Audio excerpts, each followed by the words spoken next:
Hi, welcome back guys. This is your friend, Lettuce Head Fanfics. Back with amazing fanfiction. This is the second part of What If Deku Had Gamer Stats System. Now before starting, please give this video a like and subscribe to the channel if you want more videos like this. Now let's get into the fanfic. We watched as Ashido-san and Shishida-san climbed up the outside of the building. Ashido hollowed out hand and footholds with her quirk. Shishida followed half a meter behind her. Kirishima-san seemed to be expecting that, because he was waiting for them alone on the 5th floor. Standing in front of the staircase leading down. The hallway was fairly wide, but the building's floor plan was more enclosed than the one we had fought in. "The bomb's below us," he said. "All you have to do is get past me." "Why should we do that?" Ashido-san asked happily. "I can just melt through the floor." "But you don't know where the bomb is," the red-haired boy countered, or Yanagi-san. "Remember, if either of you damage the bomb, we win.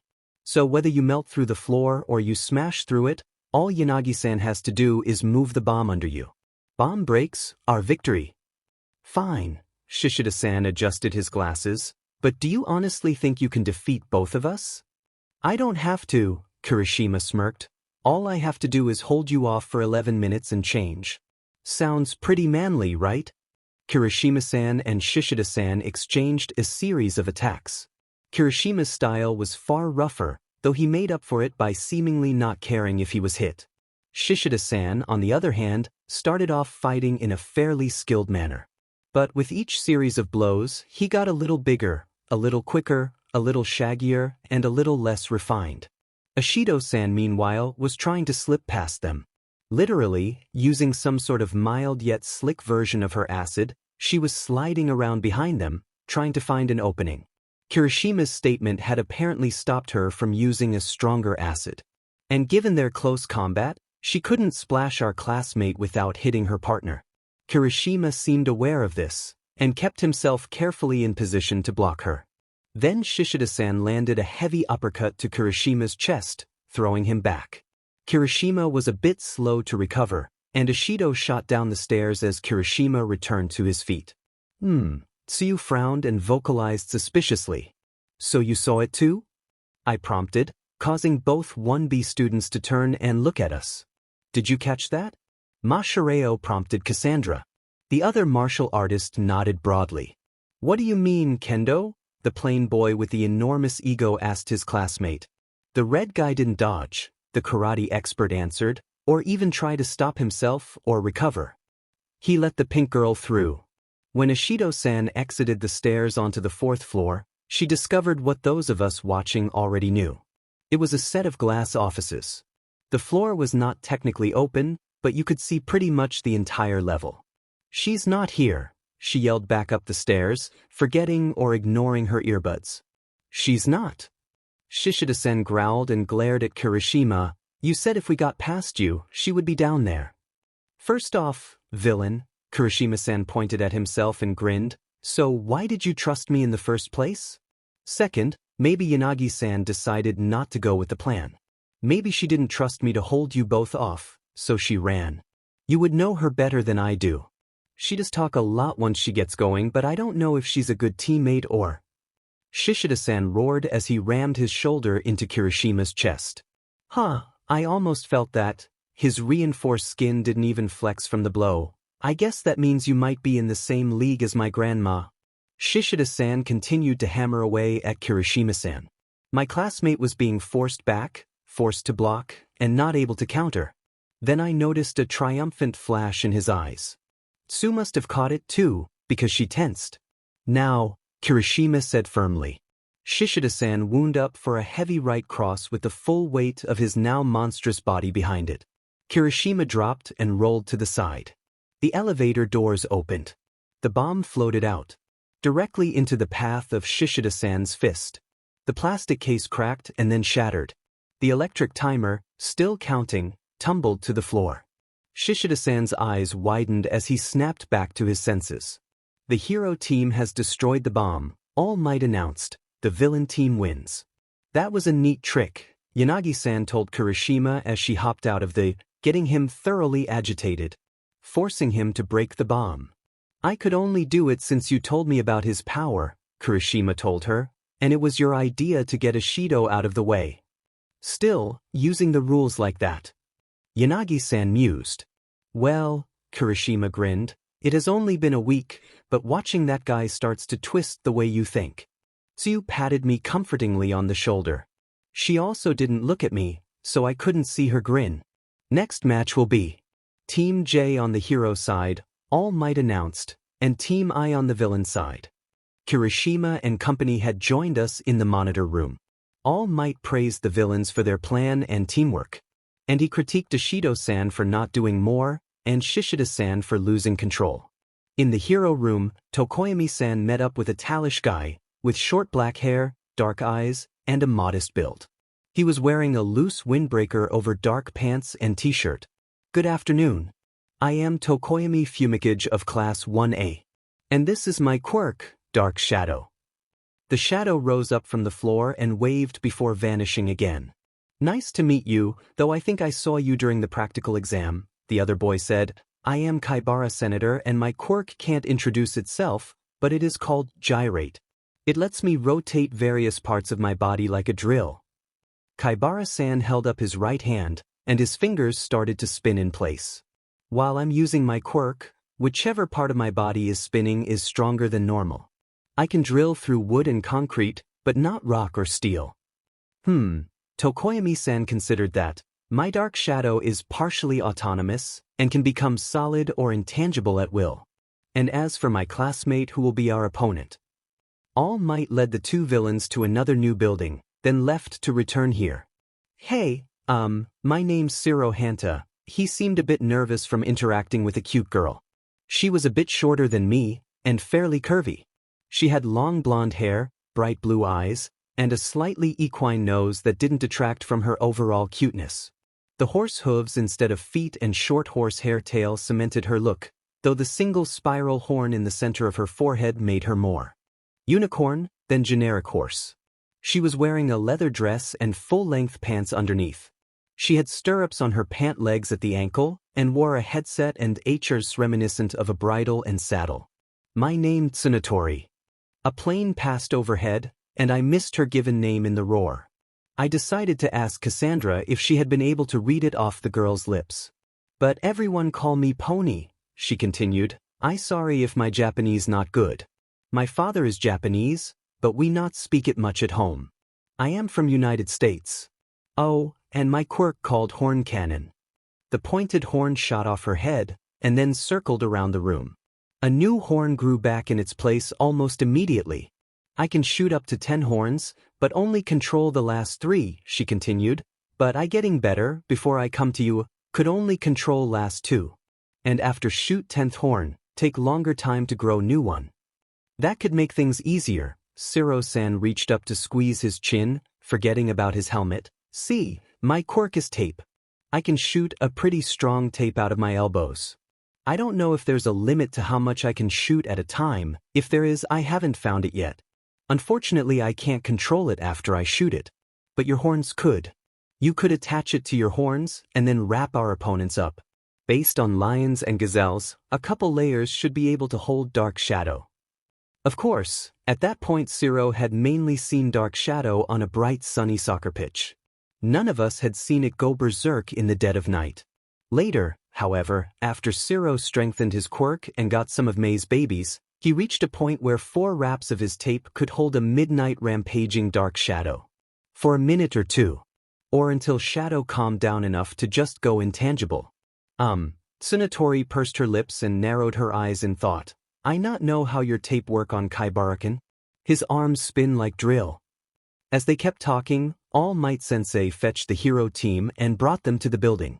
Brave heroes, the symbol of peace proclaimed, we have tracked a duo of dastardly villains to their hideout.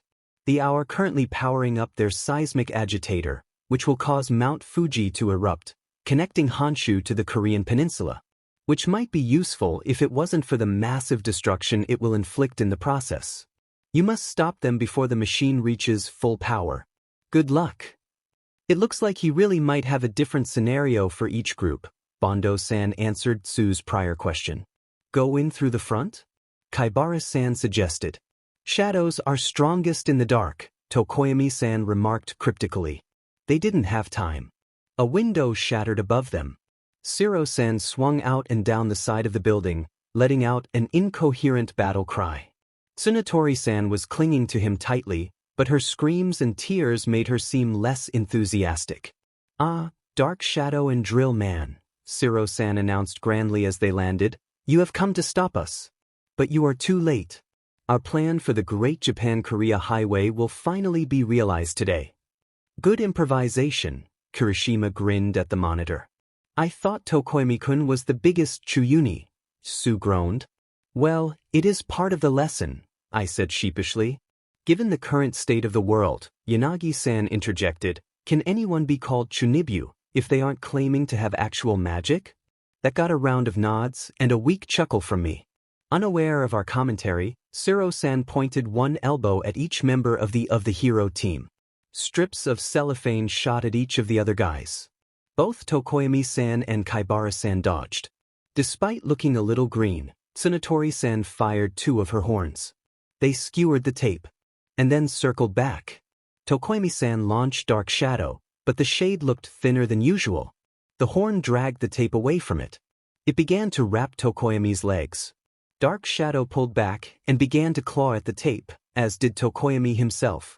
But they were not strong enough, and just got more tangled up. Kaibara-san's arm began to spin at the elbow. He jumped back. He swung his arm down at the tape, just behind the horn. Tsunatori's missile kept going, with just a small banner behind it. Unfortunately for Drill Man, the other end of tape stuck to his arm. It wrapped around the limb, until it was taut, where the pull of the wrapping had slapped the tape into his back. Shiro-san let that strip go. Then he fired another one, and a third horn carried it back towards Kaibara-san. At the same time, Shiro charged Tokoyami. Though Tokoyami was now thoroughly bound, Dark Shadow had phased through the tape and rose up to defend its master. Shiro-san cut off the tape entrapping Tokoyami-san and took out the capture tape. Dark Shadow was carrying it too. Shiro dove towards Tokoyami. Dark Shadow tried to cut him off. Shiro shot out a line from his unoccupied elbow.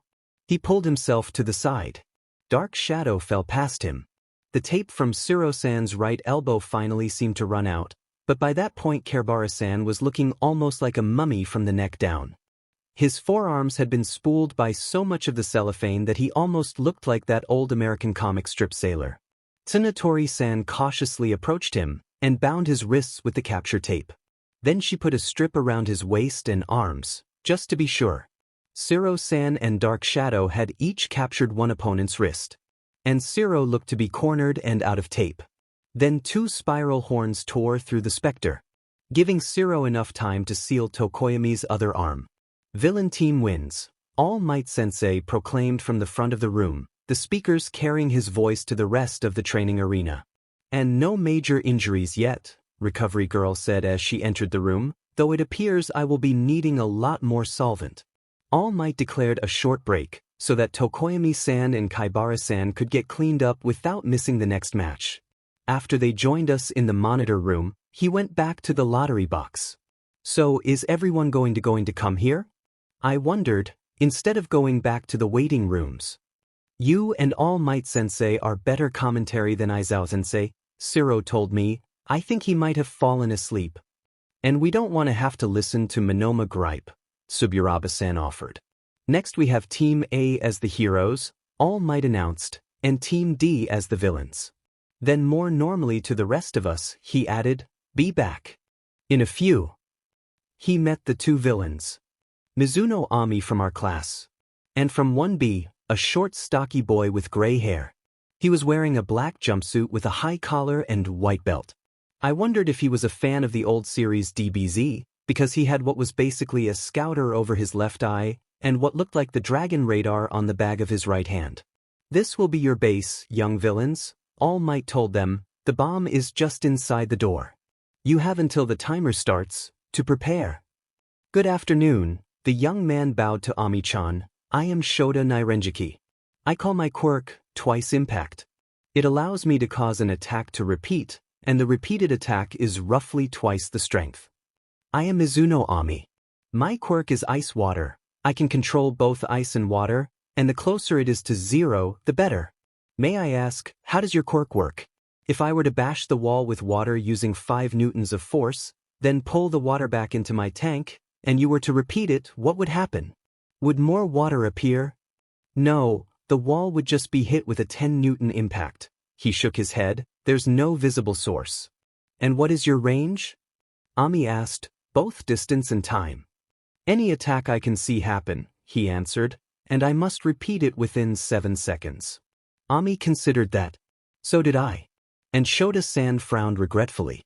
Unfortunately, my quirk is not really suited for this. He inclined his head. If we did not need to hold back, it would be different matter. Actually, I may have an idea, Ami said carefully, but first, can you tell me about your classmate on the villain team, and then I will do the same? Wow, Ochako-chan exclaimed, you look like Greek goddess. The other girl was about the same height as me. She had flowing white robes and an elegantly sculpted face. Her hair was what stood out. It was set of waist-length, thorny vines. The vines fluttered and she blushed at Ochako's compliment. Oh, sorry. Ochako's ever-present blush deepened. I'm Uraraka Ochako from Class 1. Oh, you knew that? My quirk is zero gravity. I can make things I touch weightless, and then when I put my hands together, they go back to normal. I kinda wish we were on the villain team, because I could just float the bomb out of reach. Unless Mizu. Ami-chan can lift herself. So yeah, the villain from my class is Mizuno Ami, and she is a really powerful hydrokinetic. Sorry again. I'm a little excited and nervous, so I'm kinda babbling. No, that is fine, the plant girl smiled kindly. I am Shiozaki Ibra.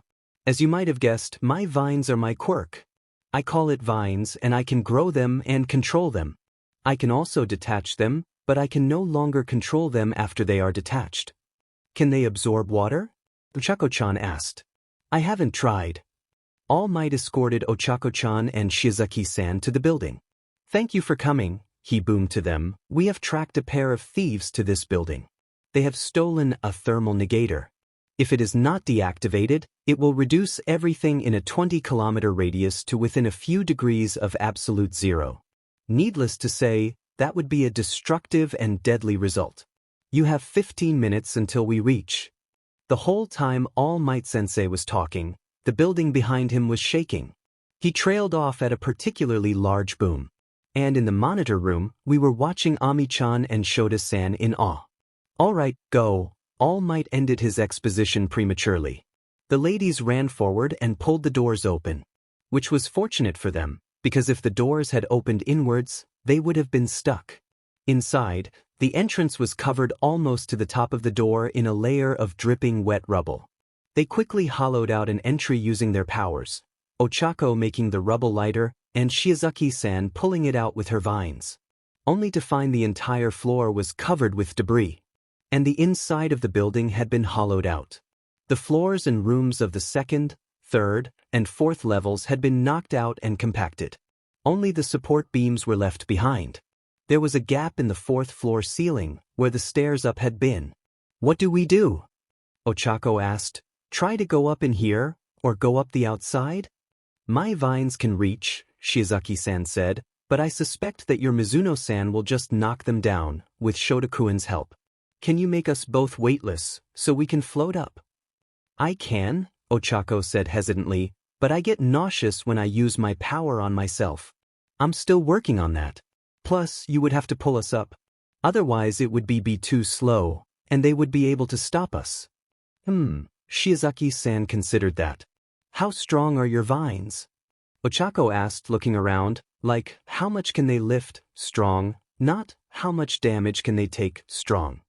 I would not expect them to be able to arm wrestle Midoriya-san, but they should compare to anyone without a quirk to enhance their strength. Ochako reddened and mumbled something. Then she lightly slapped her hands against her cheeks. She picked up a section of steel I-beam.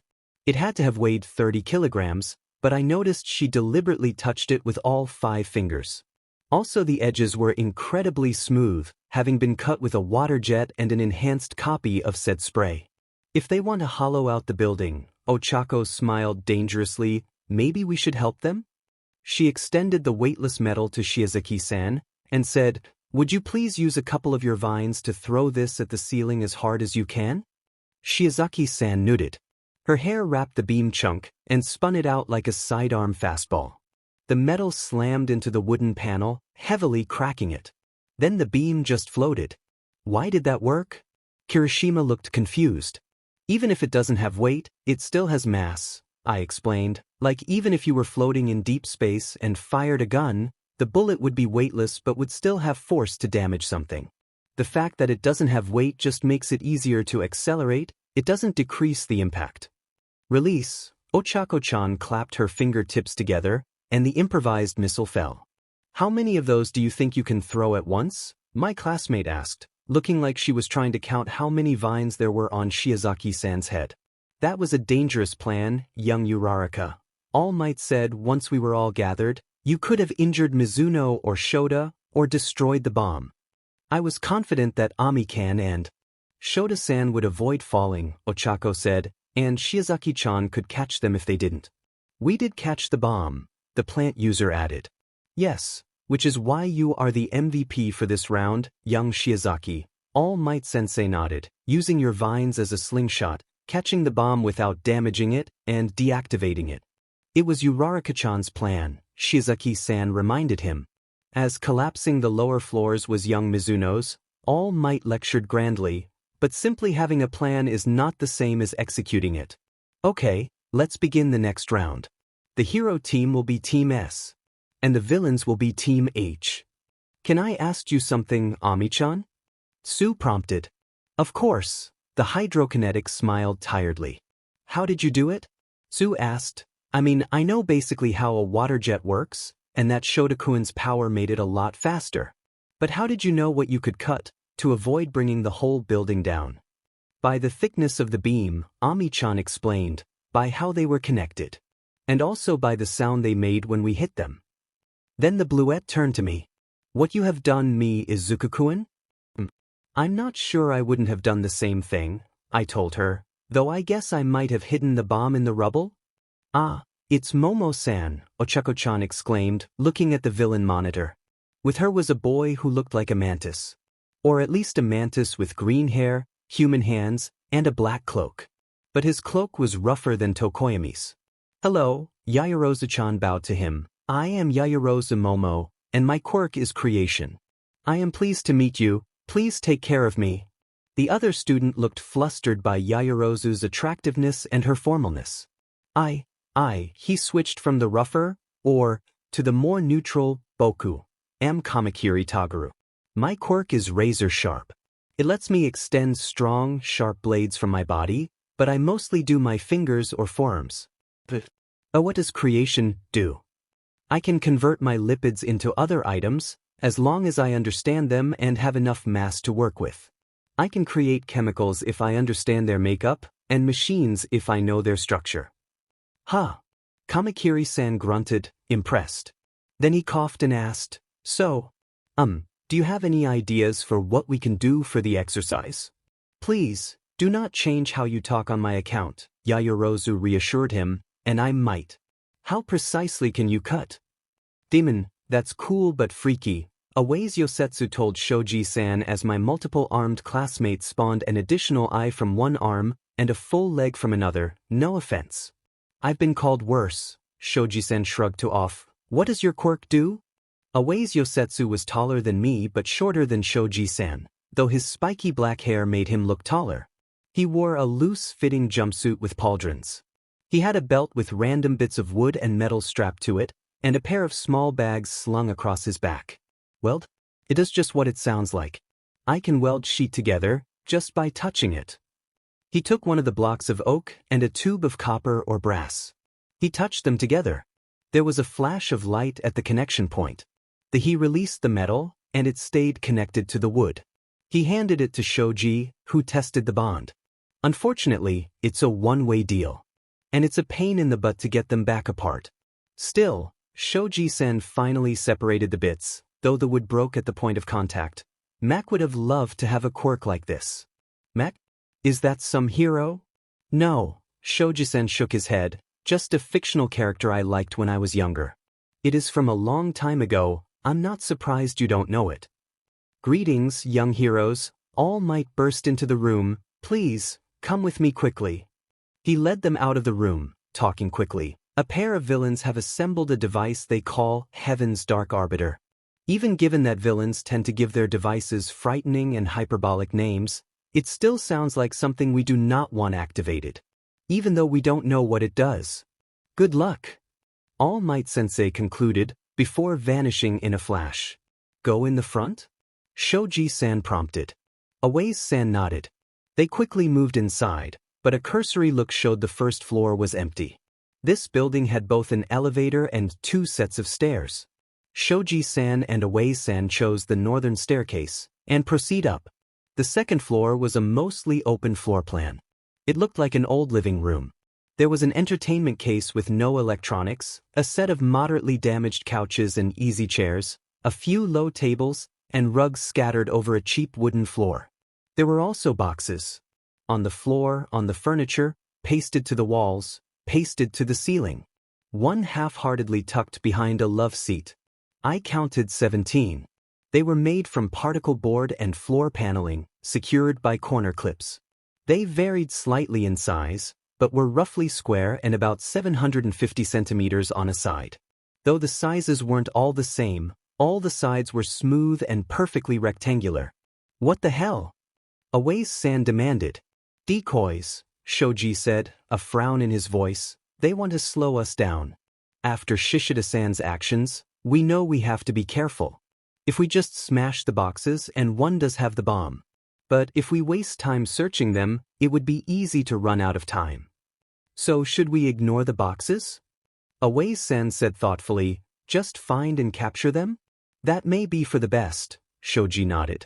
They hurried up to the 3rd floor. That level was divided into a number of offices. And there were more of the boxes. They kept going, and the 4th floor was like the 4th floor in our building had been. Open to the north and rooms to the south. And again more boxes. Shoji-san and Awase-san reached the 5th floor, and froze as if expecting a trap. Because Yairose-san was sitting on a folding chair, not 3 meters from the stairs. Her helmet was off, some of her zippers were undone, and she looked exhausted. When she saw them, she casually held out her wrist to them. What is this sheet? Awase-san looked around cautiously for Kamakiri-san. He isn't here, she told them. I do not know where Kamakiri-kun is. And I am spent from making the boxes and their contents. Too much so to fight you. So you may capture me, but I cannot and will not tell you anything.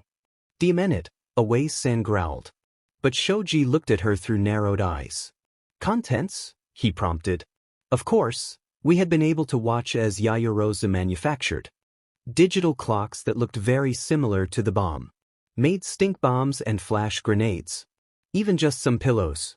And also the clips to complete the boxes and glue to put them on the walls. Beyond the insides of the boxes, she had also made some rugs in addition to those originally in the building, to cover up the holes in the floor as simple pit traps. She didn't answer him, and instead just gave both guys a mild yet knowing grin. Shoji-san sighed, manifesting 3 separate mouths to do it. Then he wrapped Yairose's wrists in the capture tape, just to be sure. You think he's moving the stupid things around? Awase-san asked as they went back down. Unless he is just hiding to ambush us, Shoji decided, the question being, do we dare split up? The answer was yes, they dared. And no, it was a bad idea. Kamakiri-san was actually in one of the boxes on the 2nd floor. As soon as Awase-san opened it, the Matisse boy tied his wrists with the tape, covered his mouth with it, and then forced him into the box, before closing it again. Then hid in the 1st floor stairwell. Unfortunately, Shoji ran out of time searching the 4th and 3rd floor. So Kamakiri didn't get to fight him. Young Shoji, All Might Sensei lectured us. Excellent job using your quirk to check the boxes and avoid the worst of the traps and fake bombs. Though you might have gone quicker. Young Kamakiri, you did an excellent job cutting the box sides to shape, keeping yourself hidden to watch the bomb, and capturing young Awase. But the MVP this round is young Yairose, for coming up with the plan, executing it, and sacrificing herself to both buy time and press the heroes into following where she was leading. Well done. Away-san scowled but couldn't deny he had just followed Shoji's lead, triggered 2 of the trapped boxes, and ultimately gotten himself captured. Well then, for the next round we have Hero Team C, Misaka Mikoto and Shimuka Hikari. Versus Villain Team R, Todoroki Shoto and Fukudashi Manga. Why didn't he announce the teams for the other rounds? So you asked me. Well, it only takes a few seconds for the teams to get together, Ochako-chan noted. Actually, I said sheepishly, I think it took Aizawa-sensei until now to record them all. 4 days earlier. Seriously though, how did they do it? Jiru-kyuka groused to her classmates and friends-to-be. You said that Azui-chan and Midoriya-kun already knew each other and have been training together, right Mikoto? The brunette electrokinetic nodded, as did Mizuno. But they've only known Kane-chan for 4 days, Kyuka continued, and their teamwork aside, their physical growth is abnormal. Maybe, Ami mused, but you might not think that if you knew Midoriya as well as I do. His physical growth over the past year has been astounding. Wait, Toru waved her hands, just how short was he? He was only a centimeter shorter, the bluette shook her head. No, I meant his musculature. His muscle mass and flexibility have both grown by leaps and bounds. But his power is telekinetic, Momo protested. Maybe he is using it on his body? Mikoto suggested, like I can use my electricity to twitch my muscles even when I'm sitting. That's why I'm stronger than I look. Maybe he did something like splitting his muscle tissues and stretching his tendons with his power? That's not exactly how it works. Ami interjected, but something similar might be possible. And then maybe he could do the same thing for someone else? Ochako suggested, like for Kane-san. Or for us. But his power is tactile telekinesis, right? Kyuko smirked, meaning it has a short range and he has to touch whatever he is manipulating. Wait. Ochako's eyes widened. So. Ami's jaw dropped. Maybe he gave them empowering massages? Toru suggested brightly. Massages?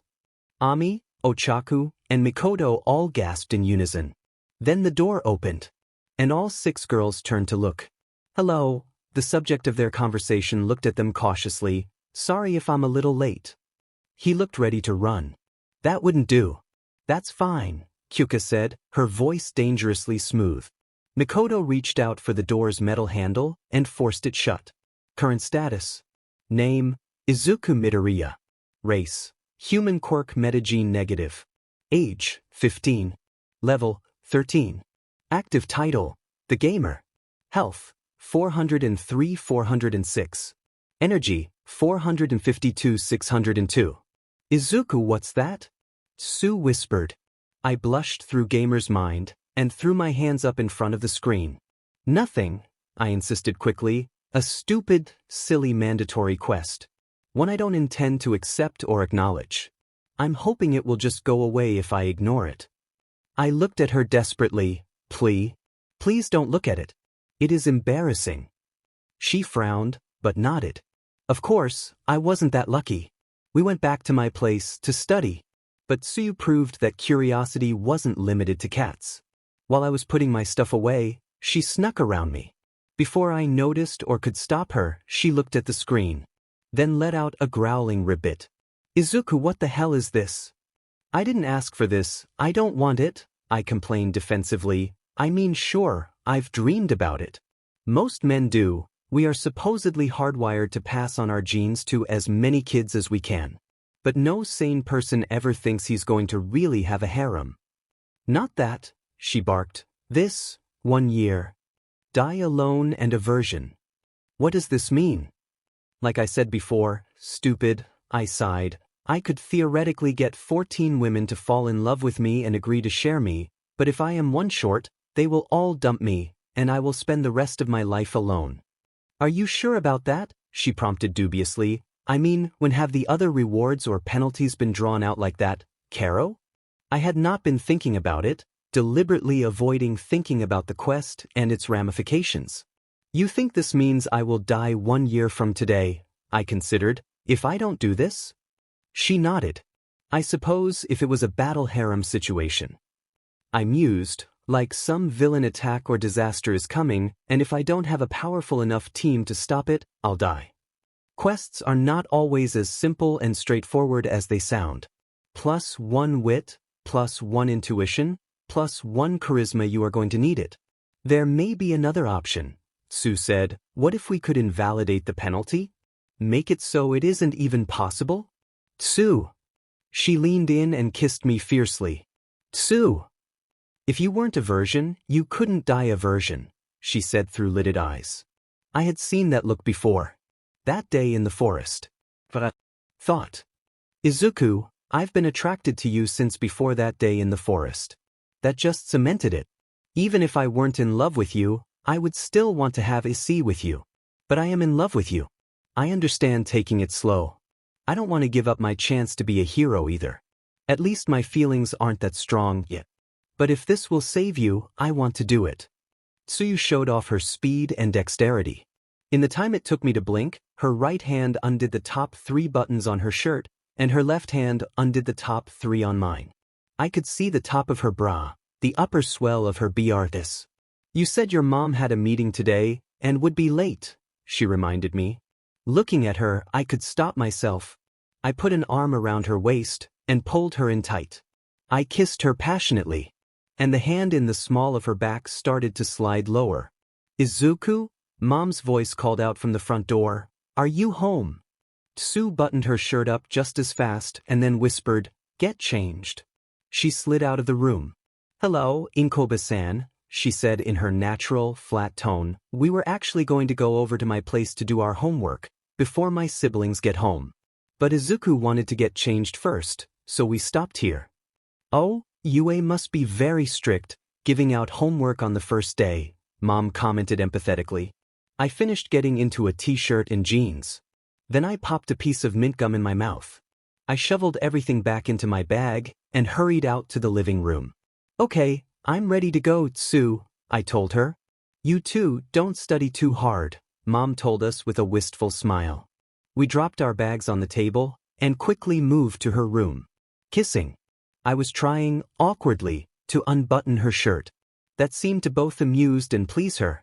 I got it undone, exposing her stomach and chest and bra. I was entranced and lowered her down onto her bed. I feel kind of bad lying to my mom, I told her jokingly. I'm pretty sure she knows, Sue chuckled. She slipped me this. She slipped a square foil packet out of her skirt pocket. One with a distinctive raised circle. I kissed her again, my hands sliding down her sides. Bang bang. There was a distinct pounding on the door. Sue grabbed a t-shirt hanging over her chair. She shed her blouse and pulled the shirt on. Azuchan, I heard an unfamiliar voice. I detected a spike in your biorhythm and a second one in here. I thought I should check if everything was okay. Yes, everything is fine, Tendo-san, Tsuyu said flatly. And not her normal flat, but more of an annoyed, sarcastic flat. Well, if you need anything, I will be right next door. I heard the door close and stepped out of Tsu's room. Our neighbor, she said, you met her once. She has a life-sensing quirk. Meaning she can tell. Yeah, Tsu sighed. Well, maybe this is a sign. No, Tsu said as fiercely as I had ever heard her. Come on. Sorry, patrons, the voice of the manager of the Love Hotel announced over the PA system. A fight between Endeavor and a pair of villains has lit the property on fire. The fire department is on their way, but we ask everyone please compose yourselves and exit the building as quickly as possible. Of course, we will issue a full refund. Tsu scowled. We got off the bus at Endor, only to discover school buses parked in the lot, and elementary students swarming the park for a special after-school lesson. We got right back on the bus. Special event, Goblin Swarm. For the next 24 hours, any dungeon entered will be invaded by an army of goblins. Weak but numerous. Endless even. After returning to the Azui family apartment, I took Mom out the party and we dove into the Pencil of Solitude. There wasn't a bed, but the couch we had brought in was large and plush. But we were immediately greeted by an alert and howls in the distance. Exit dungeon, I shouted, hoping leaving would prevent them from destroying our furniture. The universe really isn't going to let us do this, Tsu croaked sadly. Sorry, Tsu, I said. I don't know what we can do. Just ignore the message. She grabbed my hand and forced me to hit the accept button. I don't care if you have a harem, she said, tearing up. Maybe it is because I am part frog, but as long as I can have some of you and know you love me, I don't care if you also love other girls. As long as you love them and they aren't terrible evil beaches. No one-night stands. I just don't want this bomb hanging over your head. Our heads. Tsu, I hugged her and gave her a more gentle, compassionate kiss. I guess this means you got your first harem member, she laughed even as she cried. Secret quest, first girl, completed. Relationships tab has been unlocked. Additional charisma-related skills and talents can now be purchased. Thanks, the gamer, I groused. I'm Misaka Mikoto. The slender brunette held out her hand and tried to suppress a dubious and annoyed look. I am Shimuka Hikari. The other member of Hero Team C shook Mikoto-chan's hand and bowed slightly. Shimuka-san was taller than Mikoto-chan, probably only a centimeter or two shorter than Yaoyorozu-san. Her hair was long, straight, jet black, and ran down to the small of her back. Her eyes were also nearly black and larger than average. The rest of her face was a near-ideal blend of cute and beautiful. And she was slender in the waist and limbs, but had a bountiful bust and hips. This was blatantly obvious, as her black and white costume was not only skin-tight, but also of a much thinner material than anyone in my class or anyone I had seen from Class 1B so far. And Hagakure-san didn't count. Well, Mikoto-chan tried and mostly failed to not sound too judgmental as she looked her partner over. My quirk is called Electromaster. My body naturally generates electricity, though I can also extract and store it from other sources. I can control my electricity and also magnetism, and do a variety of things with it. I usually prefer the magnetic side, because it is more efficient than lightning bolts. That's why I have these discs as ammo, and carry around some iron sand. I can even manipulate electronics, though that is a bit tougher. What about you? I named my quirk Photon Halo. Shimuka-san held out her right hand. A ball of light floated above her palm, and a glowing ring appeared around her wrist, because whenever I use it, these rings appear around my wrists. Though my little sister calls them brighter rings. My power is a form of photokinesis. I can control light. From a soft light, like this, to a bright strobe to blind someone, a focused ray of super hot light, and even a short-ranged beam of coherent light. I pull light into my eyes naturally, giving me superhuman vision. When I need to, I can use my power to enhance my vision further. I can also surround myself in armor of light, both solid and heated. That is part of why I don't need an armored costume. But the main reason is my final power. I can connect myself to the light and make a photon jump, basically moving to a place I can see at nearly light speed. But it only works through gases, and the lighter I am the better. A heavy or bulky costume would mean fewer or shorter jumps. Even then, I still tend to be cautious making jumps. Hitting anything solid or liquid could seriously injure or even kill me. Okay, that makes sense, Mikoto-chan said, though I thought she still seemed a bit jealous. Then she blinked and forced it away. So, about our opponents. Wait, what exactly does your supervision cover? Todoroki-san had always seemed cool. To me at least, he was even harder to read than Tsu had been when I first met her. But now, the look of confusion on his face was pretty obvious. His new teammate was about average height and build. His costume was a black bodysuit, with a chest plate, greaves, and bracers that looked like old-fashioned ink bottles. He also had a tan leather belt with a variety of pouches. But what made him stand out was his head, or apparent lack thereof. Floating above where his neck should have been was a word bubble, like out of a manga. It didn't appear to be connected to his body. Even more oddly, there was what looked like a panel template from a manga floating in front of the bubble. 4 rectangular cells, all empty, on what seemed to be normal paper. I couldn't tell if either or both of the page and bubble were part of him or part of his costume. Hello, I'm Fukudashi Manga, he told Todoroki-san cheerfully. Nice to meet you, please take care of me. Of course, Todoroki-san said stiffly. I am Todoroki Shoto. A pleasure to meet you, Thanks, Fukudashi-san said. Oh, I guess I should probably take my mask of, to be fair. He reached up and peeled the panel paper away. That was a mask?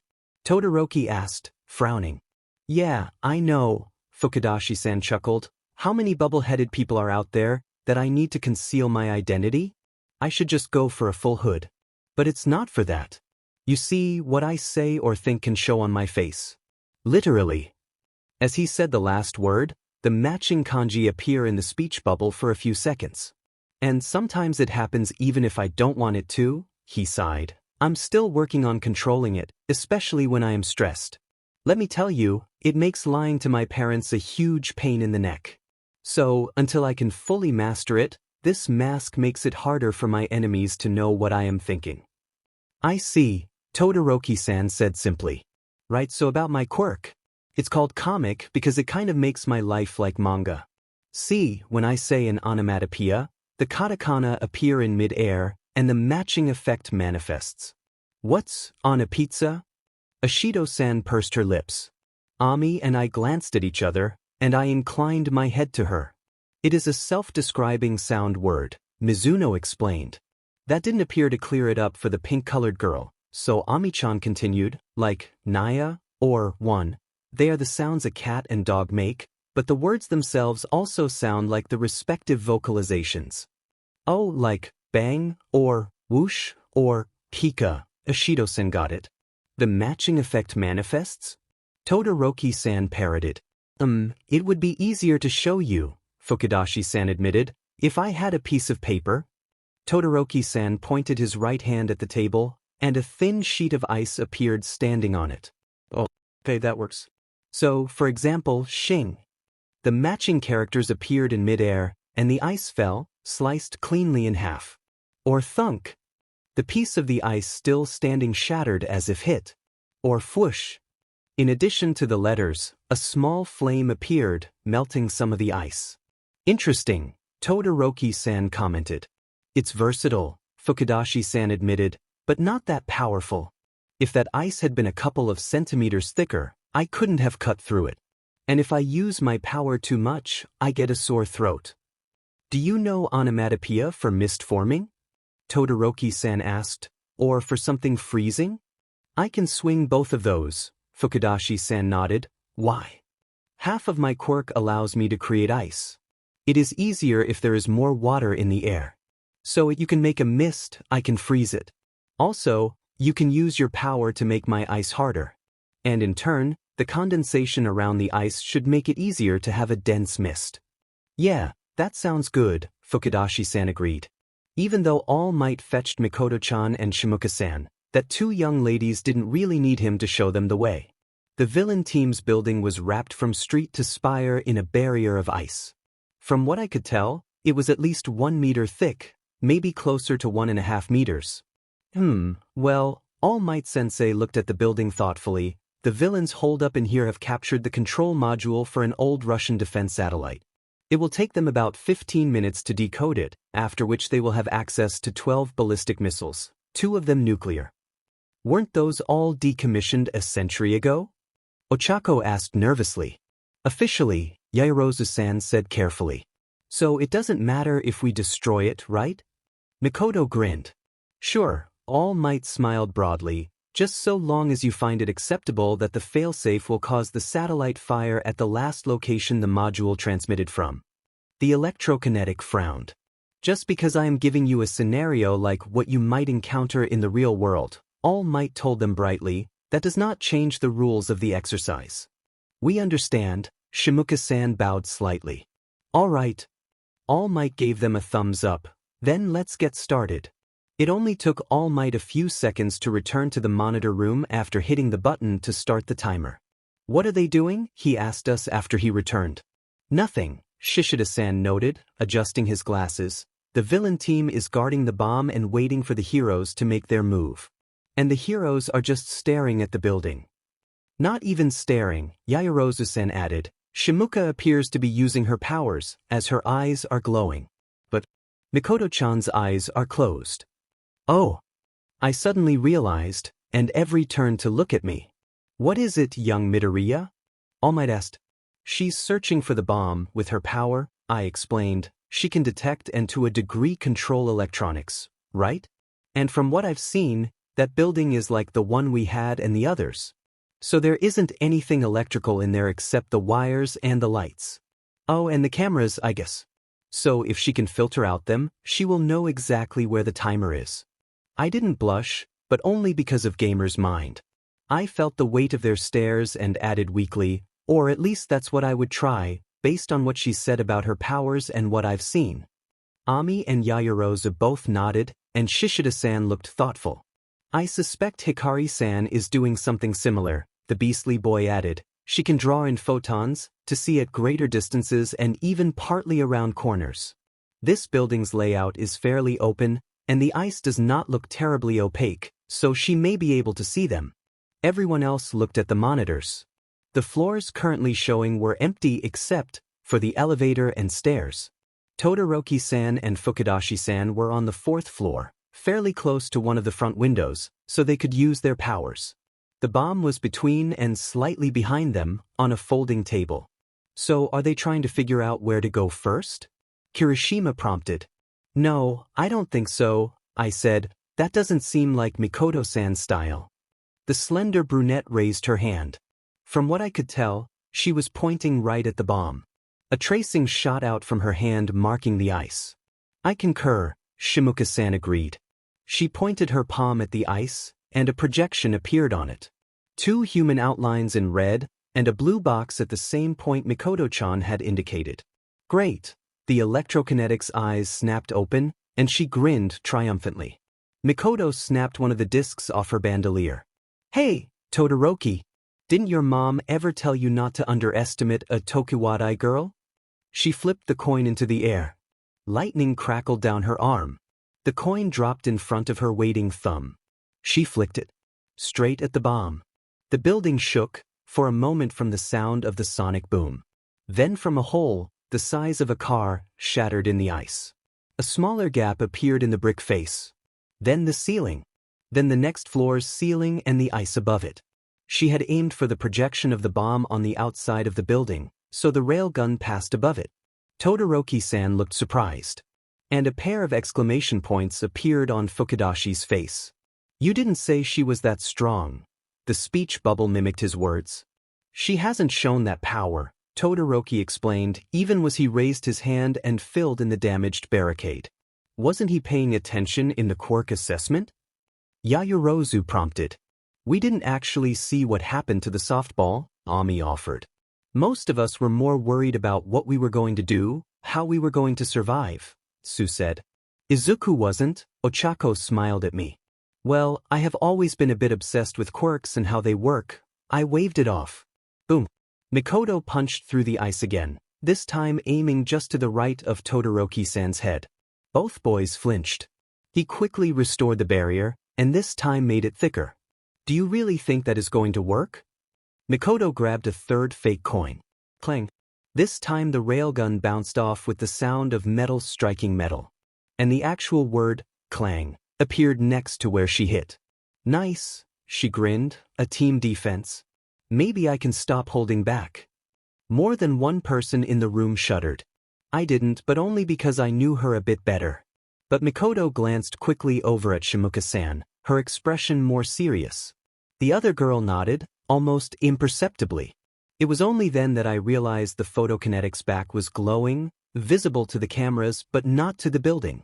And the rings she described were barely visible around her wrists, due to the bright sun glinting off the ice. Try this. Mikoto took 3 of the discs off her left sleeve. She flipped them all into the air.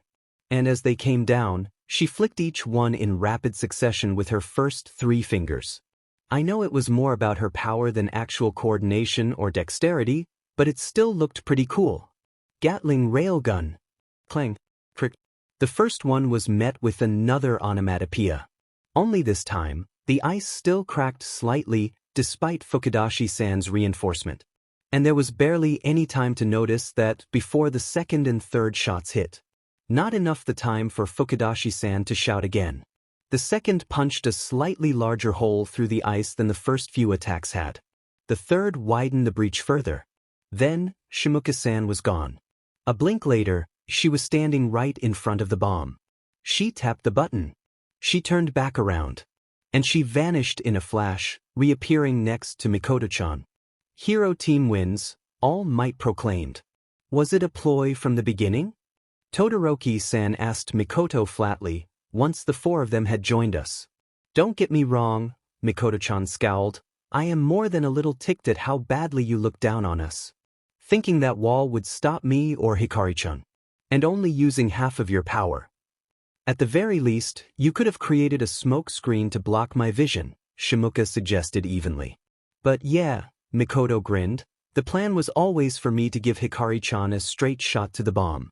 And to buy her time to build up for the jump. That does make it less exhausting to slowly gather a sufficient mass of photons, so to speak. Shimuka-san inclined her head to Mikoto-chan, rather than pulling them in immediately. And it was a good plan, young Misaka, All Might proclaimed, making you the MVP for this match. As he turned back to the boxes, Todoroki-san continued to stare at Mikoto-chan. Do you have an issue with me? He finally asked. You mean aside from how cold and smug you are? She barked. He didn't respond.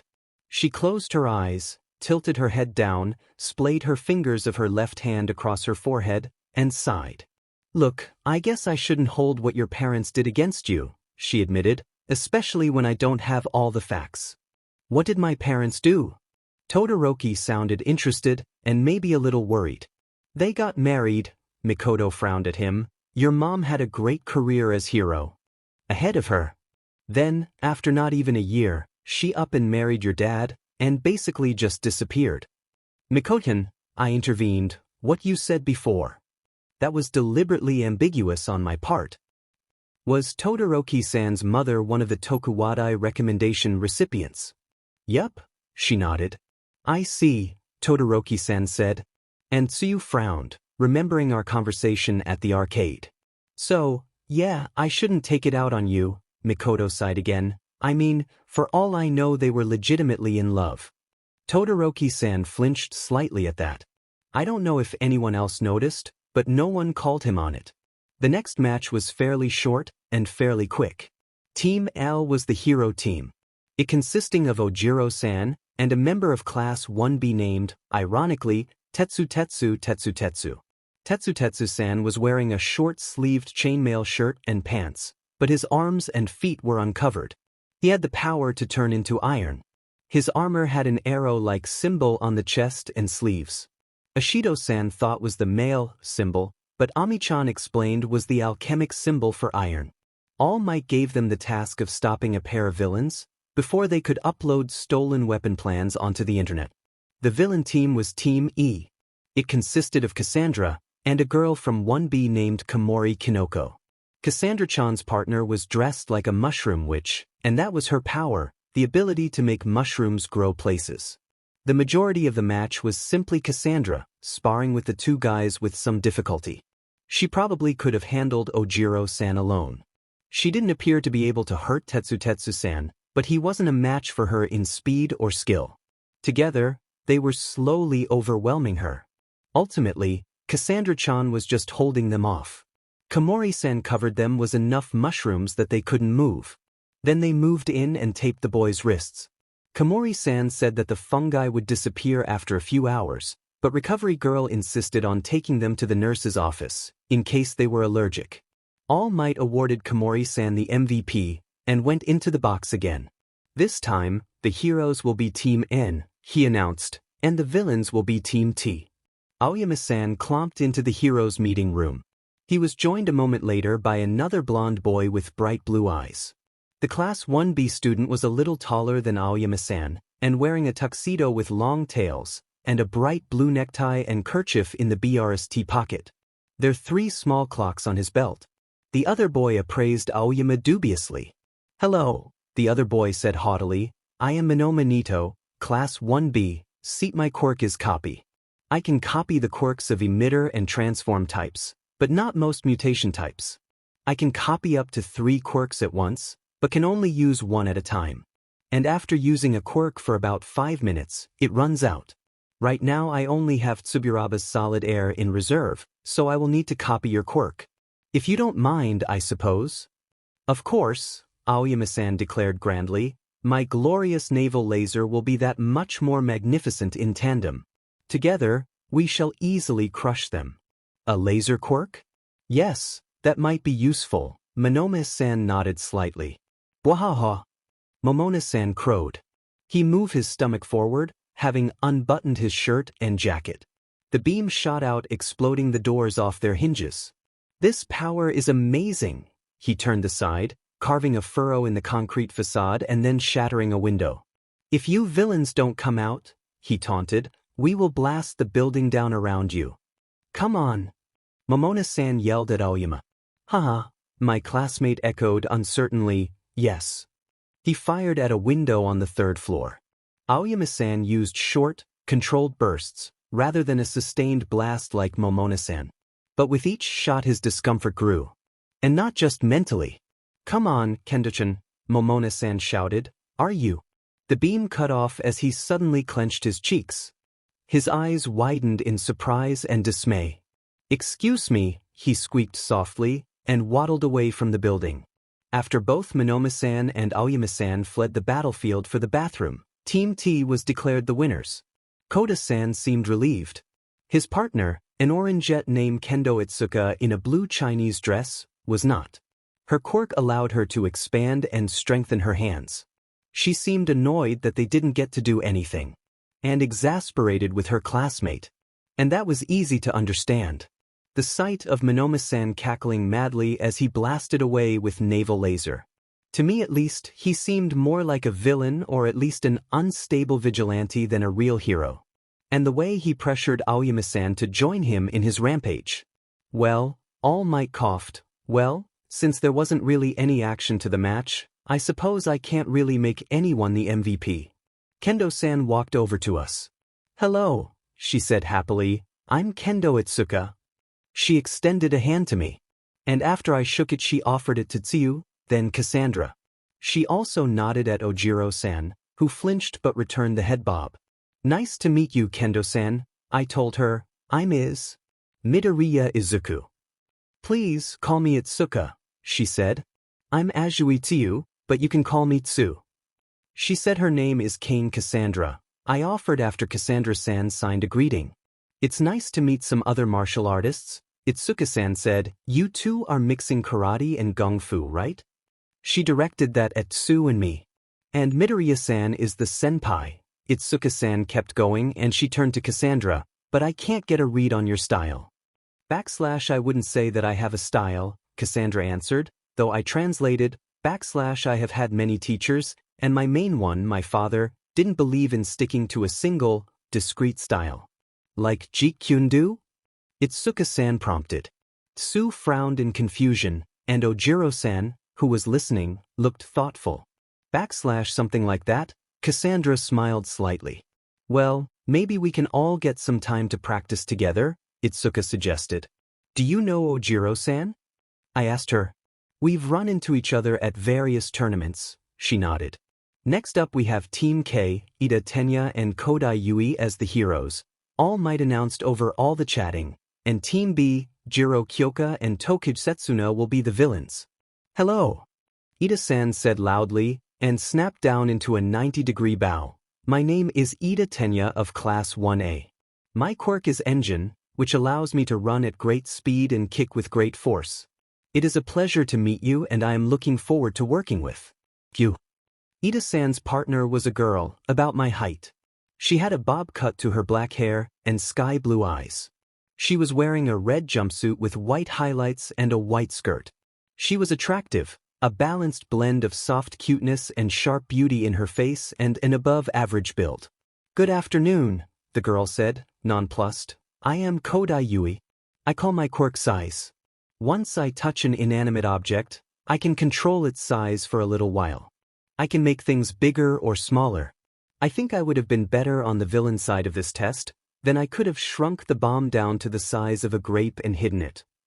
Or blocked all of the entrances, Ida-san agreed. On the other hand, if you can shrink the doors, there is no way for the other team to block us. That is true, Kodai-san answered neutrally. Let us think on this and determine how best to defeat these villains, Ida-san suggested. You see, from 1A, our villainous adversary is. Hey, Kyoka-san waved vaguely at the other girl. I'm Jiro Kyoka. These things are my quirk, earphone jack. She reached up and touched one of the hanging jacks on her extended earlobes.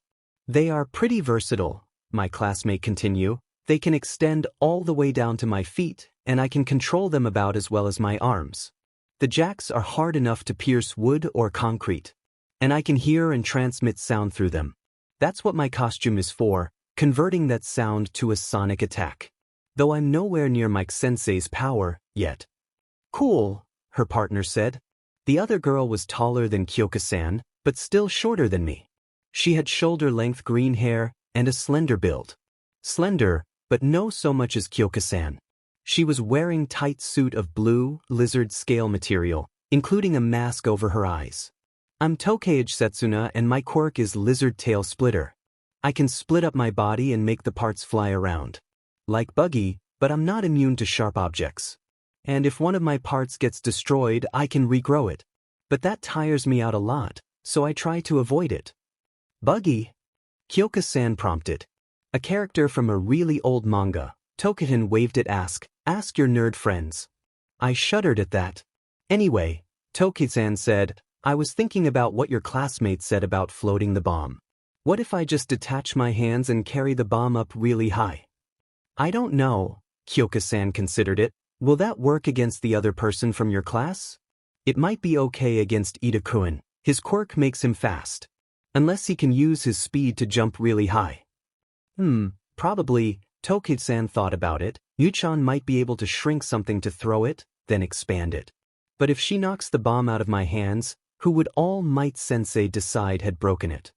My biggest worry, Kyoka-san said, is that Ida-kun will just dash in and capture us before we can do anything. You said he's fast. Toki-san frowned. Is he supersonic? No, Kyoka-chan tapped a speaker. No, he isn't. And if you can carry the bomb with your detached parts, then the tape should be no trouble, right? The villains won, fairly easily. Kyoka-chan blasted Ida-san and Kodai-san, keeping them distracted and off balance with a noise we could hear all the way over here. Toki-san floated her ears up above the building, so it wouldn't have as much of an impact on her. Then she tied them up while they were doubled over in pain. Oh, and All Might's story for that match was that they were part of a villain gang that split up, and they were just using a normal bomb to try to kill their former comrades. He declared Kyoka-san the MVP for the plan and use of her quirk. That left only 4 players.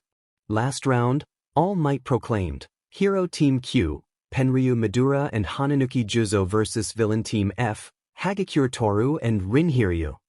Emo-chan frowned as she walked into the hero's room. Her teammate was wearing what looked like a suit of sci-fi power armor. Robotic-seeming orange and black plates covered him, including a helmet with some straw-like hair sticking out. Hello, he said, I'm Hananuki Juzo. My quirk is softening. Just like it sounds, I can make things softer. I can make rocks into anything from stiff clay to almost liquid, like quicksand. Oh, and my classmate, Rin-kun, he can grow armored scales, and even shoot them off his body. Huh, Emo-chan grinned, a scaled-up Hiryu. I always wanted to fight a dragon. And he's even called Rin. Oh, I guess I should introduce myself too. I'm Penryu Midoriya, and my quirk's Caliber Z. It lets me control swords. She waved her hand and 3 swords appeared floating in the air in front of her. In the middle was the one she had shown us earlier, a long sword with an extra wide blade at the base with red decorations and a red grip. The second was a katana with a white, cloth-wrapped hilt. And the third was a shorter kukri-style, Damascus blade.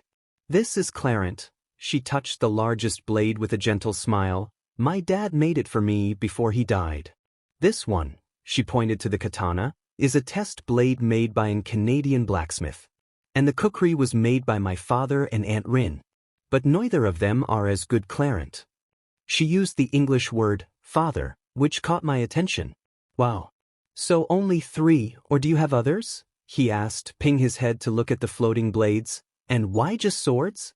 Is it personal preference? I can only bond with 3 at a time, she confirmed. But my father only can bond with one. Though she does have a better range and power. At least for now. Then Emo-chan shrugged and added, I don't know why it is just swords. Why do so many people's quirks not work on living things? How does the Fukidashi guy make noise words both appear and happen? There are lots of strange quirks out there. Mine and Dad's and Father's just happen to be limited to swords. So what do you want to do, Panner? Call me Emo-chan, she said quickly and firmly. Then she frowned and added, oh, and I guess I should say that Hagikyure's quirk makes her invisible. Just her all the time, she can't control it. Then, Emo-chan, I could hear the frown in his voice, even though I couldn't see his face. Do you have any ideas? Well, she smirked, it doesn't sound like the villains have any special talents to hide the bomb or anything. So it sounds like a straightforward dust up to me. But for a little strategy, I suppose you could soften the walls or floors, so I can cut through them and surprise them. Hello, young heroes, All Might boomed as he walked into the room. If you would please come with me? Emo-chan and Hananuki-san followed him outside. Down the street that was now completely soaked and had a small river rushing from the iced-up building to the grate. To the last building on the block. We have tracked a pair of villains to this building, he told them. They have weaponized flu virus.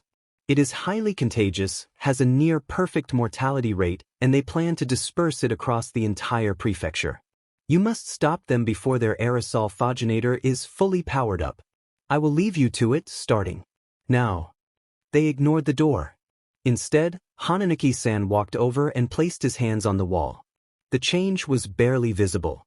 When he removed his hands, the brick wobbled slightly. Then Emo-chan gestured. Clarent and the katana flashed, and a circle fell in. She deliberately angled the cuts so gravity pulled the brick plug free. They seemed ready to jump in, but paused when they saw what the rest of us had already seen. There were strips of capture tape everywhere. Each one was about 25 centimeters long. Some were just lying on the floor.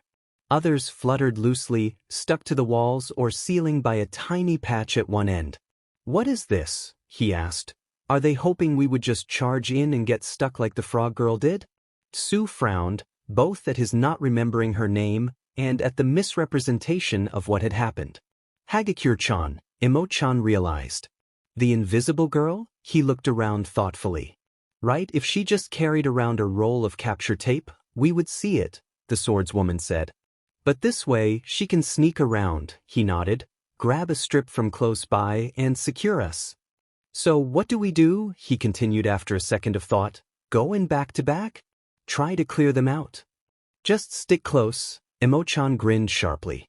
No complaint there, he said softly. They entered through the breach. Then Emo-chan set her 3 swords spinning around them. The hero pair shuffled forward, making sure not to step on the tape on the off chance it would be counted against them. The whirling wall of death kept Hagakure at bay. If she was even there. I had lost track of her after the villain team finished setting out her ammunition. Probably like Hagakure-san intended. As they crept forward, suddenly some of the hanging strips of tape rustled. Emo-chan and Hananuki-san froze. The floating kukri spun out broadwise. If there was anything there, the small blade didn't connect. But as she pulled the shorter blade back in, one of the strips of tape rose off of the ground and wrapped itself around Hananuki-san's left wrist. Clarent and the katana stabbed, hilts first, at the space where Hagakure should have been. But there was a slightly demented giggle, and some of the other strips on the floor scattered, right up to the stairwell. There was a deliberate stomping sound, as the invisible villain went up. I was tempted to use clairvoyance to try to track her. But I didn't. 50 yen says the second floor is just like this. Emo-chan half sighed, half growled.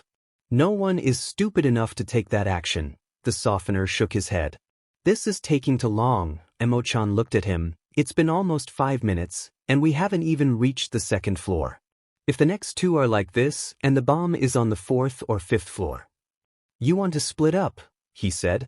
Of course not, she protested. A knight would never abandon a comrade. She purely sighed and shrugged. Just yeah, I could move a lot faster alone. Circling my boys around me is easy. Keeping you in mind, and dodging the tape on the floor? Not so much. Go, he said, Hopefully, your classmate will come after me and you can take care of Rin. Emo-chan considered it. Then she held up a fist. He bumped it. She took off at a jog, her swords now varying their heights and spinning closer and faster. That swept the tape out of the way. For her creative way of getting around the villain's trap, an excellent fight against young Rin, and disarming the bomb, young Penryu is the MVP. Emo-chan huffed but did not correct him. Well done everyone, All Might said. We had all gathered outside in the street again, meeting back up with Vlad King and Aizawa-sensei. As I said earlier, you will be going over the results in class tomorrow. So I encourage you to think about what you did well, and what you could have done better. And with that, I will leave you with your homeroom teachers. With that he vanished. So fast I barely noticed. I realized he had been in his muscle form for almost 3 hours, so he must be getting close to his limit. Well done everyone, he says. Monoma-san complained, but you spotlight thieves hogged all the MVP spots. That's not true, Karo. Tsu croaked. Shizaki-san and Komori-san were both MVPs. And we might have had a third one, Itsuka-san said, stepping up beside him, if someone hadn't disqualified himself using a quirk he didn't fully understand. That's not my fault, he protested, looking a little green again. My own teammate sabotaged me. He didn't tell me that it would have that sort of drawback. And yet, he followed your example and did the same thing to himself. Kendo shook her head. Either way, you glory hound JRKs of Class 1A better watch yourselves, next time. He was cut off as Itsuka knocked him out a moderately enlarged karate chop to the neck. Nice to meet you all, she said, and then dragged him away as the rest of 1B left. You are my destined rival, Tokoyami-san said softly, staring at Shimuka-san's back as she exited. She didn't appear to hear him, but I did. And Cassandra blinked at him. Their powers do seem opposed, I told her silently. Given how he has been looking at her, Cassandra-chan signed, and where, I don't think her powers are his main concern. Were the rest of you watching Izuku and Tsu sparring? Mikoto asked sharply. It did seem more like practice than a real fight, Momo nodded, and yet he implied they have not sparred in their training. It does seem like they have either been holding back or have jumped ahead again, Ami mused. Cassandra, too, Kyoka added. Remember her and Ojiro going at it in the last Lions and Gazelles? That was only last Thursday, but they seemed more evenly matched back then. That could have been the type of fight in the open field, Momo countered, the most well-trained in martial arts of the 5 of them. Her quirk does seem advantageous in defensive combat. And today she was able to use the hallway to limit their movement somewhat. I have an idea, Ochako suddenly said. What if we think about some questions and try to find out what they are up to when we do the review tomorrow? It would make sense to be talking about it then, right? Ami considered it, as did Momo.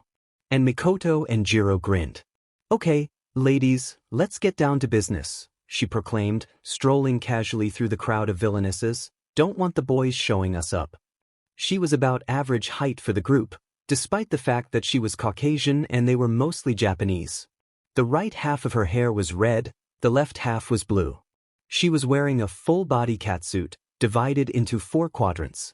The bottom right and top left sections were pure black. Then upper right quadrant was dark red, but was patterned to look decayed. The bottom left was blood red, but had claw-like tears out of it. The whole outfit wrapped tightly around her toned limbs and above-average curves. She was carrying a sledgehammer like a cane, and had a gray tube on her belt. She reached the front of the room, and found the other women glaring at her. In the front was a shorter, more slender girl in a sleeveless, high-neck, maroon crop top and matching shorts and boots. Her brown hair trailed all the way down to her knees. Next to her was a woman in black, except for gray and purple striped sleeves, and her hair was like snakes made of concrete.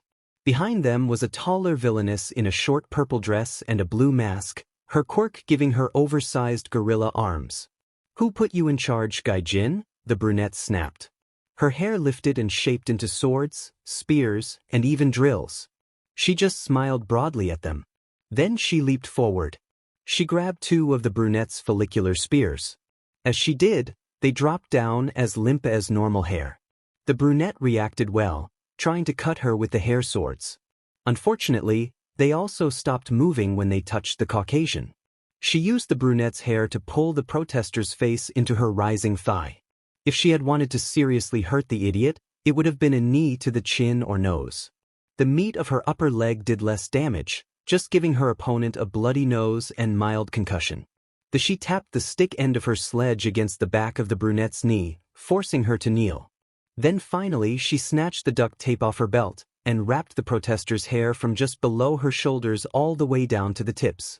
Then she casually flipped backwards.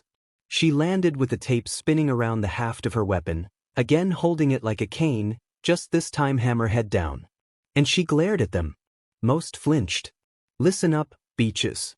You want to know who put me in charge? Sensei and Mistis.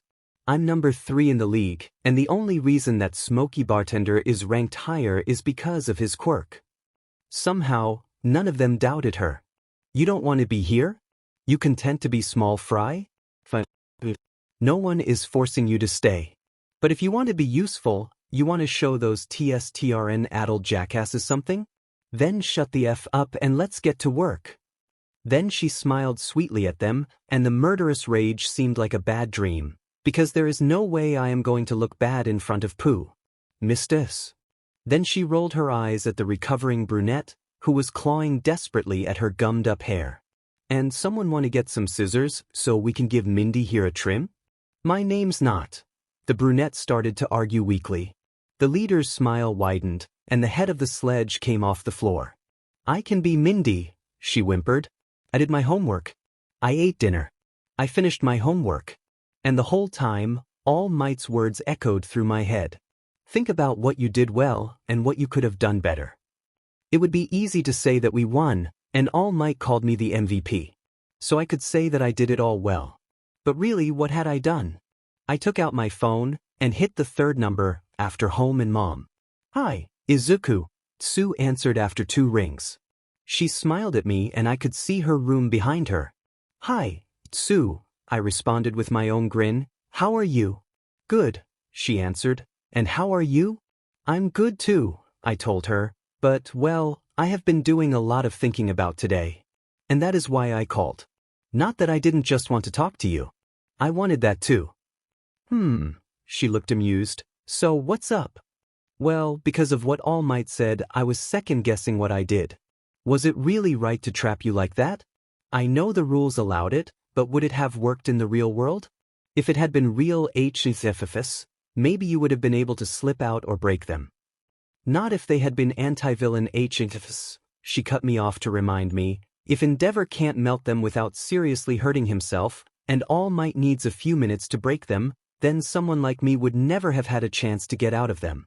"Probably," I hedged, thinking about her abilities, "but if it had been the real world, or really anyone other than you, I wouldn't have known that that would work.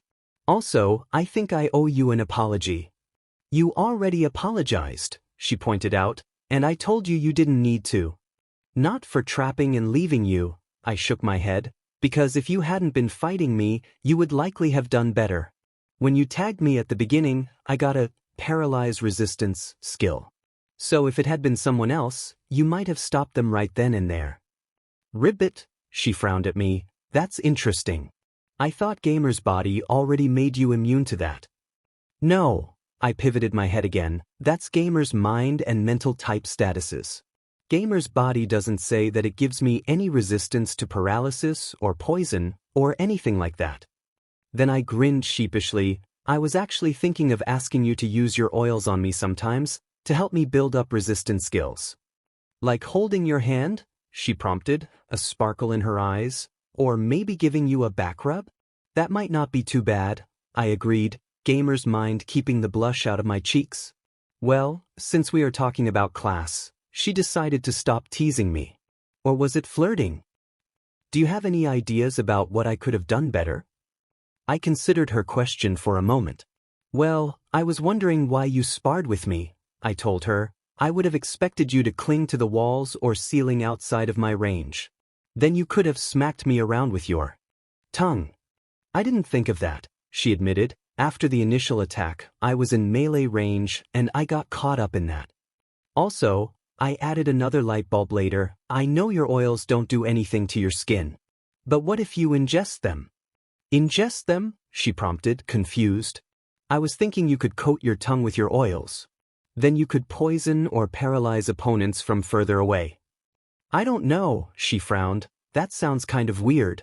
Liking my hands a bunch would probably make me look like a villain. Besides, I don't know if it would work. Yeah, I thought that too. That it might look funny, and your saliva might disrupt the oils. Again, assuming doing that didn't just end up paralyzing you. What if you collected the oil another way? Like in some of those reusable water balloons. That could work, she assumed her thinking pose. And do you have any ideas for me? I asked. Well, she tilted her head a bit further. I didn't get to see the end because I was stuck. But you got trapped by the glue, right? I'm surprised it could get to you. Your tactile TK acts like armor, right? It was liquid, I explained, and a lot of it. It just kind of seeped through. So maybe I should work on that. Sounds like a good idea to me, she agreed, and maybe I will see if my oil knocks me out if I lick it. You don't have to, I said. It was just a silly idea I had. But it may be good to know, just in case I ever get exposed some other way. That's true, I nodded. Nei-chan. Satsuki's voice came from outside Tsu's phone's camera's range. Can you help me dry my hair? Just a minute, Tsu answered. Then she looked back at me and said regretfully, I have to go. See you tomorrow? Definitely, I told her. Good night, Itsu. Good night, Izuku. Mom, I'm going to take a bath, I called out as soon as we disconnected. All right, she answered. I went into the bathroom and filled the tub up, but only halfway. I turned the heater on for the water, and higher than normal. I hoped that would make it more difficult. After cleaning myself, I stepped gingerly into the tub. It was long enough that even if I laid flat across the bottom, I still would have had at least 20 centimeters to spare. The water was painfully hot, but not enough to scald me. I sat down at one end of the tub and then got to work. I activated telekinetic rampart. It created a wall at the far end of the tub. Then I pulled it closer, scraping the water towards this end until it was almost up to the rim and spilling over. Next I activated telekinetic armor, trying to push the water as far from my skin as I could. Re-enable all alerts, I instructed. Water leaks, slips, invades. It is hard to hold back.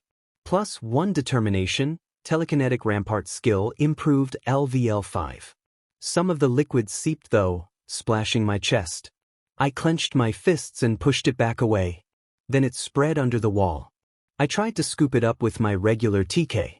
The water rippled slightly, but I couldn't lift it, or even move it. I dropped the wall, and then recreated it, pulling the water back towards me again. I tried to ponder the difference. TK rampart seemed to create a hard barrier, so it made sense that it would not have the same effect on water. But what was the difference between TK armor, that it could push the water away from me, and telekinesis, which could not lift or push the liquid? Neither one seemed solid. Unfortunately, I was already tired, and the heat made it harder to concentrate. But I didn't miss the next alert. Heat resistance skill unlock. Condition 1-3 met. That's a new one, I murmured. By the end of my bath, TK armor had gone from level 11 to level 16, and TK rampart from 4 to +2 more bumps of determination, putting me right on the cusp of 50 points and a bonus talent. And also 2 each for endurance and intuition. Unfortunately, halfway through I realized the heat was sapping my energy in terms of stamina, as well as my HP. So I turned off the heater. And I didn't really come up with any answers to the differences in my TK powers, or what else I needed to do to unlock heat resistance. Which was too bad, because it might have helped me figure out cold resistance for Tsu. The early part of Tuesday's morning lessons seemed to fly by. Everyone was anticipating the chance to review the matches. Both our own and our classmates. Some of my classmates were eager, while the rest of us had more of a nervous sort of anticipation. All right, Aizawa-sensei looked at us sharply. Before all of you get your chance, there are 2 specific performances I want to go over first. Kirishima. The red-haired boy straightened in his chair. Your plan to rile up Shishida-kun and have him destroy the bomb was inspired, perfectly executed, and earned you the MVP, Aizawa told him, All Might nodding along. Kirishima started to smile. Don't ever do it again, Eraserhead added quickly and sharply. Sensei? Kirishima sounded surprised. The disqualification by destroying the bomb was to prevent either team from taking the easy way out, our teacher explained. While using that against the other team in a game is all well and good, but you can't count on something like that working in the real world.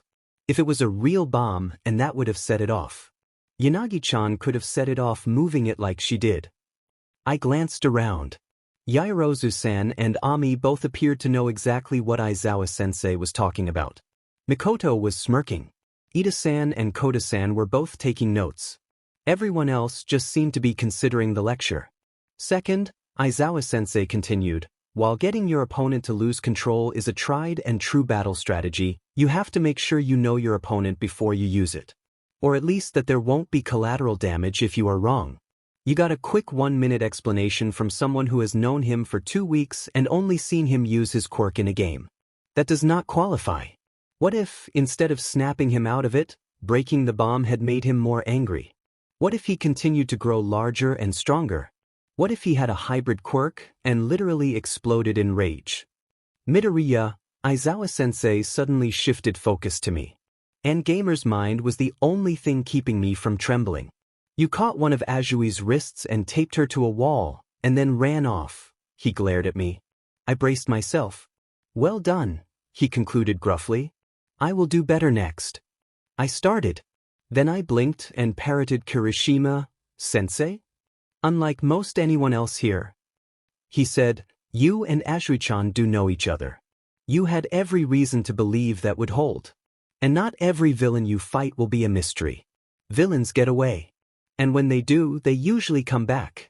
There is nothing wrong with exploiting that knowledge, if it is solid and actionable. But more importantly, you did what you needed to escape and return to your mission, while reasonably making sure she couldn't attack you from behind. Like Mike-sensei said in the exam, Ami murmured, but the class was quiet enough that her voice carried, catching a thief when you are trying to save a child is not a win. Exactly, Eraserhead looked mildly impressed. Too many heroes get too caught up in fighting and capturing the villain, and forget about their surroundings, civilians, or their original mission. Even though the heroes could win this lesson by taking out both villains, it's not a particularly rational solution. Just because they can't interfere anymore, doesn't mean you would be able to find and disable their weapon in time. That is something you all need to keep in mind. Okay. All Might boomed the word in English, though I expected everyone knew what it meant. Now that we have got that out of the way, he continued, switching back to Japanese, let's see what everyone has come up with. In seat order, I want each of you to identify something you did well, something you did poorly or a mistake you made, and finally, what you intend to do to improve based on either or both of those. After your self-assessment, we will have a few minutes for the rest of your classmates to ask questions or offer brief, constructive comments. All Might put a lot of emphasis on the word, constructive. I didn't really think anyone would do otherwise. I mean, Todoroki-san was a bit cold. Ida-san was strict and somewhat hasty. Ashido-san seemed to sometimes speak without thinking. Mikoto could be a bit harsh. Okay, maybe the reminder wasn't the worst idea. Go ahead, Aoyama-kun, Aizawa-sensei prompted. What I did well, Aoyama-san declared regally, was my teamwork. I lent my partner my quirk, I followed his plan. I participated, even though I thought he was going overboard. What I do poorly was ultimately getting caught up in the excitement and overusing my quirk. Which, in turn, comes from my desire not to step out from under my sister's shadow. Why do you feel you are overshadowed by your sister? Aizawa-sensei prompted, more gently than I had heard him speak before.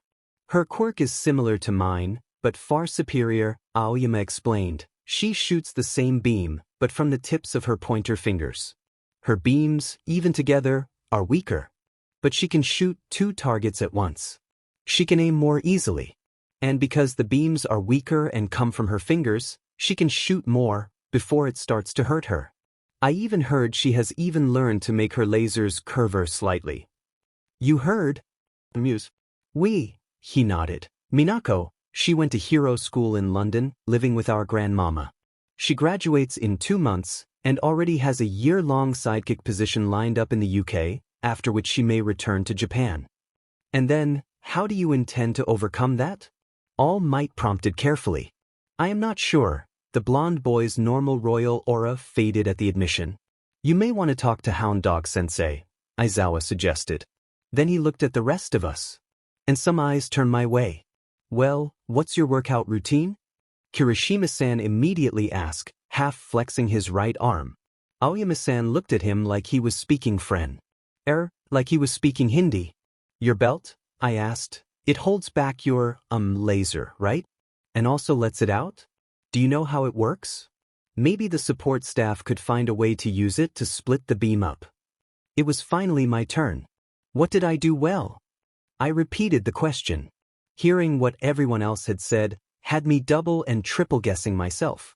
Well, I suppose I worked well with Tsuburaba-san, buying him a chance to sneak past Tsuyu, I said, and then also distracting Bondo-san. And I did okay fighting Tsuyu too. Though like she suggested, part of that was because she didn't think to use some of her powers. As for what I did badly, I continued, I guess if taking Aizawa-sensei's words into consideration, the biggest mistake was that I got caught. Though, thinking back, I probably could have used Tsuyu's trap against her if I hadn't been in such a hurry. As for what I am doing about it, since the liquid glue was able to overwhelm my defenses, I started practicing using them against water yesterday. And does anyone have anything for Midoriya-kun? Aizawa-sensei asked blandly, gesturing at Kirishima. What is your workout routine? And your diet? The redhead asked. I was not surprised, since he had asked all of the guys and most of the girls about how they ate and exercised. Well, for breakfast I usually have cereal and fruit on weekdays, and a more traditional Japanese breakfast on the weekends. For dinner, mostly it is just whatever my mom cooks, depending on what we are in the mood for and what is on sale at the market. Though she does make this really good pork cutlet katsudon, with bacon and ham, too. I don't really have a workout routine, I continued, especially since classes started here. Before that, Sue and I used to go to the park. And we just did whatever we felt like, martial arts or parkour or target practice. Sometimes yoga or swimming. Though I did jog almost every day, and wear exercise weights the whole time. How much weight? Aizawa-sensei asked. 15 kilograms on each arm and leg, I told him, and another 25 on my vest. And you were talking about martial arts yesterday with Kendo-san, Ojiro-san said. Perhaps you would be willing to tell us who your master is? Oh, I don't have one, I admitted. I learned from manuals. And there was those old American film, where the main character worked in a theater and learned kung fu by mimicking movies. I don't have a giant projection screen, but I still tried to do the same thing. You learned all of that from books and movies? He prompted incredulously. Mostly. That and practice. Is that even possible? Ojiro-san didn't seem to believe me. I wasn't that surprised. It wasn't like I could tell him about my skill points. Well, someone had to come up with the moves in the first place, right? Ciro mused. At least these two had some references to go off. Actually, Sue pointed out, I didn't read any of the books and only watched some of the movies. Izuku taught me most of what I know. Besides most of the moves tailored to my quirk. So, are you really using your telekinesis to manipulate your muscles? Hagakure-san demanded. I frowned at her. I'm not sure what you mean, I told her. I mean, I do use it to reinforce and strengthen myself. Is that what you mean?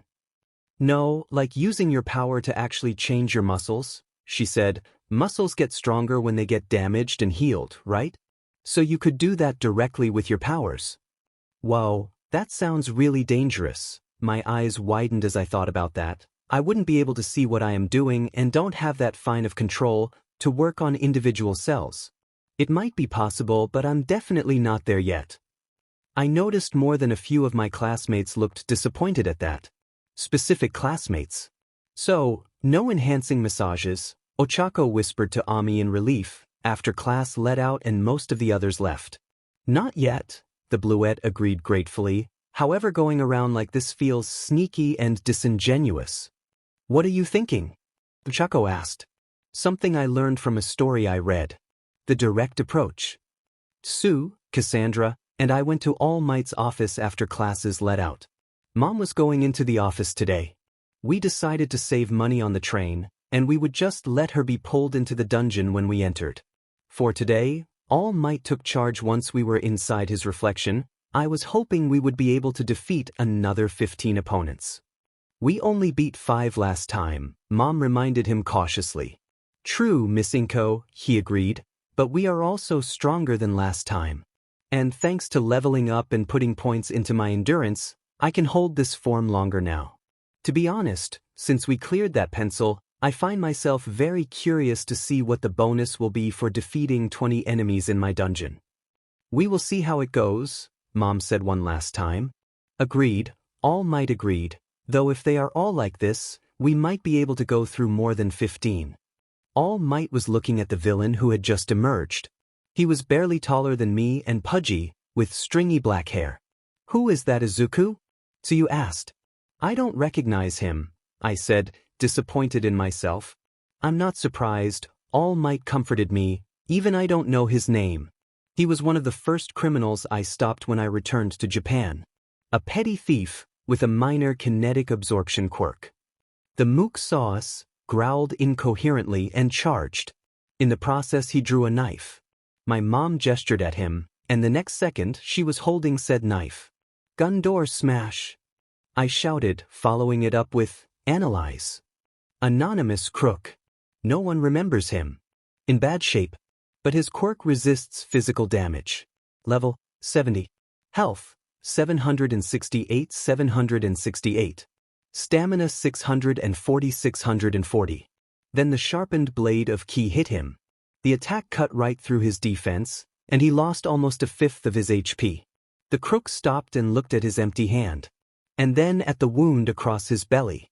He glared at us and took out a taser. My mom actually rolled her eyes, and then disarmed him again. Asgard smash. This time I hit him with the blunt attack of Ki Blast. It did about the same damage to him. How was that different from your Chicago smash? All Might asked as the mook froze nervously. After I named my Ki Slice attack, I said sheepishly, I decided I should consider renaming the other ones. To be a little more unique. Maybe you should finish this guy off, Tsuyu said as the crook decided to bolt, since it will be tough for the rest of us.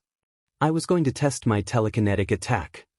We had cleared 14 enemies and were still in pretty good shape. My energy was just under half, and we had no major injuries. Tsu, Cassandra, and I each gained 3 levels, Mom gained 2, and All Might gained 1. But since we finished the doppelganger of Venom Chainsaw, the campus around us had been very quiet. I was thinking, Tsu suddenly said, when we first entered All Might's dungeon, it said there was already a mid-boss spawned, right? So why haven't we run into him or her or it yet? Actually, an unfamiliar and soft voice said, I've been watching you the whole time. We all jumped as a figure emerged from All Might's shadow. He was of average height and skinny. Skinny to the point he almost looked ill. Cassandra appeared to be as jarred as I was, as neither of our respective powers had detected him. Analyze. First holder. Mysterious figure with a deep connection to Toshinori Yagi, even though the two have never met. Level, 81. Health, 1069. Stamina, 1503. Psions, 2677. His stamina and psions were above their maximum values. Was that some sort of factor of his quirk? First holder held up his hands, openly and palms forward, the universal gesture for peaceful intent. I remembered the dojo leader from the Kung Fu book, and relaxed. It seemed like not all enemies are inherently or immediately hostile. I don't mean you any harm, he admitted. In fact, I would say I am here to help you, Yagi-kun. Mom and Tsu both frowned at the familiar form of address. Especially given the mid-boss looked to be about 10 years younger than All Might. Who are you? The symbol of peace asked. The mid-boss only inclined his head towards me. He's called First Holder, I told All Might, who looked at me, then at the mid-boss in obvious shock. The specter just smiled kindly and nodded. So then we have to fight you, All Might said doubtfully. No, First Holder shook his head. Frankly, I am no match for Yagi-kun. Rather, I am interested in the potential of those two, and would request a chance to spar with them. The mysterious man gestured at Cassandra, then at me. Potential? All Might Sensei asked, as in? First Holder bobbed his head again. Interesting, All Might suddenly boomed, slipping back into his hero voice. Of course, it is up to them. He didn't look dangerous, yet there was something setting my nerves on edge. Maybe it was how All Might reacted. I glanced over at Cassandra, who seemed hesitant as well. She met my eyes and then nodded. I returned the gesture. We will do it, I told him. Then we will watch, All Might agreed, though if things get out of hand I will step in. His tone made all of us shiver, even though it was directed at our enemy. First Holder only smiled and inclined his head again. But then in the meantime, Yagi-sensei's voice softened, and he began to let off steam, literally, I will take a chance to rest. All moved off to the side, but kept watching us closely. It wasn't a huge surprise. All Might was a veteran hero, and while he seemed to trust this mid-boss, Mom and Sue had little reason to do so. Other than trusting the symbol of peace, I guess. Cassandra and I faced off against First Holder. We all dropped into fighting stances. Cassandra and I had only fought together 3 times now. More if you count individual battles or the last round of lions and gazelles. Either way, I was starting to get an idea of her styles. She was poised to take on a fast opponent. She thought this First Holder would be a quicker and more controlled adversary. Our opponent's footwork said he was ready to face multiple enemies. But it was also an aggressive stance. I got ready for a strong foe. I wasn't sure why at first, given his appearance. But maybe that was it? He reminded me of All Might. Not in his face or coloring or anything like that. No, his slender, emaciated figure was like how Yagi Toshinori looked right now. Was that their connection? Was this First Holder inflicted with the same unusual poisoning as our teacher? Had they both fought the same villain? First Holder began to glow with a soft white light. Then he pushed off. He shot at Cassandra with a speed that would have impressed Ida-san. She was already preparing to dodge. Drive 3. I bumped my TK aura up to the next level and dashed forward to intercept him. His fist was aimed at Cassandra's chin. She twisted her head and shoulders outside his path. She also pushed his arm further away with both of her palms. I arrived an instant later, launching a jumping roundhouse kick at his left shoulder. Or maybe his head, if Cassandra forced him close enough to me. She didn't. In fact, her whole weight and strength on his extended right arm barely budged it. And didn't move the rest of him at all. He raised his left, catching my leg on his bicep and wrist. I was stronger than Cassandra with Drive 3, and I didn't move him either. I only shaved off a few points from his health. And it felt harder than kicking one of the redwoods in Indoru. He flexed lightly, throwing both of us back. We had technically already lost our sparring match with First Holders 6 times over. That was how many lethal or incapacitating blows he would have landed on Cassandra, had he not stopped each one before it hit. Even then, just the force of his punches and kicks was enough to chip away at our HP. Oh, and me? I would have been taken out 8 times. He wasn't as good as us. In terms of pure martial arts skill, I was a few steps ahead of him, and Cassandra was leaps and bounds ahead of either one of us. But his physical abilities far outstripped ours, and our attacks, while more frequently successful, did a lot less damage. From what I had seen in All Might's dungeon, having a large level gap seemed to translate into some automatic damage reduction. I hoped that didn't also apply in the real world. On the plus side, as the spar dragged on, my physical abilities and martial arts skills were improving at a steady clip. You two should stop holding back, First Holder chided us. I am not a real person. I am a product of Midoriya-san's power and Yagi-kun's soul. And frankly, you won't beat me like this. Keep this up much longer, and I will knock you both out. You need to use all the weapons at your disposal. I suddenly stopped and stepped back, asking, may we have a moment? First Holder looked almost relieved and nodded. Cassandra, do you know any weapon styles? I asked. Yes, she answered, many, though I don't like to use most of them and don't have any weapons. What about this? I asked. Can you use this? I opened my inventory and took out the purple heart tonfa. I held it out to her. Cassandra's eyes widened as she took the weapon. She held it and spun it experimentally. Then went through a series of quick forms, her amazement steadily growing. Can I borrow this? She asked. I looked over at Sue and Mom, who signaled their understanding and agreement. You can have it, I told her. In fact, I think I was given that to give to you. Are you ready? First Holder prompted kindly. No, one more thing, I answered. Drive key reinforcement, strength and quickness. Izuku, Mom chided me worriedly. I have to learn to do this, I told her, when better than here and now, against an obviously superior opponent who is not trying to kill me? My arms and legs creaked with every move. But I wasn't attacking or pushing myself. So I wasn't taking damage. Using them together, my strength and speed were not quite double what they had been with just drive. I hoped it would be enough. Round 2, Yagi-sensei boomed in his hero voice, despite still being in his true form, fight. I went first this time. Charged straight for him. Rather than the karate or kung fu I had been focusing on, I switched to boxing. 2 quick right jabs to his shoulder, then a hard left cross to his chin. -5 health. It hurt me, but all 3 hit, and more importantly, took a 53 points off of his health. First Holder. Health, 70211069. Stamina, 811,903. Psions, 2677 2051. I dropped and slid to the side. I peppered his left side with jabs and feints, keeping him off balance. Cassandra moved into the gap. His counter was directed at her, but the spinning bludgeon punished him for it, without losing any of its durability in return. Cassandra stabbed the short end of the tonfa into his gut, and then whirled it into the shoulder I had been pounding. First Holder. Health, 6431069. Stamina, 810,903. Psions, 2677 2051.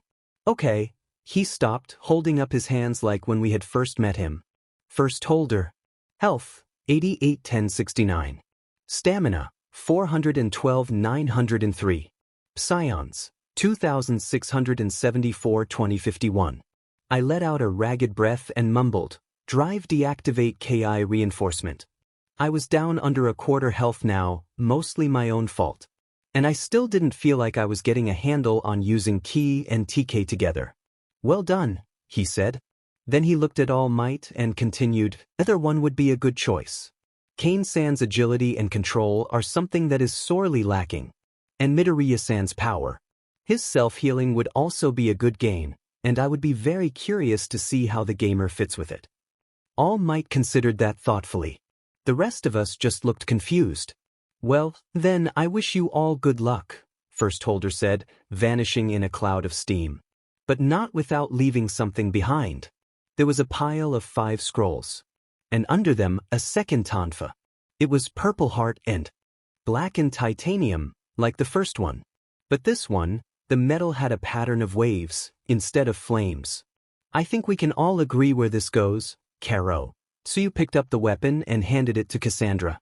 The mute girl ran the paired weapons through a quick set of moves, and then thanked us. Are these what you mentioned before? All Might asked. Analyze. Scroll of Physical Resistance, Tashinori Yagi. A rare drop usually only found in true skill books from 5. Tiza. But it appears Ofo was able to break the rules. Acts as a skill book for the bonded individual. Durability, 1-1. Quality, 0-7. Cannot be strengthened. Yes, they are skill scrolls, I agreed, one for each of us. I wondered what second bit of garbled text. Was it something related to All Might or First Holder? Or maybe something tied to me? I guess it didn't really matter until the gamer decided to stop concealing it. I handed each scroll to its respective owner. Sue, Mom, and I didn't hesitate to use ours. Skill book used. Physical resistance skill improved. LVL. Cassandra tucked her new toys into her belt and then used the scroll. Her face twisted up like she had bitten an especially sour lemon. When All Might used the item, He was surrounded by a swirl of light. Unlike the rest of us, he didn't seem to experience any discomfort. "This is different," he said, showing us his alert screen. Skillbook used. Source synergy stipend spent. Skill physical resistance unlocked LVL. The gamer does seem to like alliteration, I sighed. I'm more curious about the fact that All Might didn't already have physical resistance, Sue pointed out. Well, when I transform into my muscle form, Yagi-sensei explained, I have bonus skill called global resistance instead. But I would have thought you have been hit enough to unlock physical resistance, she pressed. Maybe having global resistance kept those hits from counting towards physical resistance, Mom suggested.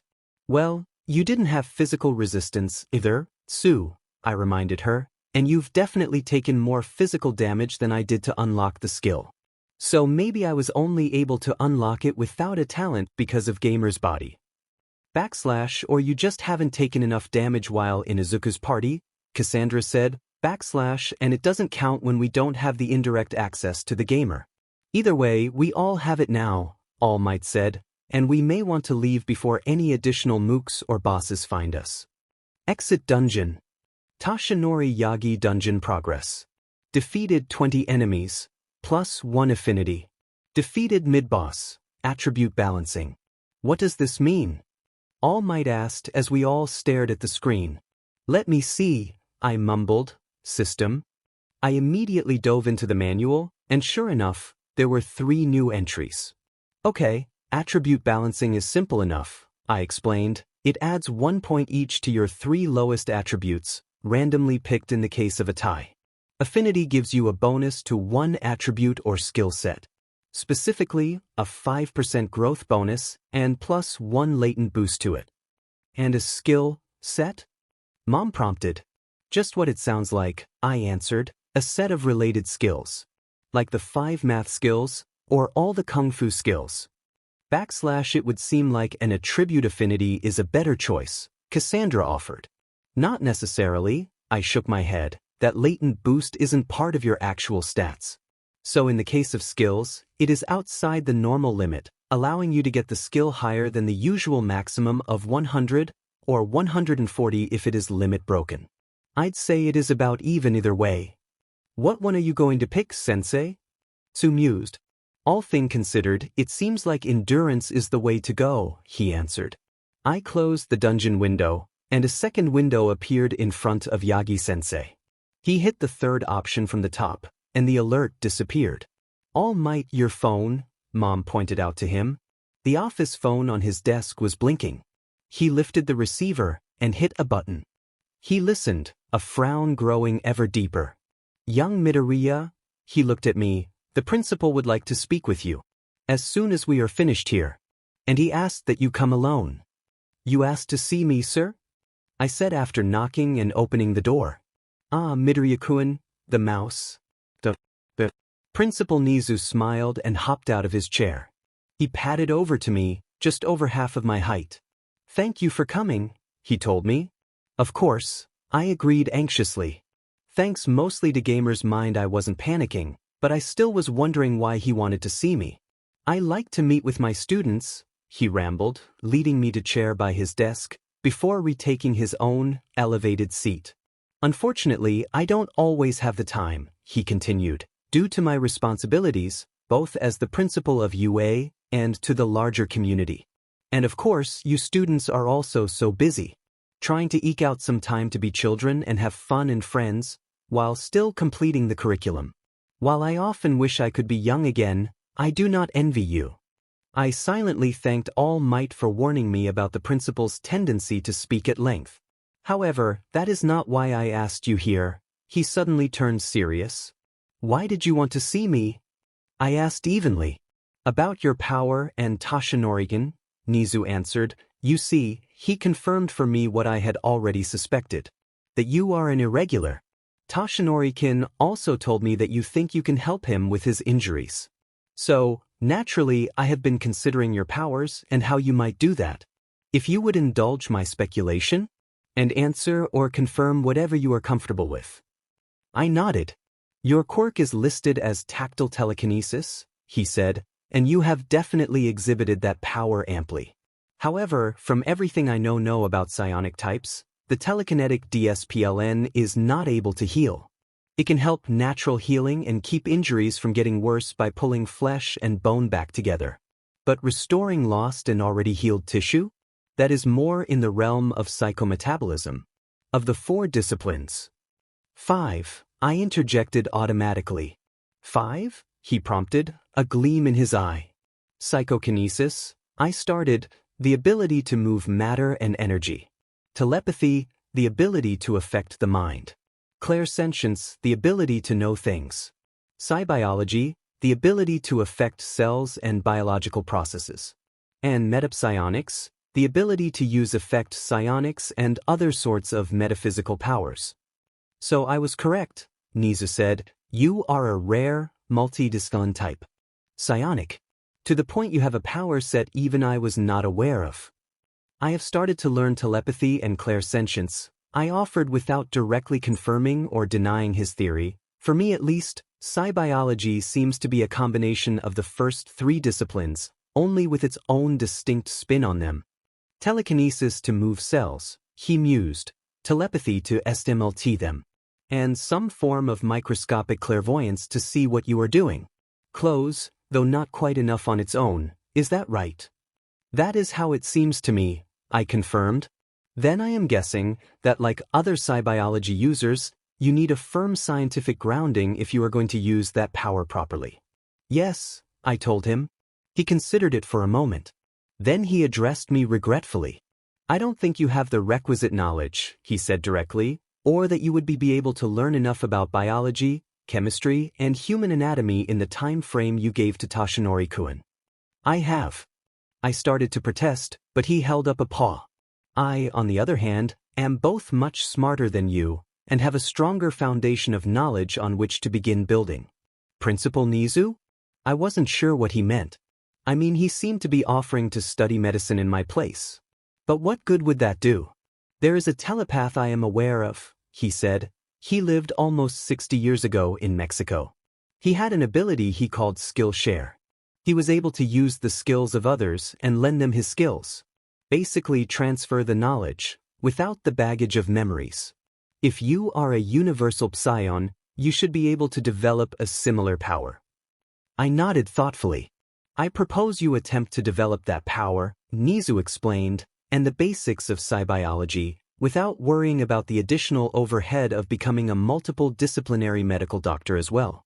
Then when we are both ready, we can combine our abilities to save the symbol of peace. What do you say? You would be willing to do that? I asked him optimistically. I could ask the same of you, he countered happily. Then his expression darkened. All might cannot be allowed to die. For reasons far greater than what you are aware of. I didn't argue, suspecting the sort of information he was burdened with. Especially if he already knew about people like me. I think it is a better idea, sir, I told him. Then I lifted out of my chair and offered a hand to him. He shook it. Then he frowned again, but this one looked more silly than dark. Now I just have to figure out how to get Recovery Girl on board, he pondered. Do you need me any more, sir? No. Have a good evening, Midoriya-kun. She won't want to reopen already healed wounds. But she is the best nurse for the job, even before one considers her powers. I slipped out as quickly as I could, and was overcome with a sense of relief. The next day, Wednesday. Our 3rd Wednesday at UA. All Might was with 1B today, so for our Hero Essentials course, Aizawa-sensei had us redo the quirk apprehension test.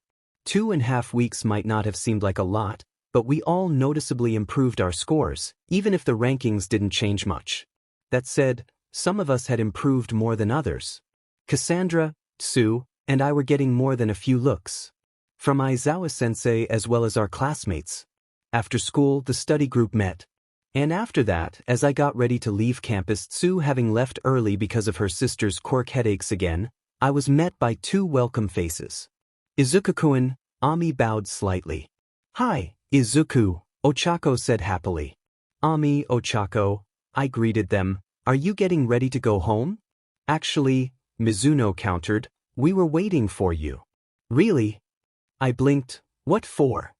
We wanted to ask if we could start training with you, Ochako explained, all three of you. Training with us? I parroted uncertainly. You and Tsu have been working out together for months, Ami said, almost a year if my memories and observations are correct. And since you started UA, Kane-san appears to have joined your group. We were hoping you would have room for the two of us. If I removed All Might and Mom from the party, they could certainly join. But that wasn't what they were asking. We are all trying to be heroes, Ochako added, and while Ami and I have great quirks, we know that we both need to train our bodies more. And maybe learn some martial arts too. She pantomimed throwing a few quick punches, unknowingly illustrating how far she had to go. We will try not to slow you down too much, Ami said softly. I thought about it. Was I willing to trust these two with my secret? I was still getting to know them, but I strongly felt that I could. But what about All Might's secret? Though I suppose they could train with us without telling them about his injuries. Or, we could just do normal training without the benefit of the gamer and dungeons. Like Tsu and I had at first. But would the others object? And what about helping All Might by clearing his dungeon and leveling him up? They seemed to take my silence as a no, Ami looking a bit defeated, and Ochako starting to fidget. If not, Uraraka suddenly said, maybe we could just all hang out together? Like the arcade, Mikoto said she met you there. We're all friends, right? So we wanted to spend more time together. I looked at them suspiciously. Did you not really want to train? No. They both insisted immediately and in unison. Then Ami continued, we definitely want to become stronger. And we discussed approaching Aizawa-sensei if you said no. Ochako shivered. But to be honest, part of this, a fairly large part, is wanting to get to know you better. And Tsu, and to become friends with Kane-san, the bluette concluded. That part sounds good to me, I reassured them, and training with beginners isn't always bad. Part of the reason masters teach is to make sure they don't forget the basics and pick up bad habits. I just hesitated, because it's not only my decision to make. But let me think about it and talk to them. And I'll give you an answer on Friday at the latest. Is that okay? They both nodded.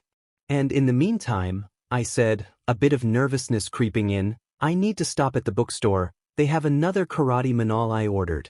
Plus I need to get the new weekly jump. Would you two maybe like to come too? Hang out and look at books for a while? Sure, Ochako agreed immediately. And Ami looked as happy as I would have been if someone had asked me to go to the new Avengers movie. So what do you think? Tsu and Cassandra had already given their approval to any kind of training with Ami and Ochako. Even if it meant mundane practice. Tsu thought it would be good to tell them the whole truth, while Cassandra was neutral. All Might was also okay with cutting back one of the 3 or 4 days each week the 5 of us had been spending in dungeons. He was also up for bringing those 2 in and doing more normal workouts. Or even including them in our special workouts, if I agreed. Though he was not willing to tell them his secret until he knew them better. That just left Mom. She paused to consider. You said we should keep the number of people who know about the gamer small, and I agree. Telling them would bring it up to 7. Is that still small? On the other hand, I met Mizuno-san at the funeral, and I think you can trust her. I also understand you not wanting to keep secrets from your friends. And wanting to be fair if you agree to train them. I know all too well what an advantage access to the gamer is. She smiled at me. Ultimately, it is your decision, Izuku. She put a comforting hand on my shoulder. I trust you to make the right one, and will stand by you either way. Thanks, Mom. I hugged her. I think I'll... Quest alert. A new fantastic point of view. Complete level 1 of Reflective Dungeon. Izuku Midoriya. Do so with a full party, not including any of the following. Inko Midoriya, Tsu Azui, Toshinori Yagi All Might, Cassandra Kane. Rewards. Talent? Talent? Talent? Talent? Failure penalties. The reward talents are normally not available until higher levels and you must purchase them on your own. Feelings of guilt and a smaller circle of friends. Time limit, 5 days. Accept decline. I apologize for not asking your opinion, mysterious power behind the gamer, I said sincerely. Then I hit accept. Trust and friendship are a beautiful thing. Charisma +1.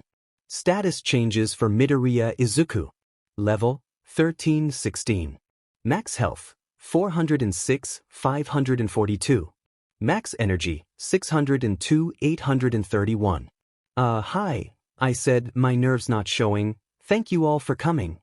I was standing to one side of All Might's desk, the symbol of peace seated behind it. And standing between the desk and the door, showing varying degrees of confusion, anticipation, and worry, were Ami, Ochako, Mikoto, and Yaoyorozu-san. It was Thursday, after class let out. At lunch I had sent them each a text. I had the numbers of all of the core members of the study group, asking them to meet me here, and not tell anyone. Sure, Ochako said brightly, though her smile flickered. Of course, Ami nodded nervously. Sure, Mikoto also said, though there was an edge to her voice. But what's going on? Yaoyorozu didn't say anything, but her frown seemed to indicate she agreed with the electrokinetic.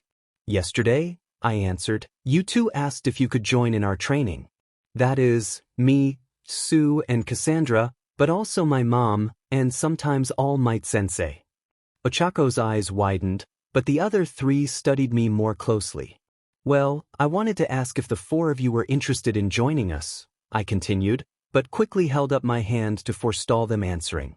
Before you say anything, please let me finish. This training, it works for me and 4 other people, which is why I am asking all 4 of you. But it is also a secret.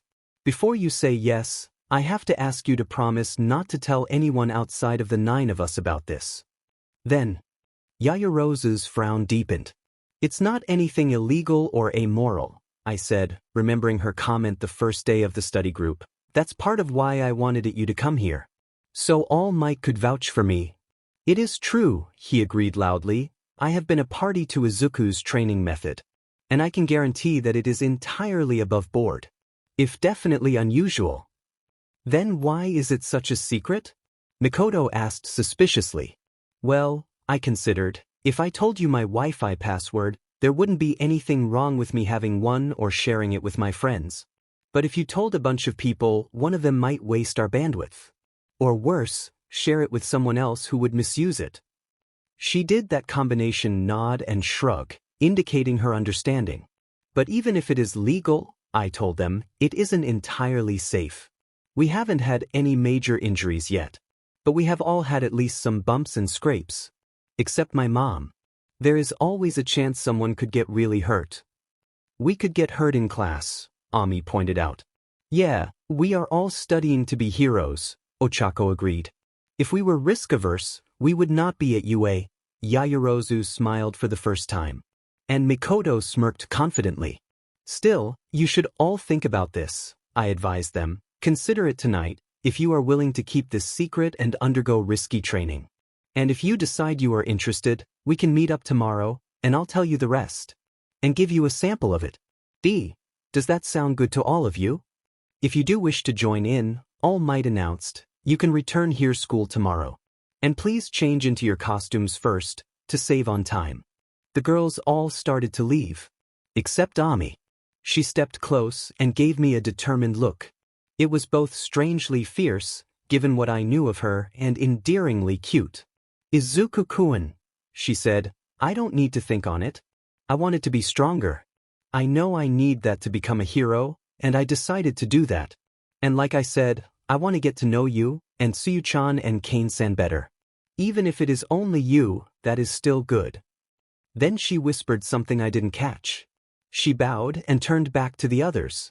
The other 3 girls were giving her looks I couldn't quite read. What do you think it is? Momo asked Mikoto, though it was obvious the question was also directed at herself. Ami and Ochako had already split off, traveling in different directions. But Misaka and Yaoyorozu rode the same train, at least as far as the Doromundo cast station. What is what? The shorter girl countered. Do you mean Ami's crush? No, this training, Momo shook her head, secret training for Midoriya-kun +4. Honestly, Mikoto answered, I was thinking maybe a VR system. He mentioned his dad is a computer scientist, so maybe he got his son some experimental tech. But then why would we need our costumes? Momo argued. Familiarity. Mikoto shrugged, then added, "Do you have a better theory?" "I was thinking maybe they were going out as vigilantes," the black-haired lady said, "and that the numbers limit was both so we would be harder to catch and would have more direct experience. But I don't want to think that All Might would lie to us."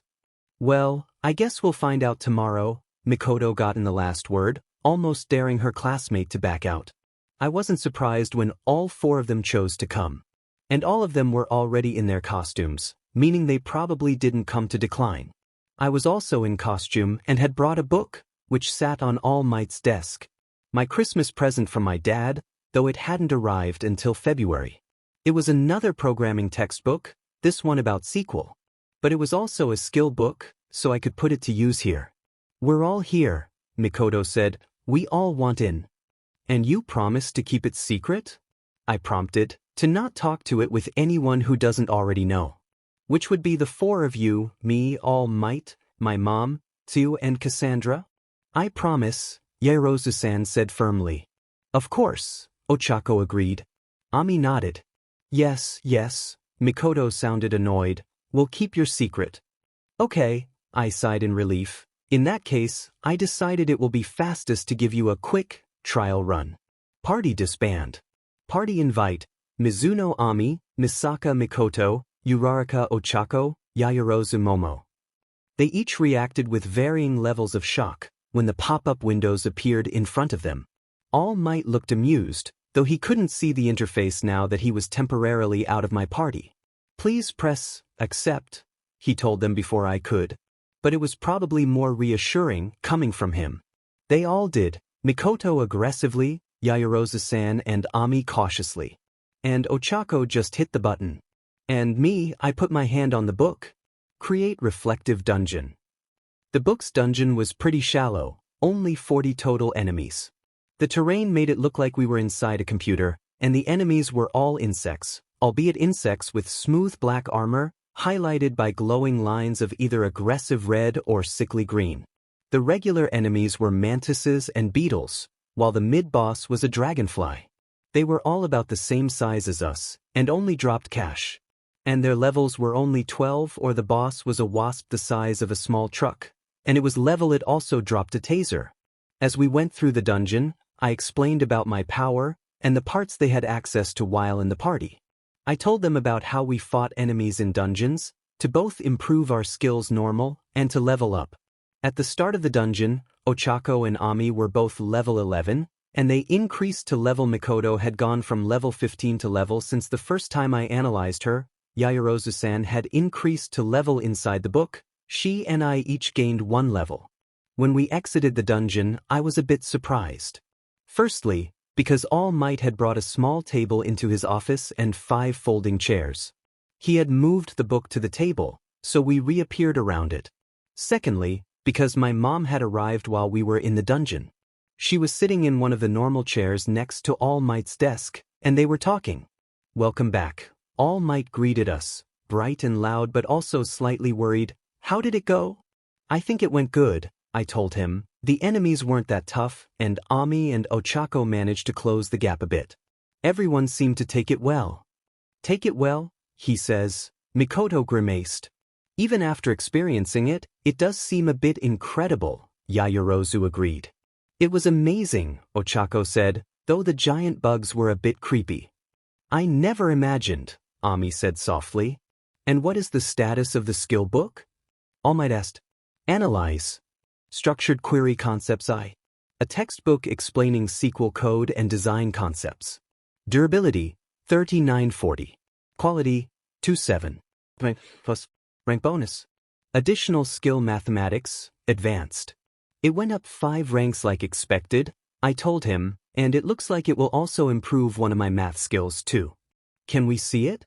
Ami asked, fascinated. I touched the book again. This book contains the skills SQL coding, database design, and mathematics, advanced. Learning them will consume the book. Proceed with learning these skills? Accept, decline. I let them all look at the prompt, though Ami was the most interested. Then I hit accept, and the book disintegrated. That got a bit more of their attention. Skill book used. Mathematics, Advanced Skill Improved LVL Skill Sequel Coding LVL1 Unlocked. Skill Database Design LVL1 Unlocked. Ami also looked at that screen. Then she sighed. Wishing you could do that too? Mikoto teased her gently. I don't know, the Bluette admitted. It does seem much easier. But I also like reading. So if you can only have 4 other people in your party, Yaoyorozu said, that means we will need to set up some sort of schedule and rotation for training. But I suppose we can consider that later. For today, I am not sure about the rest of you, but I could use a meal and some time to question the nature of reality. Actually, I countered her, there is one more thing we need to discuss, and one more thing we need to do. 2 more things to discuss, Mom added, though I can wait until you are done, Izuku. Right, I guess I should introduce you, I realized. Everyone, this is my mom. Though I guess Ami, you have already met her. Mom, this is Yaoyorozu Momo, Misaka Mikoto, and Uraraka Ochako. I already know who Yaoyorozu-chan is, Mom admitted, but it is nice to meet all of you, and to see you again, Mizuno-chan. Thank you all for being friends with Izuku. Midoriya Izuku-san seemed to realize something. You are the one who designed my costume. I didn't make the connection between Midoriya-san and Midoriya-kun. Yes, Mom nodded, and I wanted to take the chance to talk to you and Mizuno-chan about how you are finding your costumes. Especially since it looks like the company took some liberties with the original specifications. She was frowning and looking at Ami's chest as she said that. But after you are done, Izuku, she waved attention back to me. Right, I got nervous, wondering how they would react. Okay, do the first thing is. I have to admit, I didn't reach out to the 4 of you for entirely altruistic reasons. What do you mean? Mikoto's eyes narrowed. I told you about quests. I reminded them, well, on Wednesday I received one. To clear a certain dungeon, but without Sue, Mom, or anyone else who was in my party at the time. So that is the reason you asked us? Yaoyorozu looked hesitant, and now that we finished the dungeon. That skill book wasn't the dungeon, I told her. The dungeon is me. That shocked them. That first study group, Ami remembered, you said you were fighting in a dungeon in All Might. And that wasn't the only reason, I continued after nodding. I got the quest after Ami and Ochako asked if they could start training with us. And after Tsu and the others said they were okay with it. So I had already decided to invite you too. The quest made me realize that maybe I should go a little further, and yes, gave me an incentive to do so. I offered the spot to Mikoto because she is also already my friend. Then I looked directly at the black-haired girl and explained, Yaoyorozu, I asked you because I thought it was only fair that the last person was a member of the study group. And to be honest, I felt that you would be more likely to keep the secret than Hagakure-san or even Kyoka. And your quirk would be useful. But also, because I thought I wasn't as close with you as I am with them, and I thought this would be a chance for us to become better friends. Momo, she said. I grunted in confusion. Please, call me Momo, Izuku, she elaborated. Like Ochako, I know that my family name is a mouthful. And anyone who trusts me enough to let me literally into his soul, well, he can call me by my given name. Well, I guess if she's okay with it, I can forgive you too, Mikoto smirked. But I wonder, why didn't you just take your main party in and clear most of your dungeon? With All Might's help, it would have been easy, and then we could have just gone in and done cleanup. We did think of that, I chuckled weakly. Right after I got the quest, actually. Spoiler, why don't we just go into your reflective dungeon? We could get a feel for it, and see who might be the best to invite. I expect you will still want to include Uraraka and Mizuno, but you may find Todoroki or Tokoyami would make things easier. I considered the text in our group chat, but another message came across before I could respond. Froppy, with All Might's help, we could just clear it all but the last boss. Then you and the new party would only have one fight. Symbol carrot piece, that sounds like a good plan. And it will give you some wiggle room to find a new group. Izuku M. #spoiler, I think I should probably stick with the members of the study group. It is only fair, since they have been trying to figure out how we are getting better so fast. Plus, Mikoto was my friend before we started at UA, so I want to invite her too. Izuku M. But yes, That is a good idea. Sue and Cassandra had joined us in All Might's office, after Ami and the others left to consider my offer.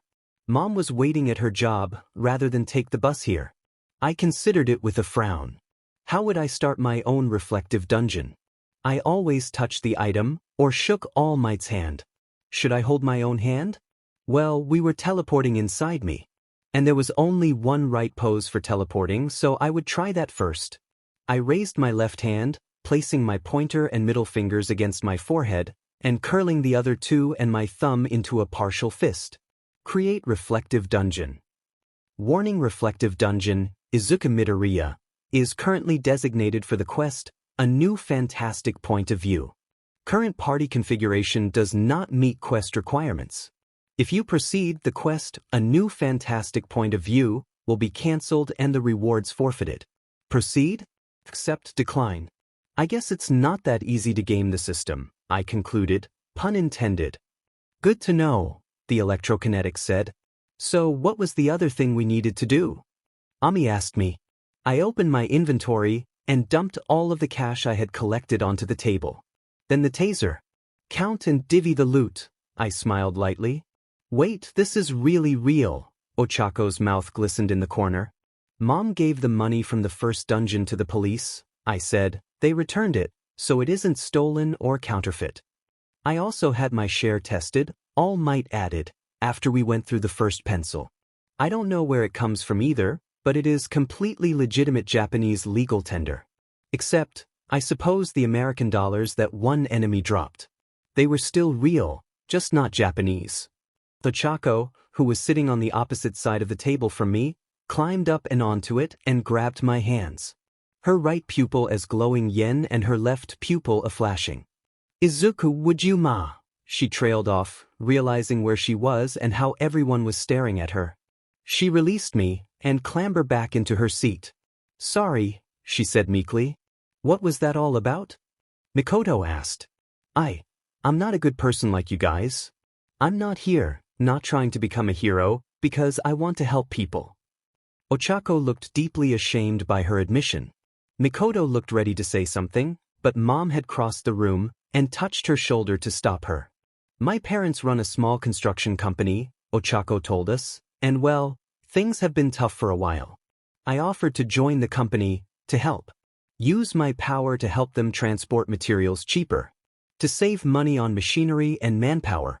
But my father, he thinks I didn't really want to. And maybe he is right. I want to help my family. But working in construction? I'm not sure. So, when I heard that heroes can make a lot of money, I thought, if I could become a famous pro, I could advertise for our company. Or just make money on merchandise to support them. And then when I saw this, 2,814,600 yen. We all looked at the pile of money. I was wondering if it was a guess or if she had really counted it that fast. I suspected everyone else was thinking roughly the same thing. For about 2 hours' work. I thought about 2 years ago when my parents almost went bankrupt. And I went a bit crazy. But I want to do this, make money and support my family on my own. Not ride on Izuku's coattails. It's not wrong to want to have a stable life and support your family, Mom comforted her. I had similar thoughts when I found out about the money from Izuku's dungeons. I had stayed in a loveless marriage for years to make sure Izuku had a good life. I am willing to use his power as a backup if my job goes badly. But I am working hard so that doesn't happen. There are worse reasons to be a hero, Ami said softly, trying to impress someone, trying to feel superior. There are heroes who want money and fame for themselves. And even worse, the ones who just do it so they can hurt villains.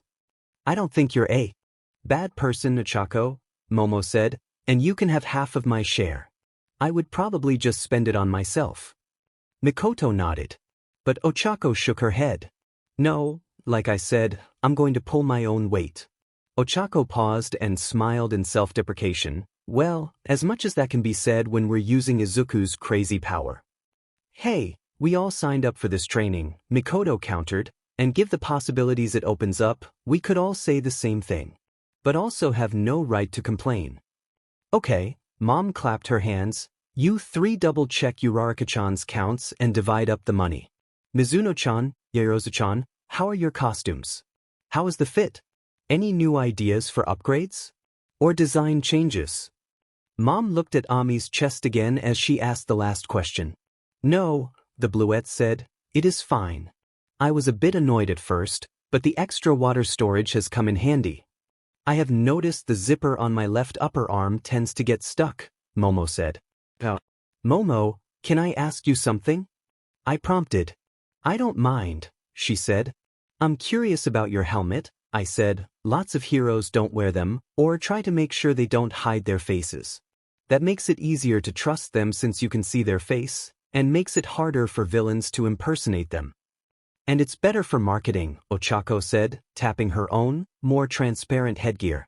Right, I agreed. So why is your helmet so heavy and concealing? Is it just defensive? No, she answered. She turned the helmet towards me, letting me look inside. The helmet does two things for me, Momo explained. First, it has 4 compartments that each store a protein shake. By hitting one of the buttons on the side, the straw extends to my mouth. That way I can replenish my reserves on the go. Also, the visor has a complex HUD. It can show both design schematics and molecular blueprints to help me remember more complex things, or giving me the plans if I suddenly need to make something I'm not familiar with. Mom, meanwhile, had moved over to Momo and was checking the fastener that ended over her bicep. So, I called for their attention. The quest to clear my own dungeon only gave me 5 days. Time runs out Monday at about 6:15 p.m. And since I don't know how large the dungeon will be, I was hoping we could start early tomorrow. If it is like that book, we can probably clear it in the morning. But if it is anything like All Might's dungeon, it may take both days. Hopefully not any longer. They nodded, then Ochako took on a thoughtful expression. What is All Might's dungeon like? She queried. If you don't mind me asking? Of course not, our teacher boomed. So far, it has been limited to the campus of LAU. And the entrance message said there are 240 total enemies, including 2 bosses and 7 mid-bosses. Dungeon entry, Izuku Midoriya. Mooks, 9797. Mid-bosses, 2 unspawned. Bosses, 1 unspawned. This is a school? Momo half said, half-assed. Aldra, Ami confirmed. Expect it's not, I added looking around. You seem to mean that in more than the obvious way, Mikoto noted. The style matches, I explained, but there is no intersection like this. The only room at the end of a hall like that is the music room. But the hall would be much longer, Ami picked up for me, and we would be able to see the racetrack out those windows. So it is probably a random labyrinth-type dungeon. Mikoto showed off her gaming knowledge, with sections based on your middle school. Because that was a dramatic and dangerous time for you, Ochako said. Then when the other girls looked at her, quickly added, sorry. No, you are probably right, I agreed. Then, key detection. I took a second to process what I sensed, then told them, it's not as good as an actual map, but since I can tell where the enemies are, it should help. Momo unzipped the panel over her right bicep and created a ball of thick, white string and a number of nails. The Theseus method then, she suggested. Ami and I both nodded. Momo tied 1 nail around the end of the thread and then handed it to Mikoto, who, in turn, shot it into the wall as an anchor. I'm pretty sure I get the idea, Ochako said, but what's a Theseus? I wasn't sure what to think of my dungeon. Like All Might's, the enemies were shadowy versions of my past antagonists. Well, with one notable exception so far, someone I definitely expected but hadn't seen yet. Longfingers and Kaken's other cronies. Other bullies who were not affiliated with them. One of my former neighbors who had always looked down on me and Mom, and her dog that always chased me. There was also the Moss villain, whose attack had forced Aldra to cancel a field trip in my first year. Killing the doppelgangers left me conflicted. I never wanted to hurt the physically. Except the time outside the arcade. And the mooks weren't real. Yet it was somewhat satisfying. Mid-bosses spawned. After we killed the first 29 mooks, a new alert appeared. Do you sense the mid-boss? Mikoto asked. I refocused my energy, reaching out again. Yes. He seems to be back in the second gymnasium we found, I reported. Should we go back fight him? Ochako asked. It is probably a good idea, Ami said, rather than waiting until we are more tired or risking that the boss will move around and he might attack us from behind when we are already engaged. The rest of us nodded, and so we turned back. Between Ami's memory and Momo's thread, it only took a few minutes to get back to the gym. I could sense the stronger key behind the doors I didn't remember closing. I had a strong suspicion of what we were going to find. I stood in front of the doors, ready to tank. Mikoto and Ami had hold of the handles with their respective powers, ready to push the doors in. And Momo and Ochako stood behind me, ready to follow me in. 3, 2. Mikoto counted down. Then they opened it. Deku, a familiar voice roared even before I was through the door. He was in the Aldous summer uniform. He seemed shorter than I remember. But that was probably just because I was a little taller. No, he was the same. In fact, he was more like the real thing than any of the other opponents we had faced so far. Full-colored and sharp, focused expression. The others were like shadows, but if I hadn't known better, I would have thought it was really him. Bakugo Katsuki. My friend, exactly as he had been when I saw him in school, the day he was murdered. I'm gonna kill you, you shitty nerd. I flinched. I couldn't help it, even though it had been a little over a year. It was a response to a decade of conditioning. It's okay, Hizuan, Ami's voice was gentle, but her expression was more stern than I had ever seen it before. I will take care of this.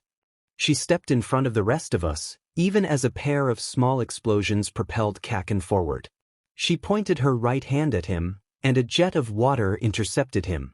It wrapped around his head and shoulders, forming a solid ball of water. His legs jerked forward as the momentum of his upper half was abruptly stopped. She could have suffocated him or enveloped him completely. But she instead left his nose and mouth free. Ami would later tell me she was worried that seeing him engulfed and unable to breathe would dredge up bad memories of the news coverage, mostly for me but also for her. But that wasn't the only reason. Do you recognize me, Bakugo-san? She asked, taking another step forward. Construct that you are, do you know? Brain Beach, he snarled. That's what you called me, she said, but you can see now that despite the rumors you spread and believed, my quirk was never what let me beat you. He put his hands next to the water holding him and triggered his explosive power. Some of the liquid boiled off. Some of it was blasted away. Enough for him to break free. You're not better than me. Not you, not Deku, not anyone, he shouted as he charged her. I'll kill you both. Ami's eyes narrowed. She raised both her hands. Arrogant. Deluded. Self-righteous. Cruel. Aggressive. Impulsive. Bully. With each word, a water bullet kanonied at Kaken. After the first one sent him careening, he tried to counter. But his explosions only weakened the attacks. He couldn't stop them. And by the last word, the mid-boss was crouching on the floor, panting in pain. You were never better than me, she told him coldly, and neither one of us is as good as Izuku. Then she hit him with a column of water, blasting him across the gym. Into a support beam. The mid-boss crumpled to the floor and disintegrated. Ami exhaled harshly. She turned back to us with a sheepish expression. Well, she said, that was cathartic. I silently agreed. Hey, Ochako, Mikoto whispered loudly, remind me never to piss her off. And if I do, to apologize quickly and sincerely. Oh, I would never have done that to the real Bakugo, Ami countered quickly and nervously. The things he did was mean and wrong.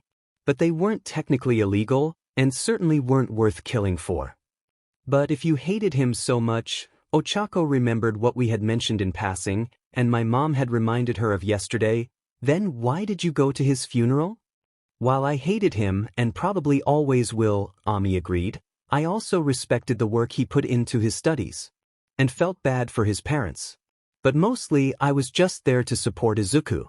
Though I didn't get a chance to talk to you. When she directed that last part at me, I thought she might be blushing. But it was hard to tell through her blue-tinted visor. Well, I changed the subject, even as I pulled in the cash. And were those smoke grenades?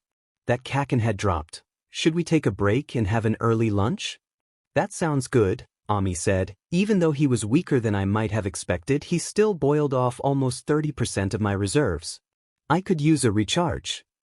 I agree, Momo added. We are making good time, all the more reason not to press too hard. Exit dungeon, I proclaimed. We returned to All Might's office. We chose to meet here again rather than go through the process of checking out our costumes. Mom and All Might were also there waiting for another experiment. Izuku Midoriya dungeon progress. Defeated 20 enemies, plus 1 affinity. Defeated mid-boss, attribute balancing. So what happened? I asked them excitedly, ignoring the prompt for the moment. The 4 young ladies disappeared like usual. All Might answered, however you, young Midoriya, did not. I didn't. I prompted in surprise. No, Mom shook her head and looked slightly worried. You just stayed frozen, sitting in that pose. And on top of that, you were translucent. I prodded your shoulder, and you were still solid, even if you didn't look it. But it looked like you were a ghost or a cheap hologram. That's strange, I said thoughtfully. Maybe since we were inside my dungeon, I still had to be out here. But because I was inside the dungeon, I couldn't be out here? I guess that wouldn't happen if we went into someone without that person being a member of the party. Before we discussed that, Momo said with a hint of embarrassment, could we order lunch first? I need to replenish. All Might smiled and picked up the phone. Lunch rush, could you bring up the pizzas early? My students are taking their break now, and they are hungry. We ate and rested while telling Mom and All Might about the inside of my dungeon. Mom cringed when we told her Kaken was the first mid-boss, but I told her I was fine. Then I finally acknowledged the alert. Glancing at All Might, but also thinking about my own power and future, I assigned my new affinity to the telekinesis skill set, which covered all the skills from TK Basic, TK Intermediate, and Tactile TK, plus the microkinesis, megakinesis, and TK advanced talents I didn't have yet. It was a lot of skills, and would help me qualify for the more advanced TK and also Psi-biology talents, many of which required a certain total of skill levels in other TK skills. I was thinking my second affinity would either go to telepathy skill set or clairvoyance skill set. I might have qualified for Psi-biology, basic, but I wanted the intermediate level. And that required TP intermediate, which in turn needed 50 levels of TP skills. TK Intermediate had also needed 50 levels in TK skills, but I was well past that point when I had purchased it on impulse after our first trip into All Might's dungeon. While I was considering all that, the other members of my party were going through their list of talents. We had each gained 1 more level, with Ami gaining a second one. I didn't know if that was because she had already been closer to level 15 than Ochako, or if she had received some sort of bonus for soloing Kaken. Or both, I guess. Either way, they all had at least 1 talent point open, and they discussed with themselves and Mom and All Might what they should buy. The general consensus was to focus on talents related to their quirks, which ended with each of them buying the second level of their quirk, and Ami and Momo choosing to save their second talent point, since they didn't qualify for the third level of their quirk yet. After returning, it didn't take us long to clear out the next 29 mooks, resulting in the second mid-boss spawning. Tracking his power led us to a hall we hadn't been down before, which ended in an exit door. Looking out the windows, we could see the baseball diamond. But that was not where we found ourselves when we stepped outside. We were on a beach, looking out over the ocean. But a depressing beach, covered with trash. And not just like food wrappers, but old appliances, industrial crates, and even an abandoned SUV. It wasn't even a smattering of garbage either, but piles taller than Momo. Dagoba Beach, Ami said sadly. I remember coming here when I was young. Then trash started washing ashore, and people starting dumping things they didn't want to pay to have hauled away or recycled. She trailed off as she saw him. Analyze, I said softly, not quite believing what I was seeing. Name, Izuku Deta Midoriya C. Another you, another path. Level, 25.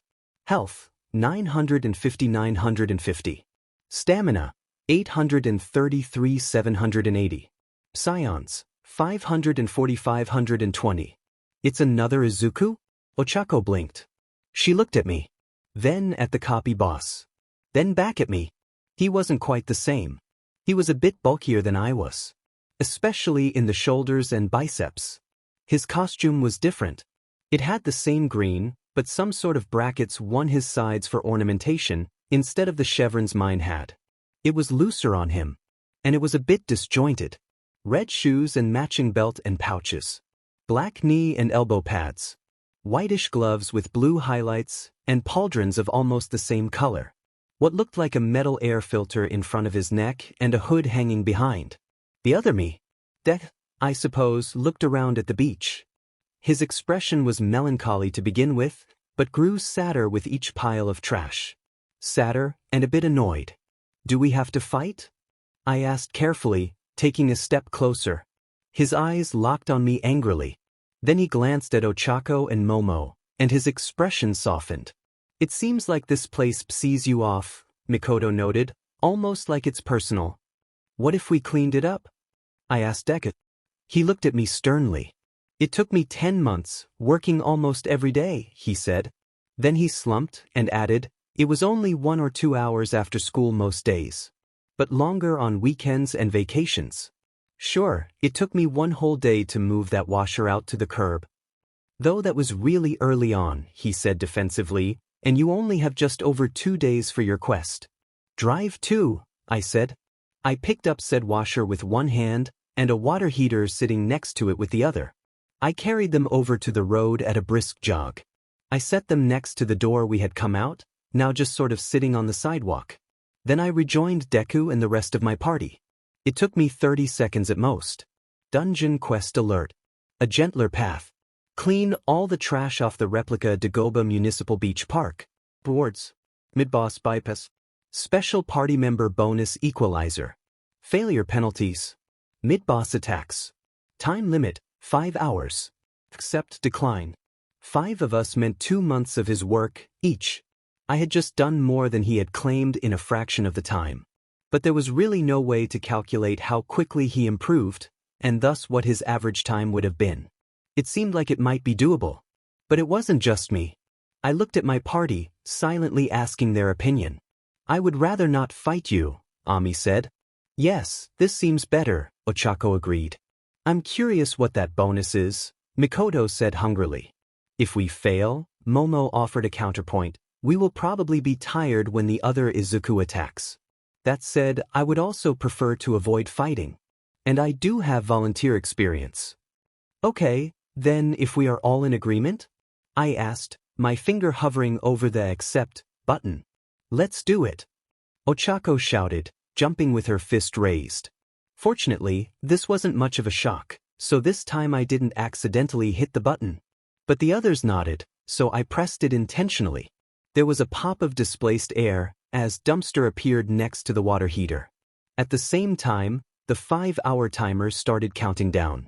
Ochako, Ami, and Mikoto teamed up to do most of the heavy lifting.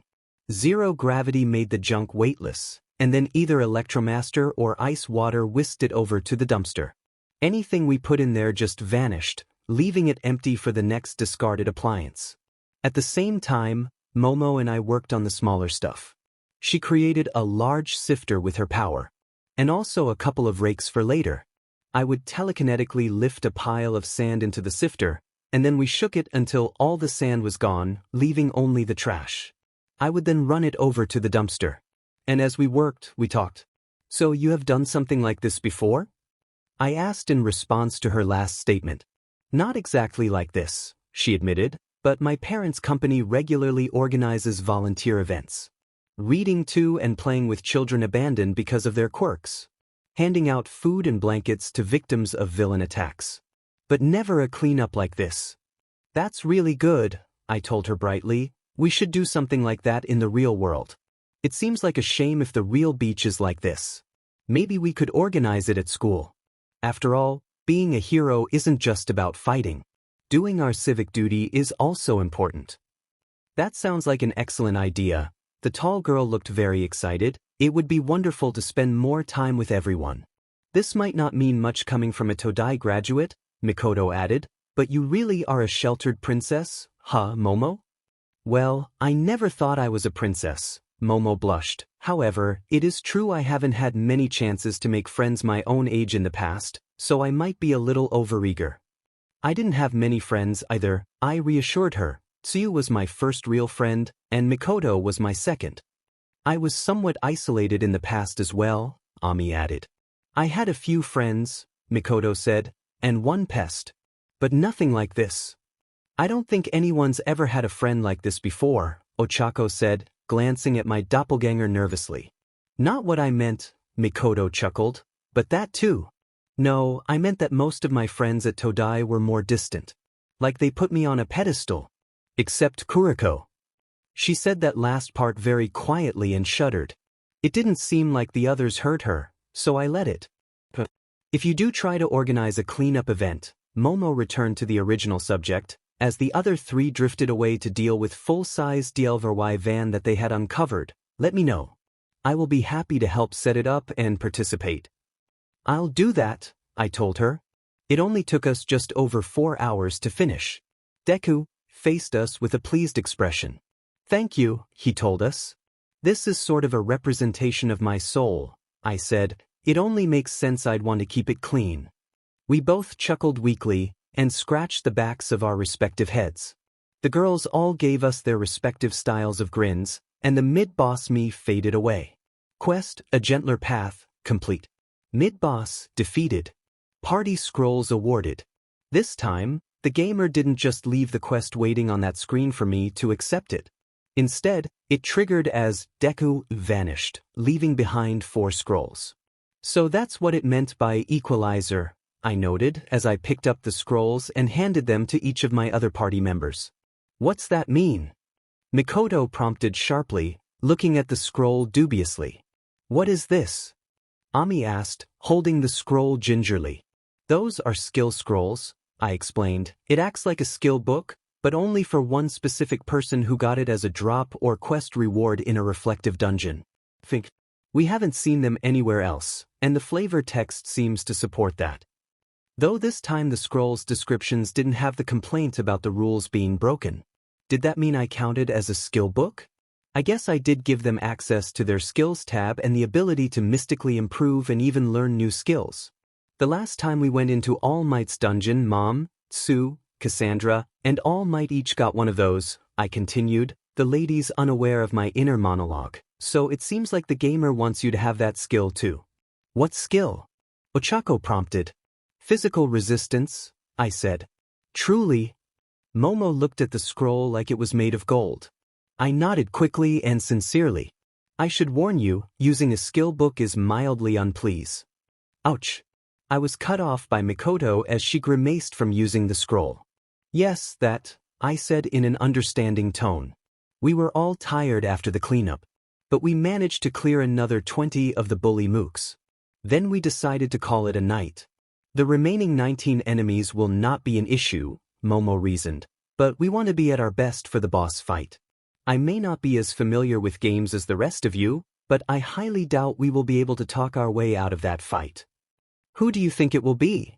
Ochako asked, a blend of excited and nervous. Maybe All Might? I hope not, Mikoto grimaced, more like the 0-pointer. That was the last boss before Izuku got into UA. That would make sense, Ami agreed. I was thinking perhaps another instance of Bakugokuin. But this time with the ability to summon minions. You just want to wail on him again, Mikoto smirked at the bluette. Actually, I wanted Izukuin to have a turn, Ami admitted, blushing. Izuku Midoriya Dungeon Progress. Defeated 40 enemies, plus 1 affinity. Defeated 60 enemies, plus 1 affinity. Defeated 80 enemies, plus 1 affinity. Defeated mid-boss, attribute balancing. I assigned the affinities to telepathy, clairvoyance, and key arts. Then, after promising to meet up again in All Might's office Sunday morning, though a bit later in the morning than we had met up today, Mom and I went home. What was your dungeon like, Izuku? Mom asked softly, once we were on the train. Aldera, I said simply, it looks like Aldera, and was full of bullies. Plus a version of me that I think represented a different way I could have spent my talents and skills. What about you? What did you and All Might talk about all day? Costumes, she said, sounding a bit evasive, and what it is like for him, teaching. And a bit about you and the gamer, and if we ever considered going into my dungeon. After I finished the last MOOC, we got the message that the boss had spawned. I did a key scan. Then I frowned. What is it, Izuku-kun? Ami asked. I thought we had covered the entire maze, I answered, but it feels like the boss is above us. Secret passage? Mikoto suggested. Or a new path opened up, Ochako added. But that isn't all, Momo studied me. Which wasn't really fair, since we couldn't see her face. No, it isn't, I confirmed, this feeling. The boss is strong. But not only that, it feels spread out. Like maybe it is a larger-sized boss. There's no way to know until we see it, Ochako said. She was trying to be energetic, but it was easy to see she was a bit shaken by my announcement. It's not like we are going to give up now, right? Mikoto pressed the point. Then let us get as close to being under the boss as we can, Momo agreed, and then see if we can find a way up. If nothing else, maybe Mikoto or Izuku can blast a hole in the roof, Ochako joked. Ami just listened, her lips pursed in thought. We backtracked our steps, following the string. And it didn't take long to see something that had definitely no been there before.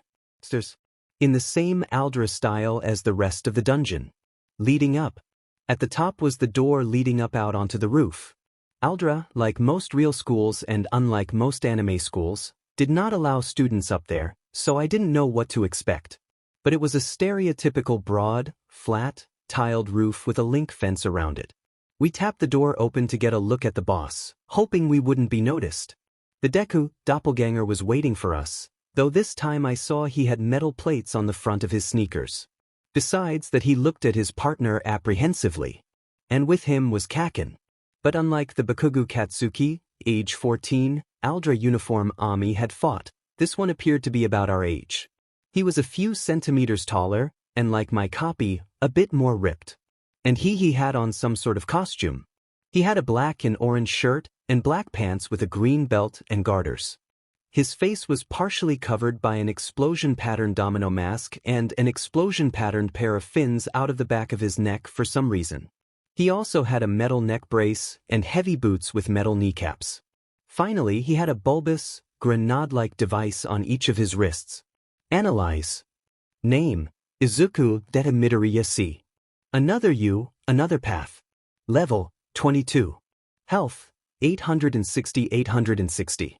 Stamina: 690. Psions: 460. Name: Katsuki, Bakugo. What could have been? Level: 22. Health: 924. Stamina: 650. Ki: 550. 575. So for a strategy, I began, my voice catching a bit, how would all of you feel about beating me up? Not me. The boss me. Izuku, you are my friend. Mikoto laid a comforting hand on my arm, but I'm still more than a little angry about the whole, will I make it in oops? No, I stole the top spot thing. So I will have no trouble blasting that copy. It's not really you, Ochako said nervously. I guess that means I can fight it. Ami looked even more unsure. What are you thinking? Momo queried. Well, I'm thinking that unless that is some unexpectedly crazy version of him, I know what Bakugo-kun can do.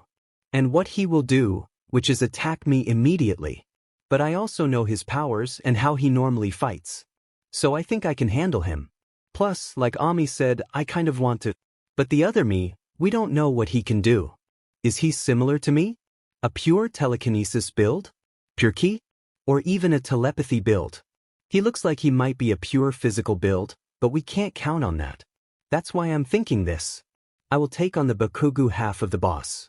The three of you take on Deku, but carefully. And Ami hangs back to provide support for the rest of us.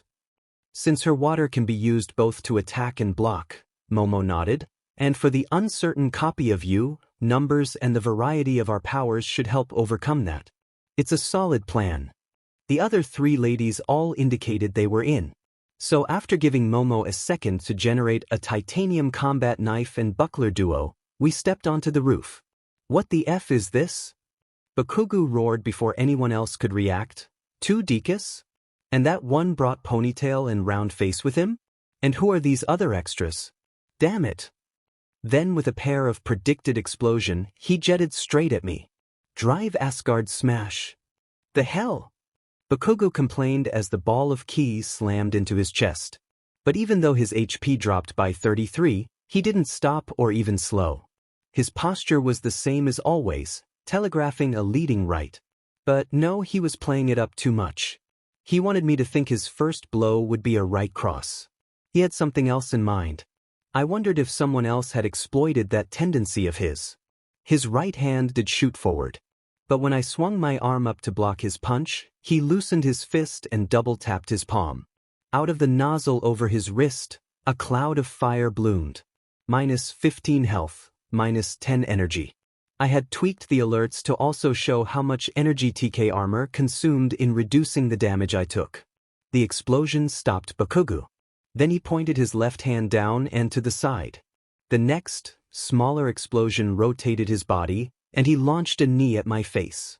He seemed surprised when I caught it on my arm and forced him back, only losing a little energy in the process.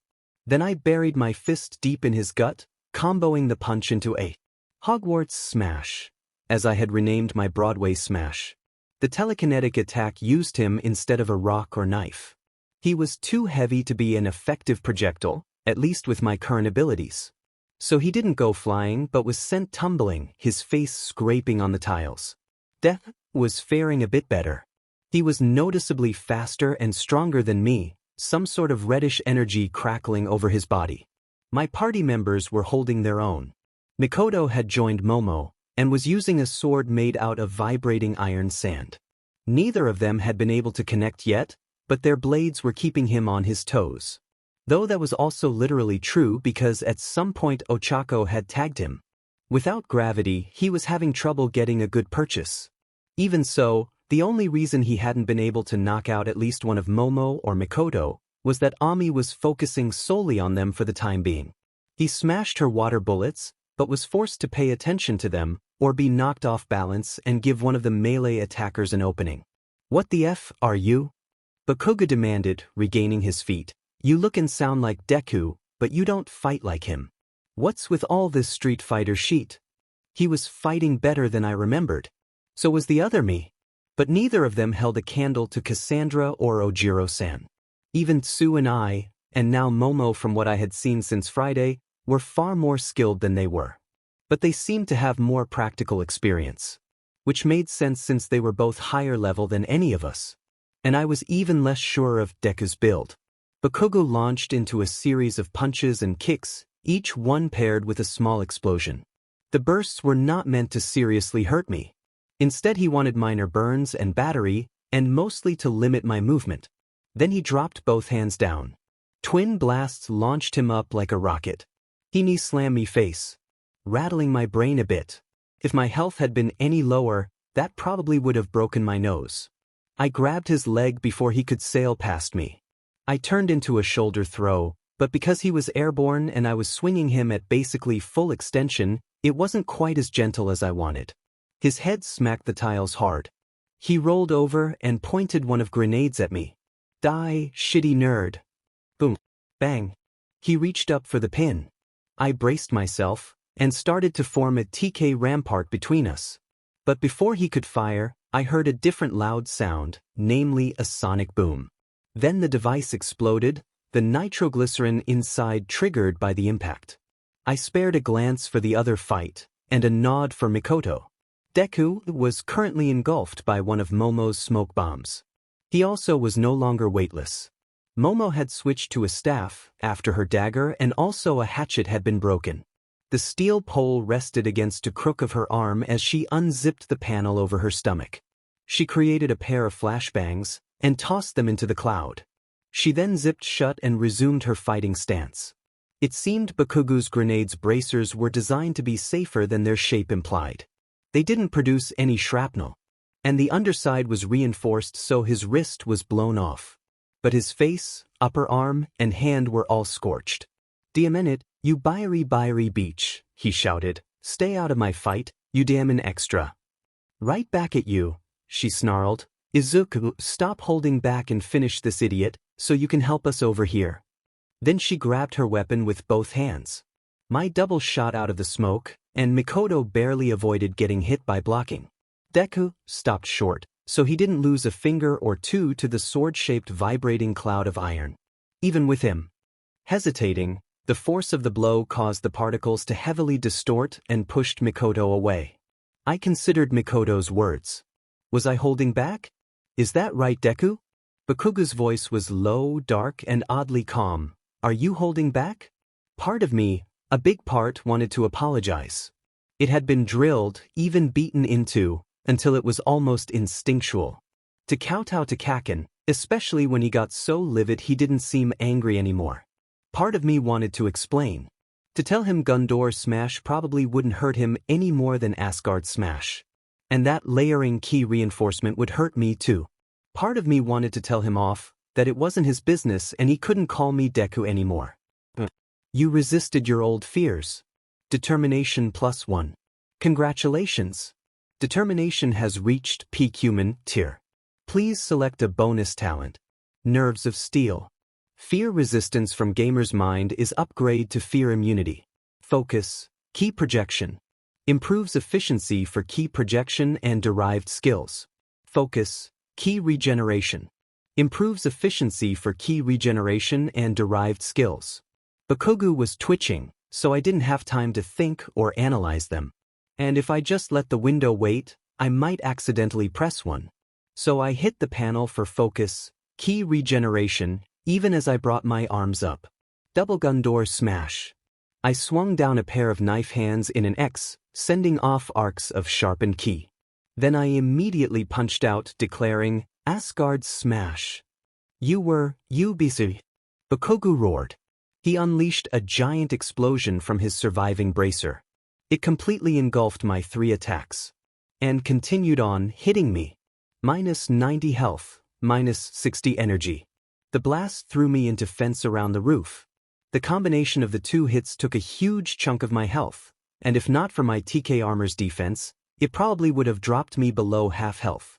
But at the same time, it looked like I was wrong.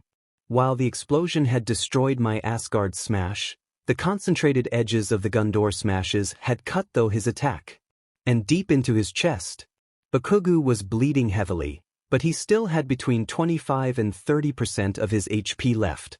I drew myself up, I just honestly didn't think that would work any better. Heh, he panted. I don't know what you are, you shitty nerd. But I'm not going to lose to you again. He rocketed forward again. But without his grenade, he was limited to weaker, sputtering bursts with his right hand. He was moving slower and off balance. I never beat you before, Bakugo, I told him, and what am I? I'm the one who will fulfill both of our dreams. I timed it out and stepped in. And I'm sorry, Kaken, I said, but that means I have to beat the you here before me now to do it. I threw an uppercut, not at his chin, but at his throat. There was a sickening crunch. He was still moving forward and crashed into me. Except it was solely momentum and I wasn't knocked down. I set him gently aside. Damn it, Deku, he wheezed weakly. Then he vanished in a small explosion, leaving behind a stack of bills and a small, ruby-like gem. Analyze. Medium fire jewel. Once again I received the nondescript alert. And sure enough, the instant I touched it, it vanished. I dropped the money into my inventory with the rest, and turned to the other fight. I said tentatively, not wanting to insult or annoy them, Mikoto, you complained about me, but despite the initial plan, it has been all 4 of you focusing on this guy, and he's in better shape than Bakugo was when you told me to stop holding back. We haven't been focusing on him, she shot back sharply, since we've been keeping half an eye on you. We were worried you would not be able to go through with fighting Bakugokuin's copy, Ami added softly. Plus, this guy's a lot faster and stronger than you are, Ochako added. Well, it looks like you have a plan ready, I noted. Deku frowned. What? He asked. Since you are a reflection of my soul, please take this lesson back with you, I told me kindly, because I know it is a mistake I make too, despite knowing better. People never think to look up and rarely remember to look down. His eyes widened, and his gaze shifted skyward. Floating above him was a cloud of metal shards.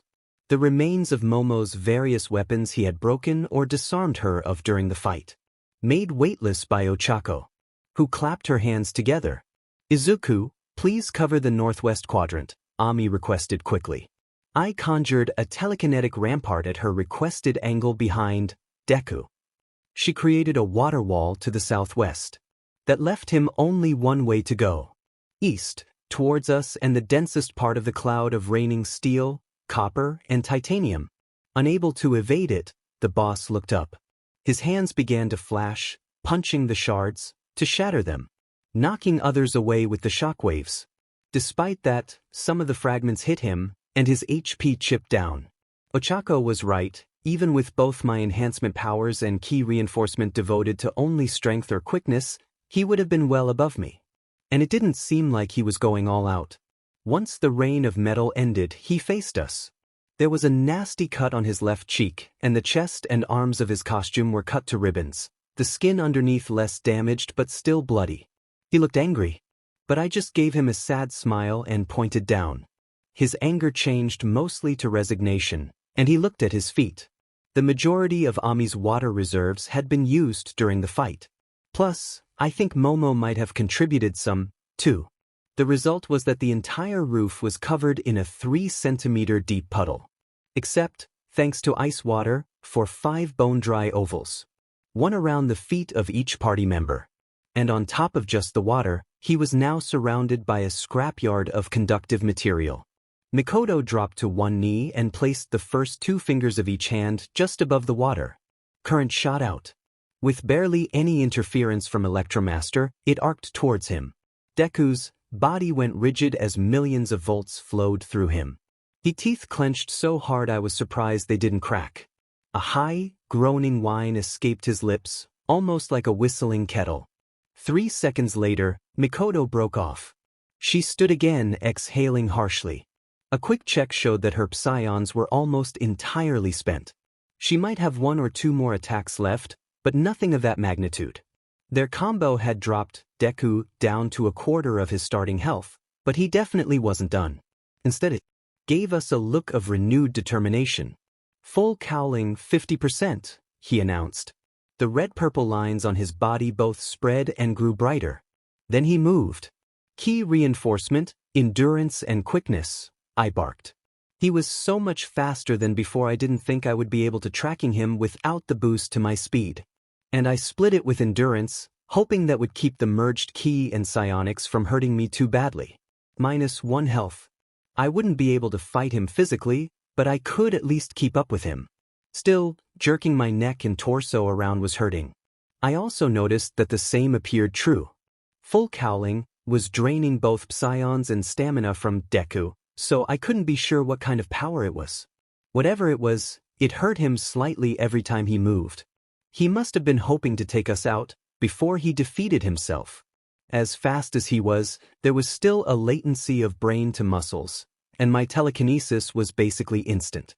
When he stopped circling and moved into attack, I conjured another rampart, this one in his path. Death smashed through it like glass, barely slowing down. But slow he did. That gave Momo a chance to throw a pellet of some sort in his path. I was expecting an alkali metal or something else that would explode. Instead, whatever it was caused a rather extreme endothermic reaction. There was spray of mist, and the boss's next step landed on smooth and solid ice. His foot slid forward, dropping him into a painful splits on the 4-meter circle of ice now covering the ground around him. I heard a sharp crack I thought might have been one of his bones. Instead, it was from the ice itself. Hundreds of small needles of ice broke off from the main mass and flew up, impaling him, making him look like an instruction model for acupuncture. Only these needles went deeper. He shivered, but was also bleeding profusely. Death tried to stand, but between his injuries and Ami returning the ice to its flattest and slickest, he couldn't. I stepped closer, a ball of ki forming in my hand. Mikoto did the same. She held up one of her discs, and Ochako tapped it. "You are going to becoming the #1 hero?" he asked me, smiling. That's the plan, I said humbly, with a little help from my friends. He nodded. And we reduced his HP to Izuku Midoriya dungeon complete. Defeated 100 enemies, plus 1 affinity. Defeated boss, bonus random talent. Level 1 cleared, bonus random talent. The other me dropped some more money and a medium light jewel. After exiting and splitting the money, the 5 of us, plus All Might, took a break and ate lunch. To wait for Mom, Sue, and Cassandra. The 3 of them had also come to campus, wanting to see the results of clearing my dungeon, and of the quest that had led to the second party. So what was the boss? Sue asked as soon as she entered All Might's office. It was a strange version of Izuku, Ochako told them, and a villain version of the Bakugo Katsuki who was the mid-boss. Actually, I said sheepishly, I think that was what Kaken would have been like if he had made it into UA. Ami nodded and Mom looked thoughtful. So then, All Might boomed. It appears the rewards for defeating the boss and clearing the first level are both random talents. Let's see what you get, Ochako said anxiously. I hit the window, and then assigned my 5th affinity to intuition, since that was tied to my psychic abilities. Congratulations! Boss defeated in your reflective dungeon. Please select a bonus talent. Query Expert. Improves efficiency for SQL coding. Focus, key projection. Improves efficiency for key projection and derived skills. That's easy, I picked the second one. It is interesting that you only had 2 choices, Sue noted, when I had 3. Actually, I remembered I hadn't told them, I also hit 50 determination fighting Bakugo, and that gave me 3 options. I took key regeneration focus, since it applies to key healing too. But the key projection one was also offered. The next window for the level 1 clear also only offered me 2 skills. I took sidestep over tough as nails, but it was a difficult choice. In the end, I decided Mom was right, and improving my dodging ability was better. Now for the big one, Mikoto smirked, the quest that got us 4 into this. Quest, a new fantastic point of view, complete. Claim the rewards? Accept decline. Bonus talents received. Party Leader 2 unlocked. Inventory 3 unlocked. Reflective Dungeon 2 unlocked. Guild Master unlocked. Whoa! I didn't clearly catch which lady said that, I was so engrossed in the list of gamer talents. Party Leader 2 was simple enough. I could add a 6th person to my party. I immediately added Sue to test, and members of my party gained 5% more combat XP. Also, the party could talk telepathically. But it was an all or nothing, like shouting. If we used party chat, everyone in the party would hear it. Inventory 3 was slightly more complicated. It added 1 more column, increasing my box to 3 by it also added a wallet function, so money didn't take up a grid slot and I could see exactly how much I had stored. And finally, it added equipping of party members. I flipped over to the party tab, and sure enough, each party member's information now had a paper doll next to it, like mine on the inventory tab. Fortunately, the equipment displays also had those side arrows to collapse them, which I quickly did without looking at what they were wearing. Reflective Dungeon 2 got a bit more of a reaction. It said that we could now delve into the second level of a dungeon, if there was one. But more importantly, time dilation? I gaped at it. Ami looked similarly struck. Does that mean what I think it does? Momo asked. When my party enters a dungeon, I switch to the System tab, called up the manual, and summarized, I can choose to have time pass normally, or at double the normal rate. So 2 hours in a dungeon would only be 1 hour in the real world. And we still age at the normal rate. I know there are some quirks that affect time, Ami said, odd, but they are extremely rare and powerful and give physicists migraines and nightmares. Now you have a power that can simultaneously alter the flow of time and leave it alone. May it is just our perception of time? I suggested, increasing our movement and thinking speeds, without actually changing our cellular mitosis rate? Maybe? But then how would the accelerate metab? Forget the hyperbolic time chamber for a minute, eggheads. Mikoto ordered, what's up with this guild? There was a new tab on my menu, Guild. It might be a bit faster to show you, I decided. Guild invite, Midoriya Izuku, Azuitsu, Kane Cassandra, All Might, Mizuno Ami, Misaka Mikoto, Uraraka Ochako, Yaoyorozu Momo. The 8 screens popped up, and they all hit accept. Well now, All Might rumbled. Right? For all of you, you have access to the stats, skills, and talents tabs, even when you aren't in my party. Also, I guess the guild tab, if that wasn't obvious. But not the party tab unless you are in the party, and vice versa. For me, I can invite a guild member into my party, even if I don't have line of sight on them. There's also a guild chat, which is like party chat, but with the whole guild. And it looks like I can have up to 12 people in the guild, including myself. Wow! What's this? Ochako exclaimed in disbelief. 1 billion yen? 1 billion. I glanced down on the tab. Sue mumbled. Sure enough, there was a guild hall option. It would let me convert an item's reflective dungeon but not a person's into a guild hall. Then any member of the guild could jump to the guild hall from anywhere. But they could only exit to the real-world location of the item itself. Plus, according to a quick glance at the manual, additional guild perks including guild hall upgrades may be unlocked for purchase when additional qualifications are met. The downside was the guild hall cost, 1 billion yen. Plus the item had to be at least 3 levels deep and the first 2 had to be cleared. So I probably wouldn't have that for a while. Even if I could find a dungeon that reliably dropped 10 million yen, and that I could safely solo, I'd still have to clear 100 of them. / who else are you going to invite? Cassandra asked, and Sue translated for the others. / you still have 3 open slots. Momo called up her window, and dropped some skill points into JSL. Ami, Mikoto, and Ochako followed suit. Wait, Cassandra, I said silently, if we have guild chat, then I can talk to you? She responded. Her current tone was cautious and anxious. But her mental voice was gentle and melodious. Then her face lit up and she teared up a little. I can talk to you, she said certainly, happily. Mom placed a hand on hers. As to your question, Kinsen, Momo said, still in the guild chat, I would suggest inviting Kyoka. I remember what you said on Friday, Ami picked up, and I agree with what you said about Hagakure-san seeming talkative and flighty. Though I think she would not betray you. But I agree that Kyoka-chan can be trusted. I'll think about and try to talk to her some more.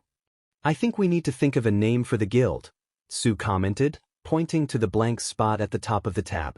Status changes for Midoriya Izuku. Level, 1619.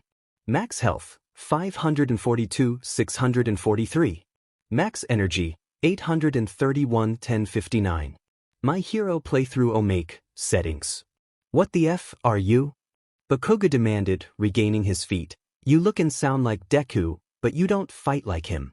What's with all this Street Fighter shit? System, I mumbled quietly. Then scrolled to one of the settings I had ignored, and triggered it. What the are you doing? Bakuga demanded. Then his face screwed up in confusion and he shouted, What the? You nerd. What the did you do? I'll kill you. Izuku, stop holding back and finish this idiot, so you can help us over here, Mikoto yelled at me. After a moment's thought, I realized I was holding back, in the most crucial way possible. System, I announced. What the is it now? Bakuga complained. Begin combat playlist on random shuffle, I instructed. My enemy's eyes widened as a burning guitar riff sounded out of thin air. Up to outer space I will go. Latest trend to go with the flow. Inspired by the music, I dove back into kicking Bakugas. Maybe I'll disable the profanity filter again after he's destroyed. My hero playthrough Omake, the other side. I jerked upright in bed. It was only about 10 minutes before my alarm would have gone off, so I got up anyway. It was Sunday, so no classes. I did a bit of freshening up, then went down to the kitchen and common room. I grabbed a bagel and some OJ, and sat down on the couch to think. The rest of my classmates filed down in time. And when one arrived, I could help but stare at her. Which she noticed. Is there something on my face, Midoriya-kun? She asked. No, I shook my head quickly and apologized. Sorry, Yaoyorozu. Well, do you know how to ride a motorcycle? Or have you ever mentioned wanting to? I am interested, she said, confused. But I don't think I've ever mentioned it. Why? I just had a dream last night and you were in it. I admitted before thinking what I was saying. Tell us more. Mineta and Kaminari sidled up behind me. It wasn't like that, I protested. We were fighting. Well, Kaken and I were fighting Ochako, who was normal, some weird version of me who fought like a fighting game character, Sailor Mercury in her eternal form with the weird shoulder bubbles, some lightning quirk girl with brown hair. I feel like I should recognize her. What did she look like? Todoroki unexpectedly asked. Short, light brown hair and matching eyes. She looked like a middle schooler and had a skirt with shorts under it, a white blouse and a sweater vest over it. And she kept shooting arcade tokens at us. Misaka Mikoto, he said, the female lead of the Raildex book series. A lot of people turned to look at him oddly. My sister collected old books, he defended, and I didn't have any other options as a child. Anyway, I spared him, and the last one was you, Yaoyorozu? Except you had on a full biker's leathers and helmet. Then how did you know it was her? Fuyuchan asked. Same height, same build, and same quirk, I answered, and she fought the same. How did I use my quirk in neck-to-toe leather? She asked. There were a lot of zippers, I explained. You would unzip part to make an item, then zip it back up. Shut up, Deku. Kaken roared. Nobody cares about your shitty dreams. How did I have the same dream as that nerd? Katsuki thought nervously, am I starting to think like him? Or maybe just someone with a dream or telepathy quirk is messing with me. Do we have to? I countered after a moment of thought. It isn't like there are any other guilds like this. So we won't need to specify our guild or have a guild battle or anything like that. Are you sure about that? Momo reversed it on me. You did. Say that there are other people out there with non-quirk powers. Maybe there are other people with the gamer. Or even just people with powers like your guild tab, Ami suggested, without the interface or other powers of the gamer. / I just think it would be good to have a name for our group. Cassandra signed out of habit. / in case we need to talk outside of the guild chat.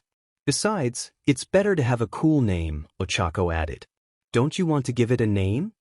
Tsu asked, looking at me carefully. It's not that I don't want to, I hedged. It's just every idea I thought of at first was really nerdy. Such as, Mikoto pressed, a hint of light teasing in her voice. Well, I think my best idea was All Might's Army, I answered. Is that a Harry Potter reference? Ami caught it immediately. Mikoto, Cassandra, Ochako, and even All Might looked confused. Only Mom and Momo seemed to get it. So the four of us briefly explained about the study group Hermione formed in the 5th book to counter a deliberately obstructive teacher. It's not bad, Mikoto frowned. We are sort of a study group, and All Might as the mentor fits. But it is a bit geeky, and we aren't exactly rebelling. It is flattering, the symbol of peace agreed, but I am not sure about calling ourselves an army, reference or not. Still, it explains the names of your attacks, Momo said thoughtfully. Is there something wrong with the names of my attacks? I looked at her and then the others. Ami, Ochako, and Cassandra all shook their heads. Mikoto refused to meet my eyes, and Momo quickly waved her hands. No, nothing, she denied. Just if these are your interests, then that makes sense. I was wondering, why did you change your attack names? All Might prompted. Well, I started using names of American locations, I said, because I'm a big fan of yours, All Might. But I thought I should do something at least a bit more unique. So I started picking fictional locations that I thought fit with each attack. How so? Ami looked interested. Well, my key slice attack didn't have a name, I said, but I thought about cutting things, which led to swords. And Lord of the Rings has a lot of cool and powerful named swords, so I decided my key slice would be Gundor Smash. And then your Asgard Smash is a reference to Mjolnir, Ami mused. And also Thor's fists, I confirmed, but yes, I thought it fit with bludgeoning power of Ki Blast. And the Hogwarts Smash? Momo asked curiously, how does that fit? That's telekinetic attack, I said, and there are lots of spells in Harry Potter that move things around. And I just like the series. We're a bit off topic, Mom reminded us. were we going to try to find a name for the guild? What if we just called it the 1A study group? Momo asked. Inko-Oba-san isn't in class 1A, Tsu pointed out, and technically, All Might isn't either. And what if Izuku ends up inviting someone from outside the class? Ochako suggested innocently. Yeah, Mikoto nodded at Ochako. We might want some guys from the support class to join as crafters. After all, the dungeons would make great labs. Safe, isolated, and now with extra time to work or experiment. Oh, Ochako suddenly exclaimed, how about Izuku's angels? Again, what about Midoriya-san and All Might? Mikoto interjected. We could just be Bosleys, he proclaimed with a broad smile. Mom chuckled.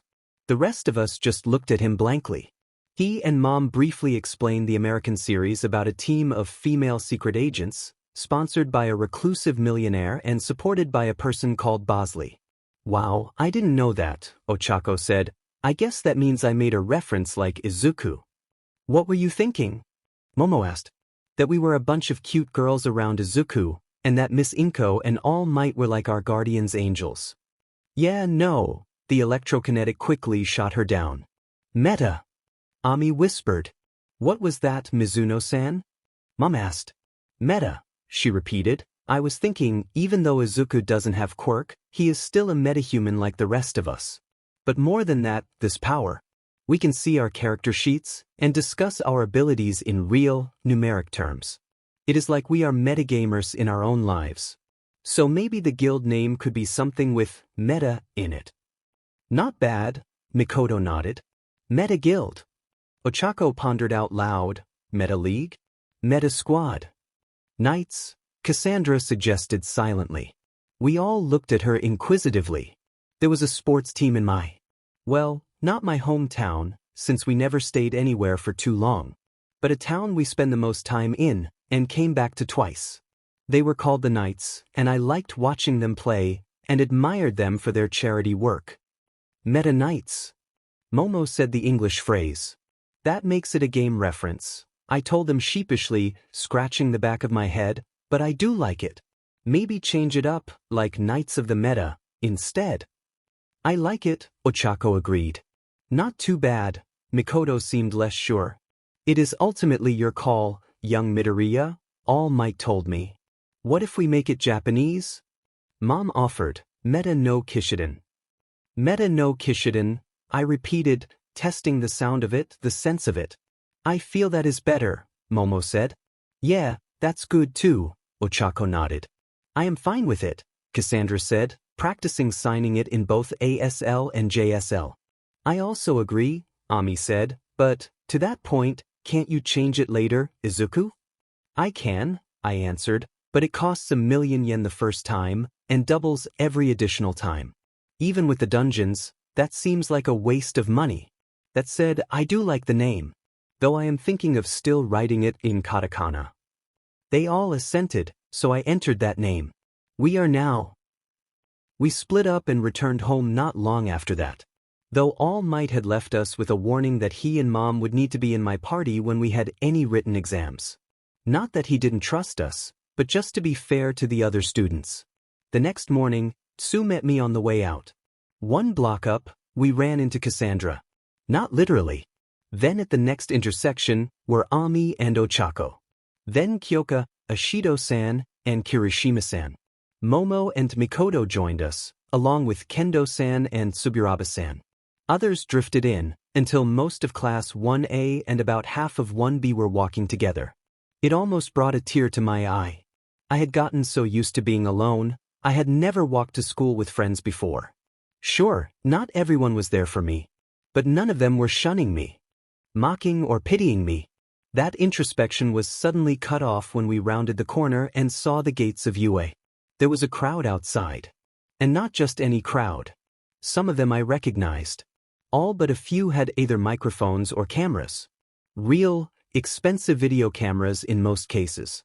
They noticed us and charged. Is it true that All Might is teaching here? What is it like having the symbol of peace as a teacher? How does All Might take his coffee? That last one almost got some of my classmates. Even I almost fell for it, but the chill of Gamer's mind stopped me. We would learn in our second year about that press tactic. The reporter would ask a random and seemingly harmless question to get you to open up. And once you started talking, it was harder to stop. Plus, people actually wanted to know stuff like that.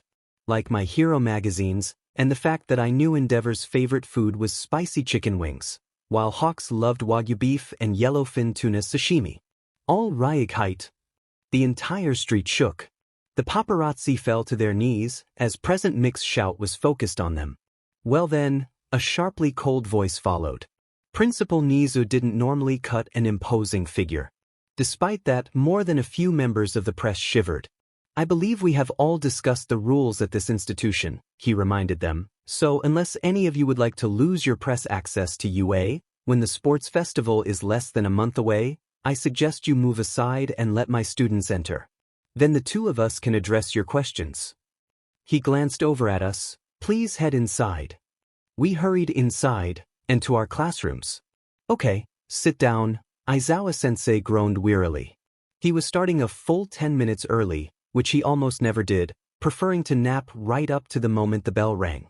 That alone put most of us on edge. Is this about the mess outside?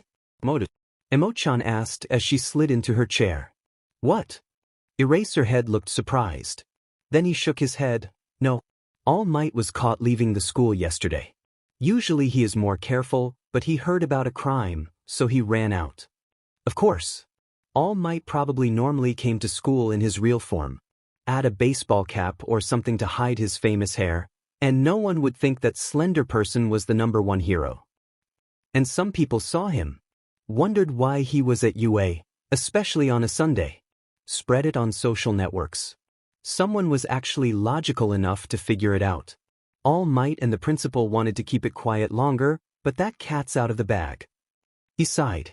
Then he glared at us again. No, what I want to talk to you about today is another important milestone, he explained. Normally I would have done this first week. But I was convinced to delay until you were more settled in and familiar with each other. But it's been long enough, so we're going to get this over with. Today, you'll be selecting a class representative. Most of the class started to cheer. Aizawa's expression cut that short. Sensei, how do we choose a representative? Momo asked. The school doesn't specify a method, he said flatly, and I personally don't care. Do whatever you want. Just be done before first PRD, and don't wake me up. He put in earplugs and zipped himself into his sleeping bag in the corner. We all looked around at each other. Well, we should put it to a vote, Ida-san said firmly, yet trying to keep his voice down. Won't we all just vote for ourselves? Ishido-san pointed out. Not necessarily, Ami said softly. We could simply specify that you cannot vote for yourself, Todoroki-san suggested. There are other ways we could decide, Mikoto pointed out. Like what? Shoji-san asked. A rock-paper-scissors tournament? Siro suggested dubiously. I was thinking something more merit-based, Mikoto smirked. What about arm wrestling? Kirishima suggested. I was thinking more like rankings, she rolled her eyes at him. That led to everyone looking at me or Ami. Well, I said sheepishly, I think voting is best. We live in a democratic country, and everyone deserves a say. But at the same time, I think we should ask first who actually wants to be the class rep. Are you saying you don't want it? Ida-san seemed affronted. Honestly, no, I told him. I get that it looks great when applying to internships and stuff. And you get to spend time with our senpais and the pro-hero teachers. But it means giving up 1 to 2 hours, 3 to 5 days a week. On top of our normal classes and hero classes. That means less time to study or practice, or less time to hang out with friends. More than a few of my classmates frowned. Besides, I don't think I'm up for it, I said. Mikoto raised an eyebrow at me. And Ami looked uncertain. Okay, I waved my hand. I might be somewhat good at giving advice and coming up with plans in combat. But taking into account the opinions and desires of 19 other people, and representing and negotiating for them, I don't feel like I can do it. That got a lot of thoughtful looks from the others. I almost voted for you anyway, Mikoto said softly as we sat down for lunch. In the end, only 6 of my classmates chose to put their names on the ballot. Momo, Mikoto, Emo-chan, Ida-san, Kirishima, and Todoroki-san. Ida got 12 of the votes, Momo got 5, Mikoto got 4, Emo-chan got 1, and neither Kirishima nor Todoroki got any. Really? I was surprised. Why? The guy complaining about how much time it would take was the one who has the power to stretch out time, she told me in a pointed whisper. I didn't think of that, I blinked in surprise. She gave me an incredulous look, and Ami and Ochako both stared at me a bit more kindly. I did just get that talent yesterday, I reminded them, and it's not like I've had a chance to try it out. And if I lost my time after school, that would affect everyone else too. What does that mean? Kyoka asked, having joined us just in time for the last sentence. Momo was still getting her food, but the rest of the guild was already sitting down when the long-lobed girl appeared. I am leading a physical and quirk practice group, I told her. In fact, if you have some time today or tomorrow, I wanted to talk to you about if you wanted to join us. We only have a limited space, but I can fit in a few more, and we all agreed it should be you. Sounds interesting, she nodded. Let's. Before she could finish, she was cut off by the blaring of sharp, almost deafening alarms. All around us, everyone began to leap up and charge the cafeteria exit. Our lunch PRD was composed of the first years, and half of the second years, depending on their electives. We hadn't gone through any emergency drills yet, but I would have thought the second years had. But the real thing was different than a drill, and they panicked too. Kyoka also jumped out of her seat, and then noticed the 7 of us hadn't. She calmed down slightly at our lack of concern. Protocol is to report to our classroom, Ami said, barely heard over the dim. Really? Sue tilted her head. It's in the student handbook, Momo confirmed. Let's go. Lead on, Fuku Kaicho, Kyoka teased her slightly. Unfortunately, it wasn't that easy, as the hall outside was full with everyone who had fled before us. And the ones who were not as quick trapped us when they ran too. I maneuvered everyone over to the wall, and set myself up as a barrier between them and the crushing, frightened horde. Especially Ami, who had the lowest HP, and Mikoto, who was likely to taser them if she got jostled too much. Tegokas, I said over guild chat, will you two hit the water fountains? Ami, get ready to cool their heads. Momo, please make a handheld speaker and microphone that Kyoka can hook up to. Tsuyu, could you go onto the wall to make a little more space? They all followed my requests. Then I touched Kyoka's shoulder and began to vibrate it slightly with my power. Kyoka, nod if you can hear and understand me, I sent to her telepathically. Her eyes widened and she nodded. That shaking is me. I am transmitting my voice directly. I mislead her honestly. Bone conduction? Her mental response came back to me, but I pretended not to hear it. I asked Momo to make a mic and speaker that you can hook into. Please pass the mic to Ida-san. Momo passed over the electronics. Kyoka plugged into them, handed the speaker up to Tsuyu, and then passed the microphone to our newly elected leader. He also looked surprised and I jerked my head up. He then noticed the many ball of water forming over everyone's heads. I counted them down with my fingers. Ami splashed all of our schoolmates in the face. They stopped screaming and shouting as they sputtered instead. Then Ida-san lifted the mic. Everyone, settle down, he yelled sternly. We are UA students. Even those of you who do not want to be heroes are here to learn to work with heroes. Which means you must remain calm in an emergency. People will be counting on us, looking to us when things go bad. Many of them looked down, disappointed in themselves. Now, we must all return to our classrooms in a calm and orderly fashion, he continued, until we find out the nature of this alarm. It's the press, Sue said, pointing from her higher vantage point. It looks like something happened to the gate, and they all charged in. Now the looks over disappointment turned to flat-out embarrassment. We all lined up and marched back. Nice job, Kaicho. Mikoto slapped Ida-san on the back. Yes, well, I couldn't have done it without your help, he admitted. Still, I wonder how the press got in? Ochako wondered. She kept her cool in her disguise until she rounded the corner. Then she nodded to Jammer, who threw away the very real-looking but very fake video camera. He had done his job well. He had gotten much better control over his quirk since she started working with him, for months ago. Back then, it had been a full half-mile radius or nothing. Today, he had just knocked out the front gate cameras, which had both attracted the attention of UA's staff as intended, but also gave Mr. S enough time to destroy the barricade unrecorded. After that, she had just had to whip the real paparazzi into a frenzy and send them charging in. Mob psychology, she threw her fake press pass in the trash and pulled the brown wig off her red and blue locks. Then she skipped down the street, twirling the hairpiece on one finger. After we returned to 1, Aizawa-sensei informed us that the press had somehow broken in, and that we were to go straight home after classes. We were to leave instead of clubs or any studying, because they needed to fix the gate and wanted to check the rest of the school, just in case. Mom, I called up guild chat. They are asking us to leave right after school because of the press trying to break in. So you don't have to come here. But I was wondering if it was okay if I invited everyone to come over to our place instead? Plus Kyoka, since I was going to invite her to join the guild. Momo and Ochako both looked at me, and Ami decidedly did not. That's fine, she answered a second later. Of course, All Might boomed to us silently. I cannot attend because I will be here. I have our meeting scheduled, Momo said.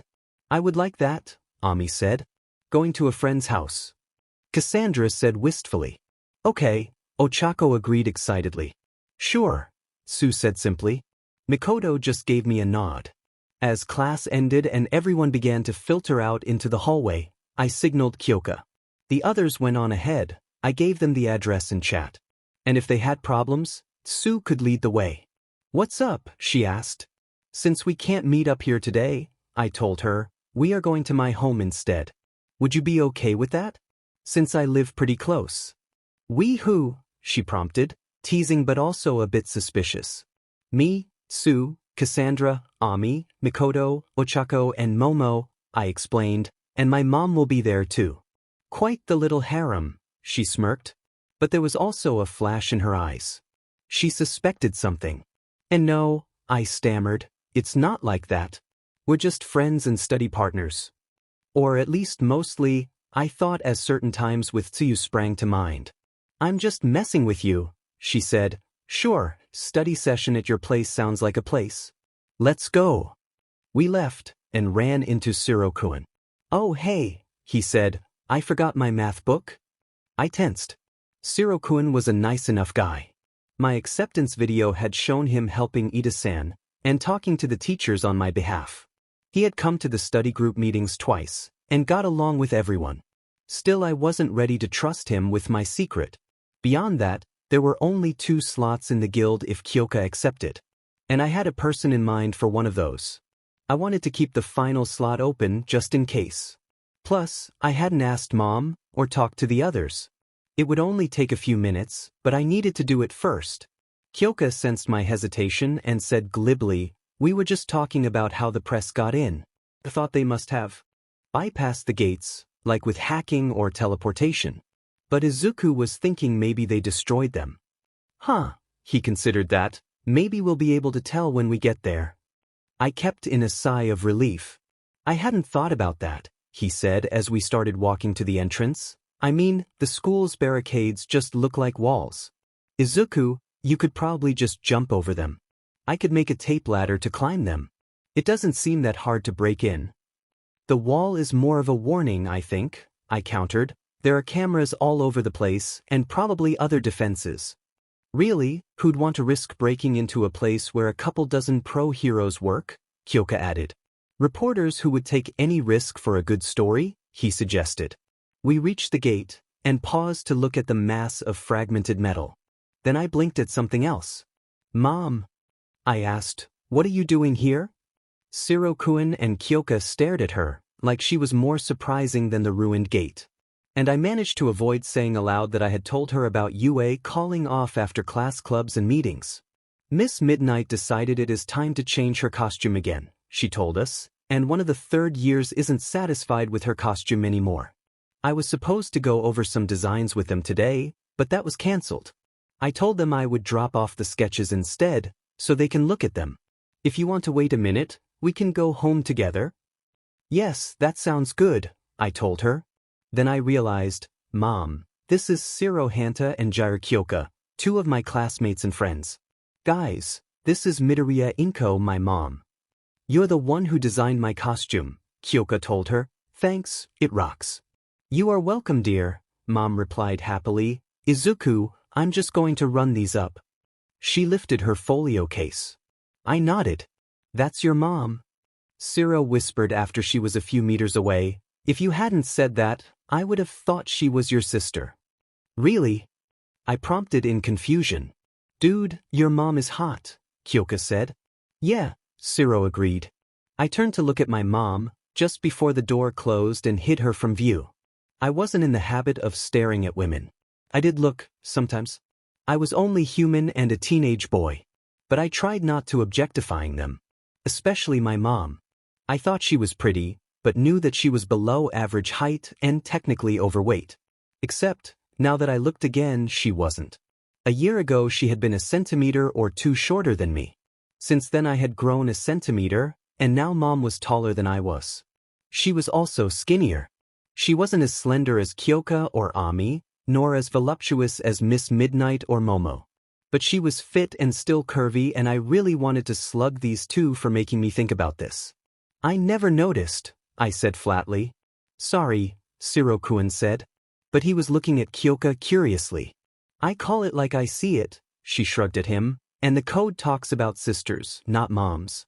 Besides, I'm not a bro, technically speaking. You are. He started to ask, but trailed off because it was rude and personal. I'm flexible, she smirked.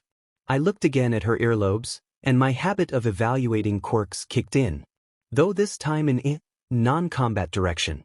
Long, prehensile earlobes. Capable of transmitting sonic pulses that could. I went red and cut off that line of thought. Is that a problem? She asked, an edge to her voice.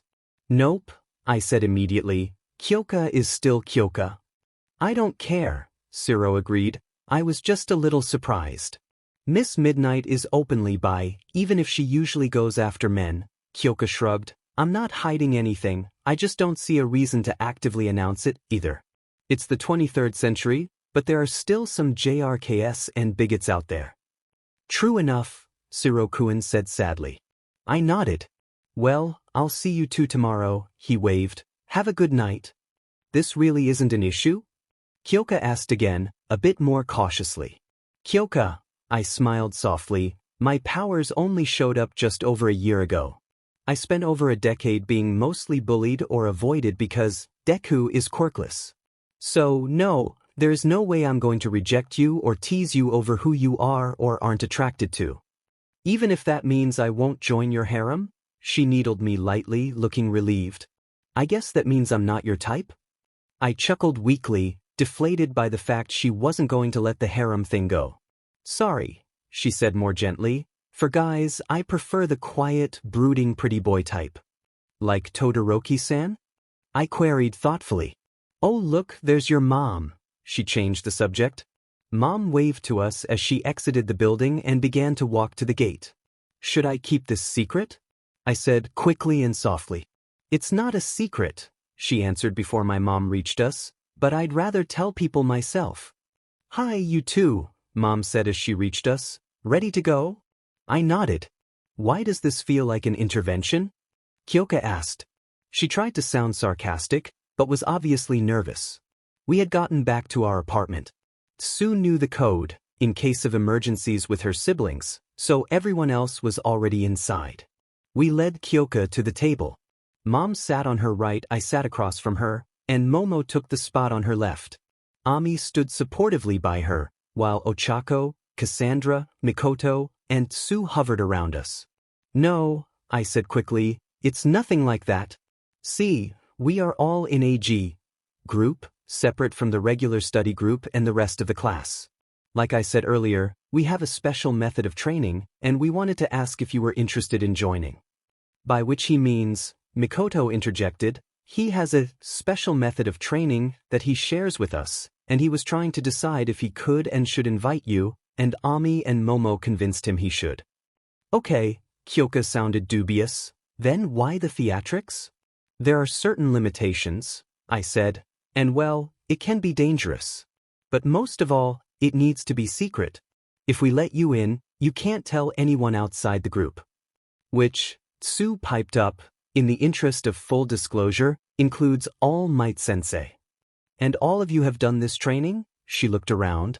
At least 3 times each, Momo said, and Izuku isn't joking about the potential danger or the need for secrecy.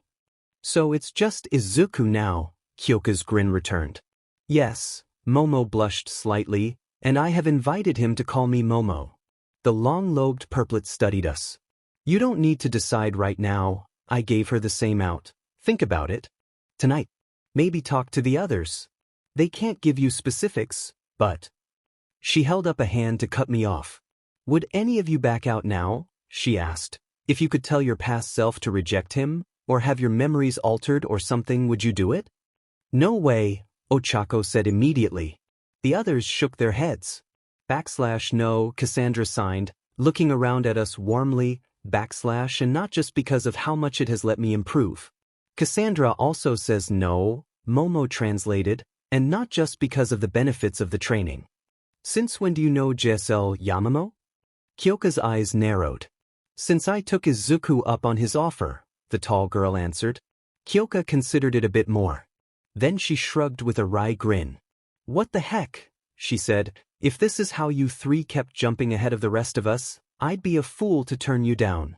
And I trust that Ami and Yamamo wouldn't let the rest of you prank me. I'm in. Guild invite, Jaira Kyoka, I said. And she almost jumped out of her chair. So the world is actually a video game. Kyoka said once I finished explaining, you're the protagonist, and we are your NPC companions. I wouldn't say that, I countered. Right? Mikoto agreed. Then she smirked at me, the world is an MMO, and he's one of the players. We're still his companion NPCs. I don't believe that, I told them both. Just because that's how my power expresses itself, doesn't mean that's how reality works. And it doesn't mean that everyone else isn't a real person, just as much the protagonist of their own lives. I'm not an NPC companion, Tsu said, I'm a love interest. And now I can see why you are the meta no Kishiden, Kyoka chuckled, and I was just ribbing you. I'm curious, Ami said softly, what do you mean, that's not how reality works, Izuku? We have all seen it. Right? Cassandra agreed. Well, I hemmed as I gathered my thoughts. I mean, yes, my power does work and it changes the world. Just like other powers, or even just people moving and breathing. What I meant was that, like Momo said yesterday, maybe there are other gamers, other systems that work differently. Work differently? Ochako prompted. Without getting too nerdy or meta, I hope, I explained, think about it like Fahrenheit versus centigrade. 2 different scales for temperature. Maybe there is another gamer out there who sees more or fewer attributes, or on a different scale. Like Dan D versus D, Ami mused. Everyone else looked at her, confused. And my heart might have skipped a beat. They are gaming systems, she explained sheepishly. I looked into RPGs after Izuku told us. Dan D has a system where you pick a specific job called a class, and that determines what you can do.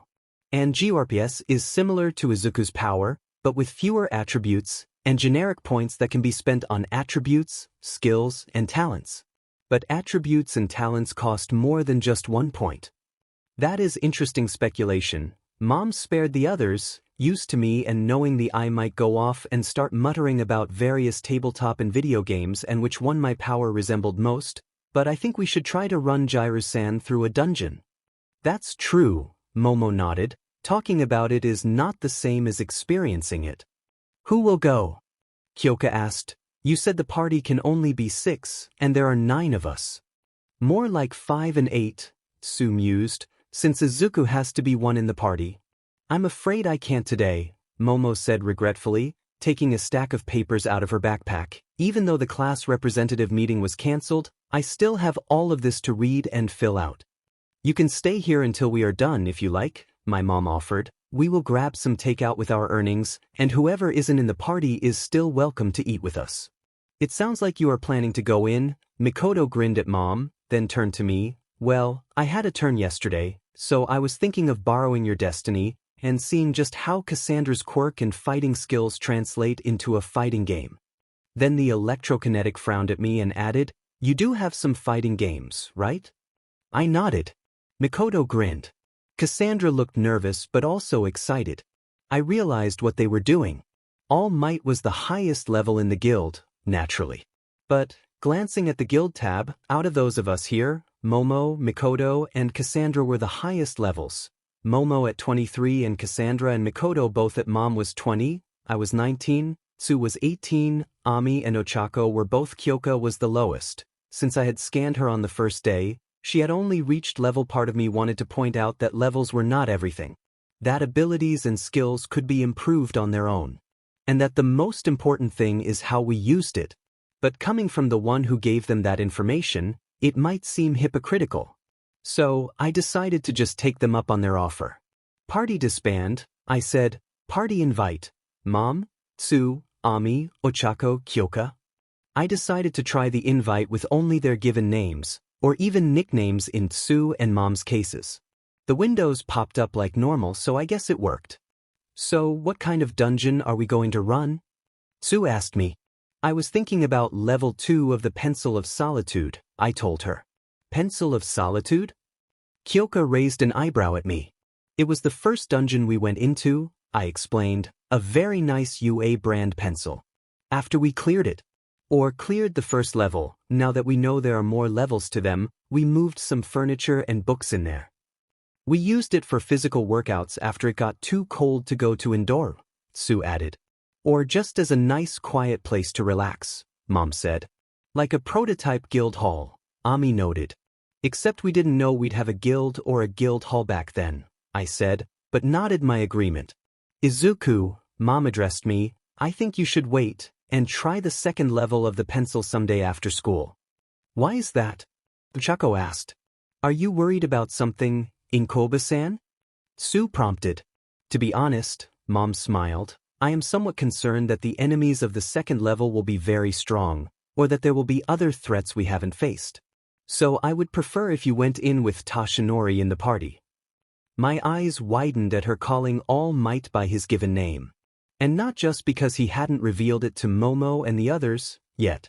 They could see it in the guild tab, but I wasn't sure if any of them had. But that's not the only reason, Mom said, then she scratched the back of her head.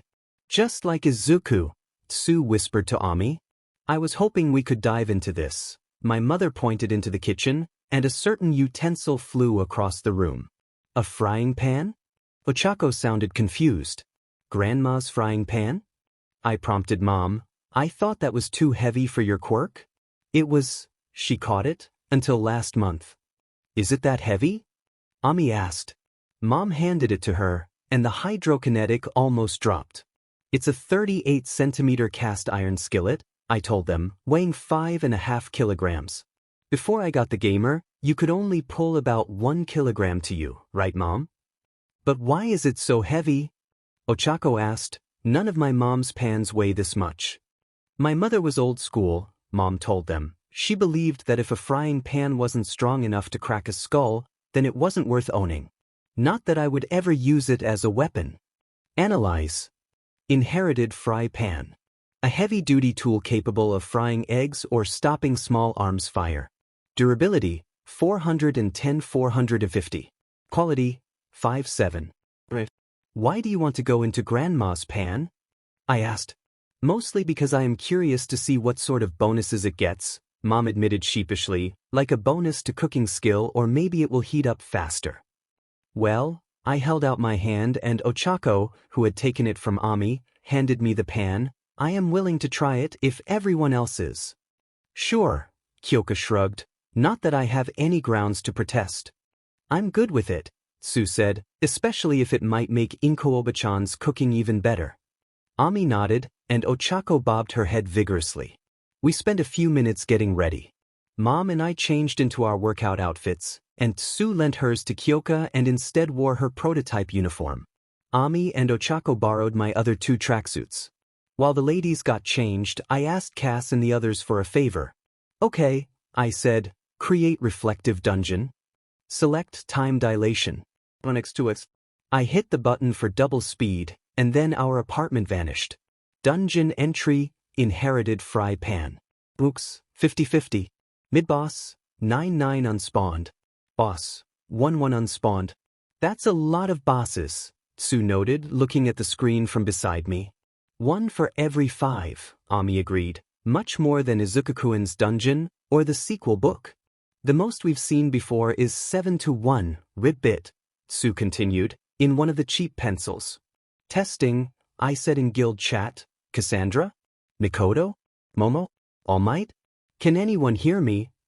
We can hear you, Ami told me. But the guild members not in the dungeon didn't answer. Nor did I hear the expected contact from any of them. Nice castle, Kyoko whistled, looking to my left. I'm more interested in that, Ochako said nervously as she stared behind me. We all turned, and everyone but me gasped. We were on a grassy field on an island. The weather was mild, sunny, not too warm, and slightly overcast. Behind us, now that we had turned, was a 5-story tall, European castle. It had a drawbridge gate, more than half the outer wall's height, but no moat. The courtyard, if it was a normal castle, could easily hold a football pitch. It was pretty impressive, and ultimately our destination. But it wasn't what had our attention. I said we were on an island. But unlike the pencil, it wasn't an island in the ocean. Or a lake or river. It wasn't even a floating island. No, this island was in a barbecue. Not completely literally, I couldn't see grill slats above us or anything. But the lake it was in was one of roaring flames and mounds of glowing hot charcoal. The air warped visibly above it from the heat. The inferno spread out as far as we could see. Despite that, like I mentioned, the temperature around us was fine. We were only a few meters from the edge, so it should have been warmer, possibly even dangerous. It seemed that we weren't entirely safe. As we watched, the grass at the edge began to smolder and catch fire. A small stone seemed to change from granite into another lump of coal. It was not fast, but the fire was consuming the island. Based on approximations of the rate it is spreading, Ami looked back and forth, we have 2.5 to 3 hours before it reaches the castle. So it's a timed dungeon? Kyoka asked, you didn't mention those. We haven't seen one before, Tsu countered flatly. But we've had timed quests, right? Ochako pondered, so maybe this is something similar? Mandatory dungeon quest alert. Restore the core. Defeat the boss who is draining the dungeon's shield core before it is too late. Rewards. Bonus talent for each party member. Hidden reward. Failure penalties. The destruction of the dungeon and the item that it reflects. Death of all party members still in the dungeon when time runs out. Time limit, 177 minute. Just under 3 hours, Ami noted. And if we don't do it, Inkobasen loses her pan. Tsu frowned. It seems like the gamer is upping the ante, Ochako said. So we should get moving, Kyoka nodded. My pan isn't worth anyone's life, Mom protested. No, it isn't, I agreed, but we have 3 hours. So we'll go until we have a half hour left. Then we'll reevaluate. Does that sound fair to everyone? My classmates all indicated their approval. Mom sighed, and then she nodded. I opened my inventory, took out 2 folding chairs, and then set 25-gallon drum of distilled water across them. How much water do you need, Ami? I prompted. Let's start with 3 liters, she said quickly. Just what all do you have in there? Kyoka asked, after I decanted the water and returned everything. I'll tell you later, I responded. We turned and not quite ran towards the gate. There was an armored figure on either side, but I wasn't detecting any key from them. As soon as we got close, they sprang to life, lunging at us. They didn't have weapons, but swung their steel gauntlets at Tsu and I. Froppy dodged the attack, but I blocked it to get a feel for their power. -10 health, -5 energy. Not that strong, but I didn't want to take too many of their hits, either. Analyze. Name, Armor Golem. While the spells required are more precise than a standard iron golem, it takes less material and thus less mana. Plus, you can stick someone inside as either defense or punishment. Level, 24. Health, 845. Stamina, 750. Mana, 125. Tsuchan, Hold him for a second, Ochako requested, darting forward. Tsu's tongue wrapped the golem attacking her. She seemed to struggle a bit, but was able to hold it. Then the brunette tapped it. She pointed back behind us and Tsu nodded. My froggy friend somersaulted. The armor was flung at the extension of her tongue. It flew away. Unlike my internal dungeon, there was no ceiling. Nor did the shield mentioned by the quest stop it. So it just kept going. Until it was well past the beach and over the flames. Then Ochako clapped her hands. Its weight restored, the golem crashed into the barbecue. It sank into the coals, melting. Level up. Level 14. Attribute points, +5. Skill points, +2. Talent points, +0. The message popped up in front of Kyoka's face, even as I still sparred with the other golem. Kyoka, I called out to her. She seemed shocked by both the attack and the message, so I tried to get her head back in the game. Can you resonate metal and make it shatter? Wah. She blinked, then swiped away the screen. Yes, usually. It depends on the metal. Ami, help me hold it so she can try, I suggested lightly. The bluette nodded. I pinned one side of the remaining golem. I was not tall enough to grab both of its arms, but I held its left arm tight to its torso. I also stomped its foot with one of mine. I used my tactile TK to hold fast the parts one was touching, and anchor myself to the ground with my other foot. Ami locked its other side by filling its joints with water, and then holding the liquid in place. It would have been easier if she could have frozen it. I decided to talk to Momo about the endothermic pellets she had used. Were they safe to carry around, and could Ami get some? With the golem secured, Kyoka jogged over to it. Staying as far away as possible, her earlobes extended. They touched the breastplate in 2 different spots. The golem began to vibrate and then whine. Above it, the HP bar analyze provided began to plummet. After only a few seconds, the main piece of armor shattered. The remaining pieces fell and then faded, all except for one steel glove. And when I touched that, it also vanished. 2 down, 58 to go, Ochako exclaimed happily, and it didn't even take us 3 minutes. Let's not get ahead of ourselves, I tried to gently calm her. My key sense doesn't work on them, so it might not be that easy to track them down. And we don't know how strong the bosses will be, Tsu added. Then we better keep moving, Kyoka smirked. We had 40 minutes left when the final boss spawned. There were 2 other mooks left, so it was probably not alone. The throne room also unlocked. The 5 fire elemental mid-bosses had been a problem.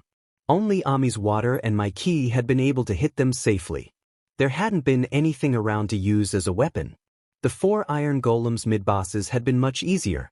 Ochako made them weightless. They were just under her 3-ton limit. Then we pushed them into the air and Kyoka broke them.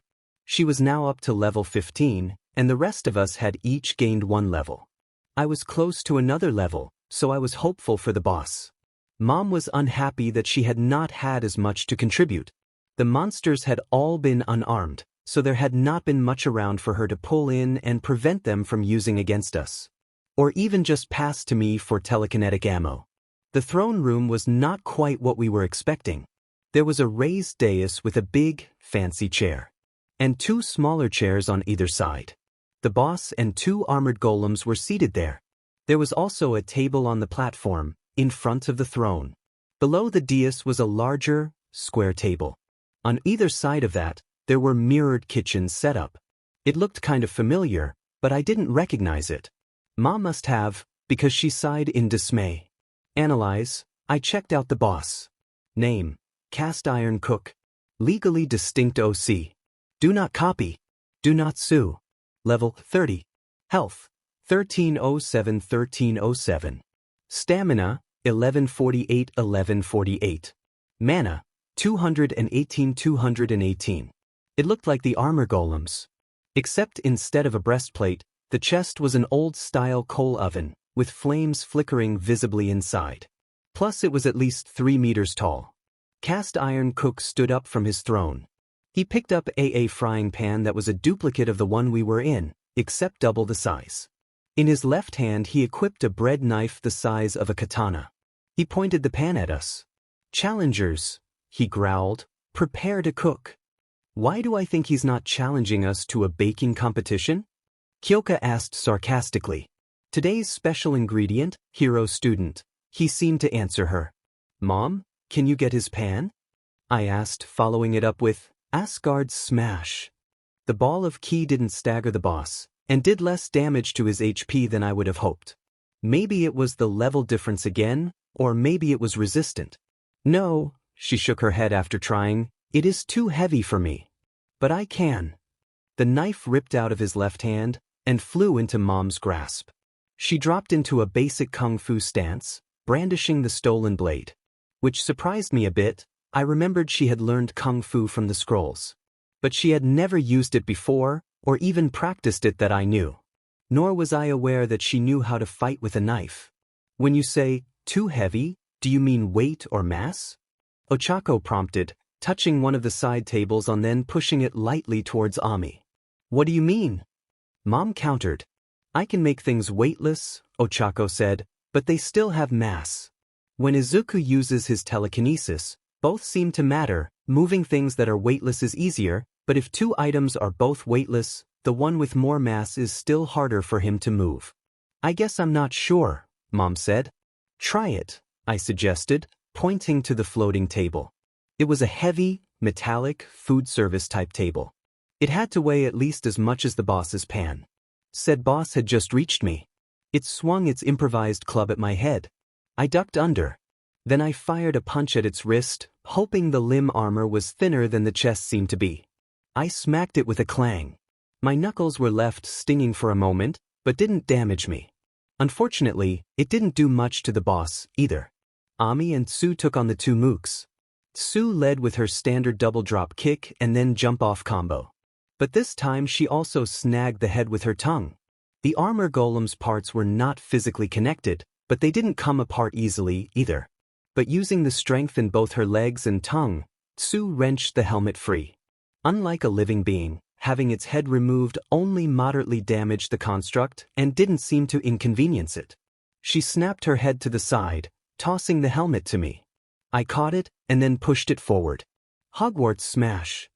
The mook's helmet crashed into the boss's with an oddly harmonious ringing. Ami's water soaked into the empty armor. She focused it around each of the joints in turn, expanding the weak points until the distorted and the lower portion of each limb fell away. It took less than a minute for her to reduce the mook to a shuddering chest plate and helmet, with only a sliver of health left. Unfortunately, Mom was not able to pull the table with her quirk. Which I suppose made sense. Ochako's quirk nullified gravity on the target, while Mom's quirk was gravity-based. Izuku! Mom called for my attention and I dove back. The fact that Mom's quirk didn't work did not prevent the two of them from just grabbing the table and pushing it. It floated towards the two-story ceiling. Once it was over the boss, Mom shouted and I cleared the way. The table crashed into the cook, knocking him onto his back and pinning him. He immediately started to wrestle and jostle with it. Drive key reinforcement, I charged in while he was still trapped. It cost me a few HP, but I ripped the pan from his hand. Then I reversed it, and began to slam it into his right arm and shoulder. The armor dented. His health chipped lower. And most importantly, I prevented him from using both hands to free himself. Ami then arrived to hold his other arm steady enough for Kyoka to attack it. She jabbed her jacks into it, and the upper arm parts cracked, leaving the gauntlet lying in the ground. He roared, and the door on his broiler chest broke open, spewing out flames. The table melted into slag. And even though it was nowhere near the fires, the handle of the pan grew too hot for me to handle. I dropped it as Tsu joined the rest of us, her mook defeated and vanishing. Now what? Kyoka asked nervously, as the boss's remaining body turned red-hot. We have another table, Ochako said. First turn on the other faucet, I told them, give Ami more water to work with. Her first shot as the boss's second phase had boiled away almost instantly. So I ran over to one of the kitchen setups and turned both handles on all the way. Then I bent and partially crimped the spigot, so the water was spraying at the boss. There wasn't enough pressure for a steady stream, but the liquid spray still lightly covered him. It didn't seem to be damaging him, or even cooling him off much. But it seemed to be keeping the air from getting too hot, and was providing Ami ammo. Tsu took up my call and was less subtle about it. She just broke off the faucet with her tongue, resulting in a small geyser. Mom had her own idea. She ran over alongside Tsu and opened up both doors on the giant refrigerator. It was empty, but the insides were still cold. I followed suit on my side. The boss seemed to complete his power-up sequence and decided to attack me again, which suited me just fine. I grabbed the heaviest kettle and threw it at him. It didn't do much, but kept him focused on me. Then he lifted his visor, and a screaming cone of flames shot at me. I dodged behind the kitchen's double oven, expecting the appliance would be able to take the heat if only for a moment. When the fire breath, or was it fire vision? Either way, when the boss paused, I peeked out. The front half of the oven was gone. I lobbed 2 normal-sized pans at his head, though only one hit. Then the second table hit his back. Rather than floating it, Mom, Ochako, and Tsu had grabbed its legs and charged it into him, broadside. They let go and backed off as soon as they hit. The next instant it was starting to glow red. But heating that metal bled off some of the heat from the golem boss. This allowed Ami and Kyoka to act. Earphone jacks connected to the construct with columns of water. It evaporated quickly, but Ami kept supplying it. Her face scrunched, struggling to keep the heat and sound from each blowing the liquid apart. Water wasn't the best transmitter of sound, but the two of them were making it work. The boss began to lose health again, and his body cooled in the process. Metal began to whine from the combination of sonic resonance and improper thermal cycling. Izuku, Mom tossed me the iron glove Kyoka had liberated from the golem. It was weightless and also full of water. I held it carefully, so as not to make Ami work any harder preventing spills. The boss was starting to turn, so I threw a rolling pin at his knee. That got his attention for the moment I needed. Hogwarts smash, I called, and then for good measure added, Asgard smash. The TK attack shot the gauntlet like an anime mecha's robot punch, curled fist first. I applied an extra bit of telekinesis to keep it on track, and it went straight through the open door on the golem's chest. It slammed into the backplate, and the water splashed out over its flaming innards. Then the key blast passed through the gap, denting the oven outwards. Its hit points plummeted, and the metal began to gray again. But the former inferno still flickered inside. And the boss finally seemed to realize I was not the worst threat, that my attack wouldn't have been half as powerful without Ami, and that Kyoka had done the most damage. It turned towards them. I saw what I needed. A thermal glove, and more traditional oven mitt. I pulled them both on and charged the boss's back.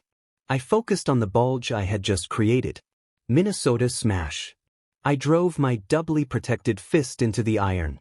Minus 200 health. That put me below half. My arm cracked. But not as badly as the metal did. The boss's HP hit it collapsed in a heap and the fire inside went out. That was tough, considering its level and the rest of the dungeon, Tsu noted. Mainly because we couldn't touch it, Kyoka said. Still, we did it, Ochako pumped her fist. Everyone, I called out nervously, the quest counter is still running. Only then did we realize the boss had not disintegrated. It began to creak. To glow again. To stand. I thought we beat it, Tsu said. I guess not, Kyoka countered.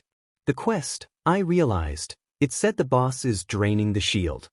The boss's HP bar was up almost a quarter at this point.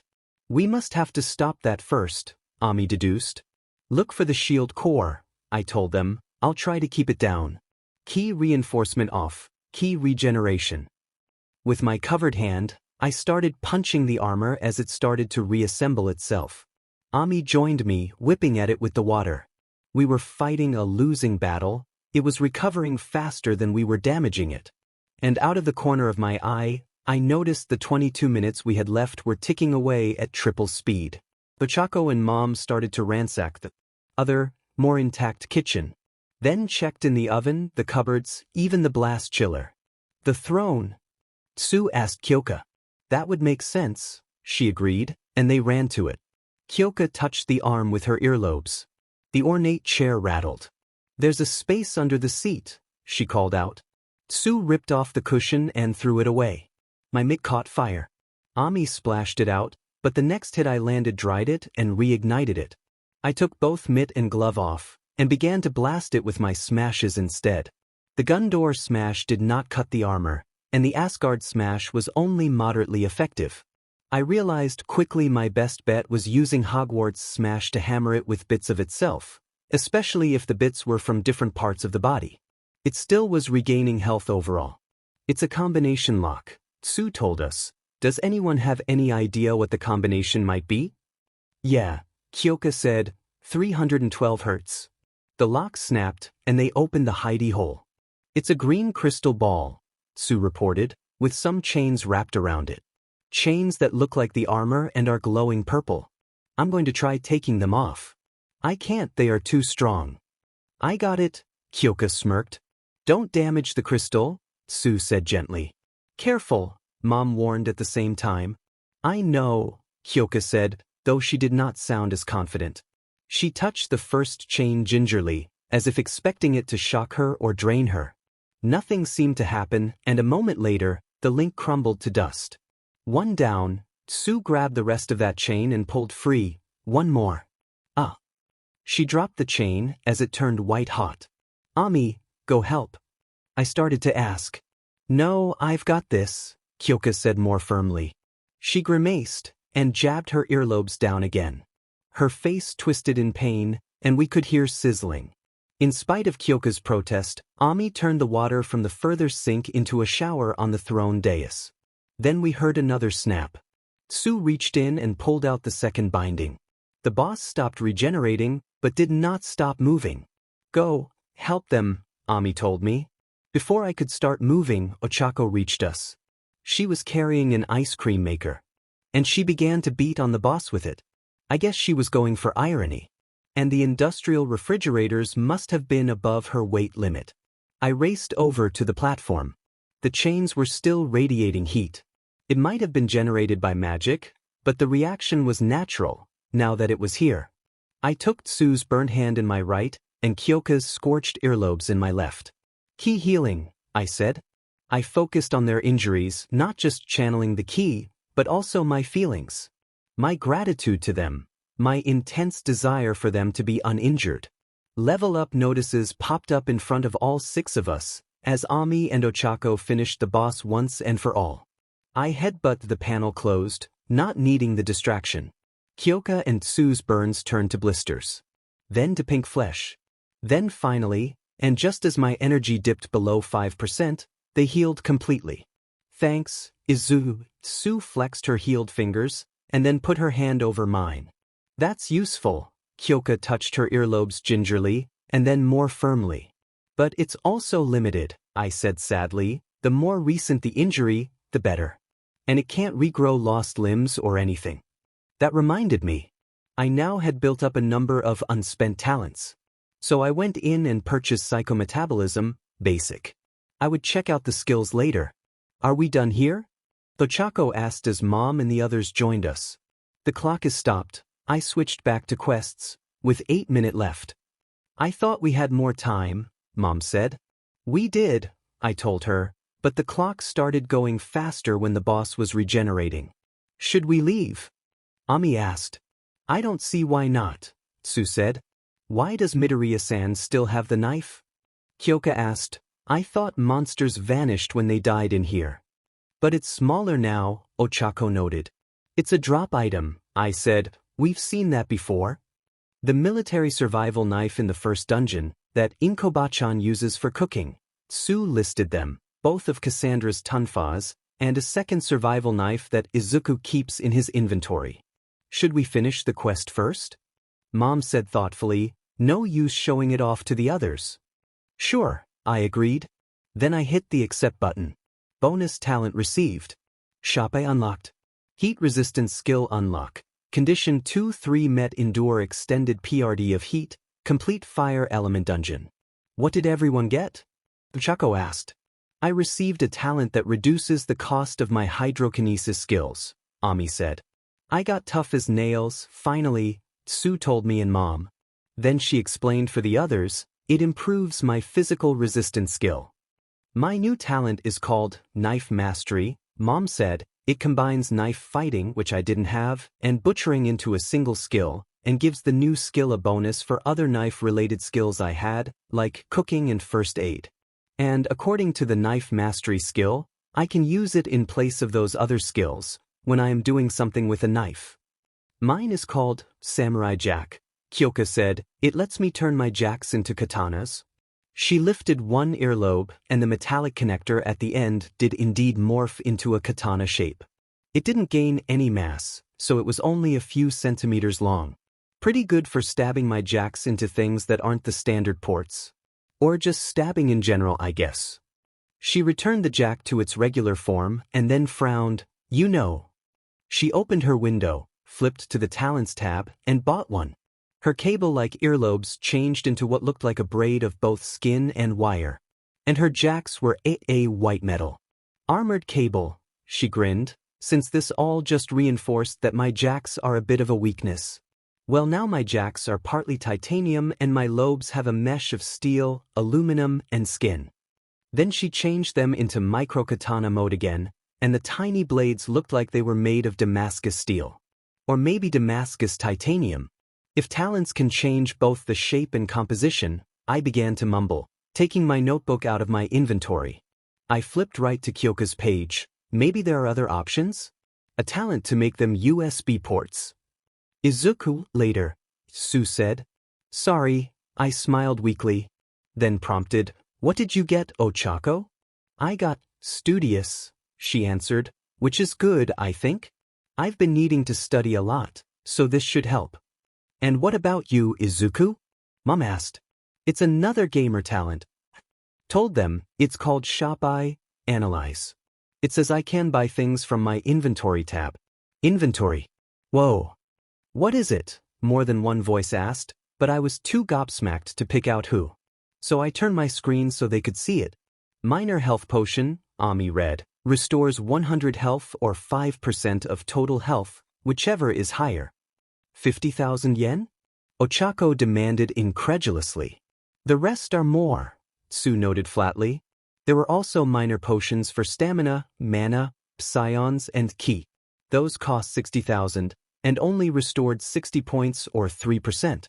Then there was magic duct tape silver that restored durability to items, but otherwise had the same cost and values as the health potion. And apples, Sue noticed. At least those are around market price. I guess that could be good in an emergency, Mom sighed, but I think the sports drinks, while slower and weaker, are better to go with for now. If there isn't anything else, I asked, should we go back? I took out my phone. It was 7, everyone nodded.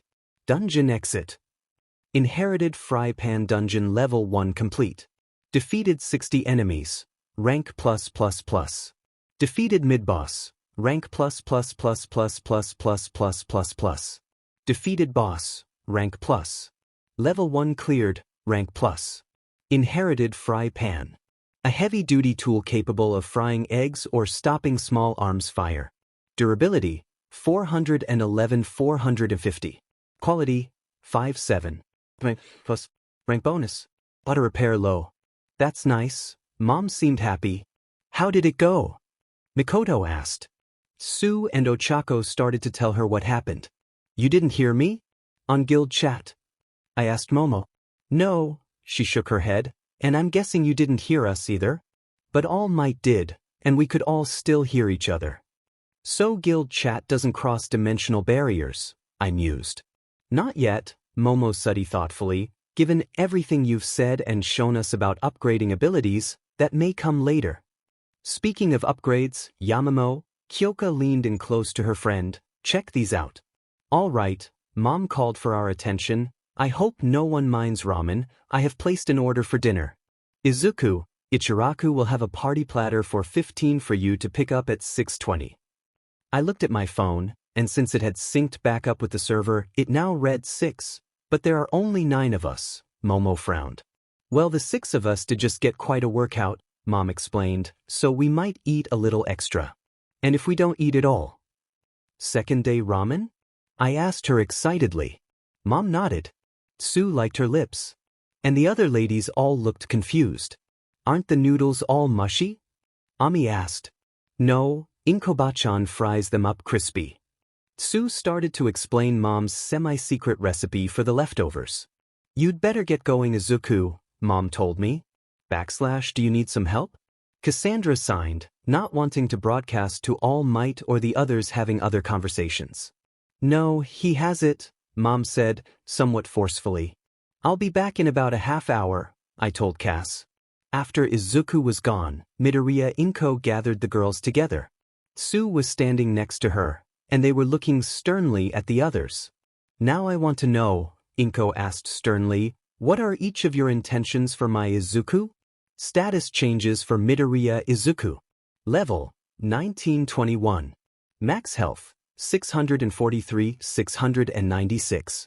Max energy, 1059-1186. Inko immediately held up her hand. I don't necessarily mean romantically, she told the girls, though if any of you are thinking about that, I would be happy to discuss it with you more privately. She watched as all of the students blushed, except for Jiru-chan. Inko knew what Tsuyu's red cheeks meant. And given the way Ami-chan was glancing at the others, and the intensity of Uraraka-chan's forehead to neck coloring, she had a good idea of what the two of them were feeling. Yaoyorozu-chan appeared to be the opposite. Rather than thinking about her son in any way, that tallest girl was simply embarrassed to be talking about boys with friends. Inko could not get a good read on Cassandra or Mikoto.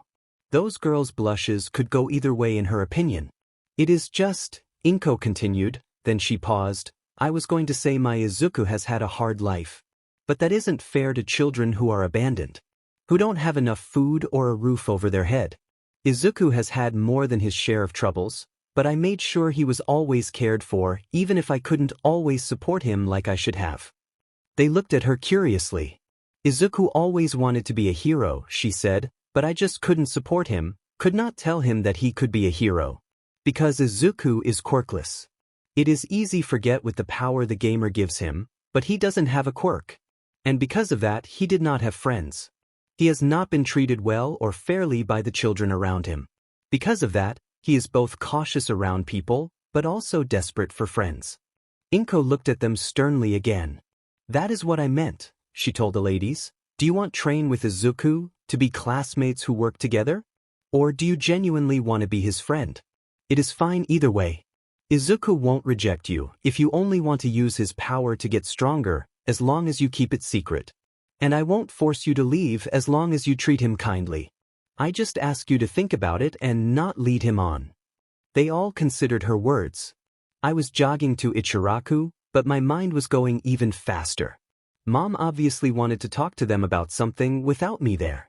But what if it was a sitcom? She'd be telling them an embarrassing story.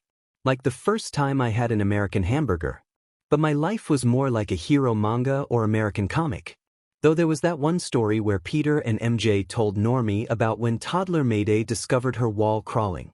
No, more likely I had done something and Mom was apologizing. Like calling them all by their given names. Sure, they had all said I could.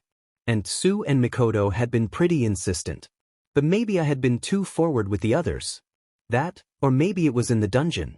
I had tried to ask and suggest instead of giving orders. I could have messed up, been too rude and commanding. Or had I been looking at them inappropriately? It could have been any number of things. Of course, maybe I was just being self-centered and a little paranoid. She could have wanted to talk about something that would have been embarrassing if I was around. Sue had told me once that Mom had lectured her about not having the right workout clothing. Especially wearing a normal bra instead of a sports bra. And yes, I knew that the last part was the real reason she told me the story. Mom was even more into the fashion world now. She could be giving the others the same talk, especially in light of them needing to borrow gear. She could have been measuring them for new outfits. Hello, Midoriya-kun. Iam's voice roused me from my thoughts as I entered the store on autopilot. Ichiraku Iam. Quirk, butcher. Her quirk lets her cut meat and even bone with her bare hands, better than any metal or ceramic blade. But it doesn't work on anything alive, and only works on animal tissue, so she still needs a knife to chop veggies. I liked Iam. She always treated me normally. Part of it was because her father Tucci, the shop's semi-retired owner, was also quirkless. But mainly she was just a nice lady. She also insisted I call her by her first name, telling me that Uraraka-san was her father more than once. Hello, I am San, I smiled at her lightly. How are you? Fine, she smiled back. And you? Good, I told her. She lifted 2 bags onto the counter. I had already transferred money from my wallet to its physical counterpart, which I took out of my pocket.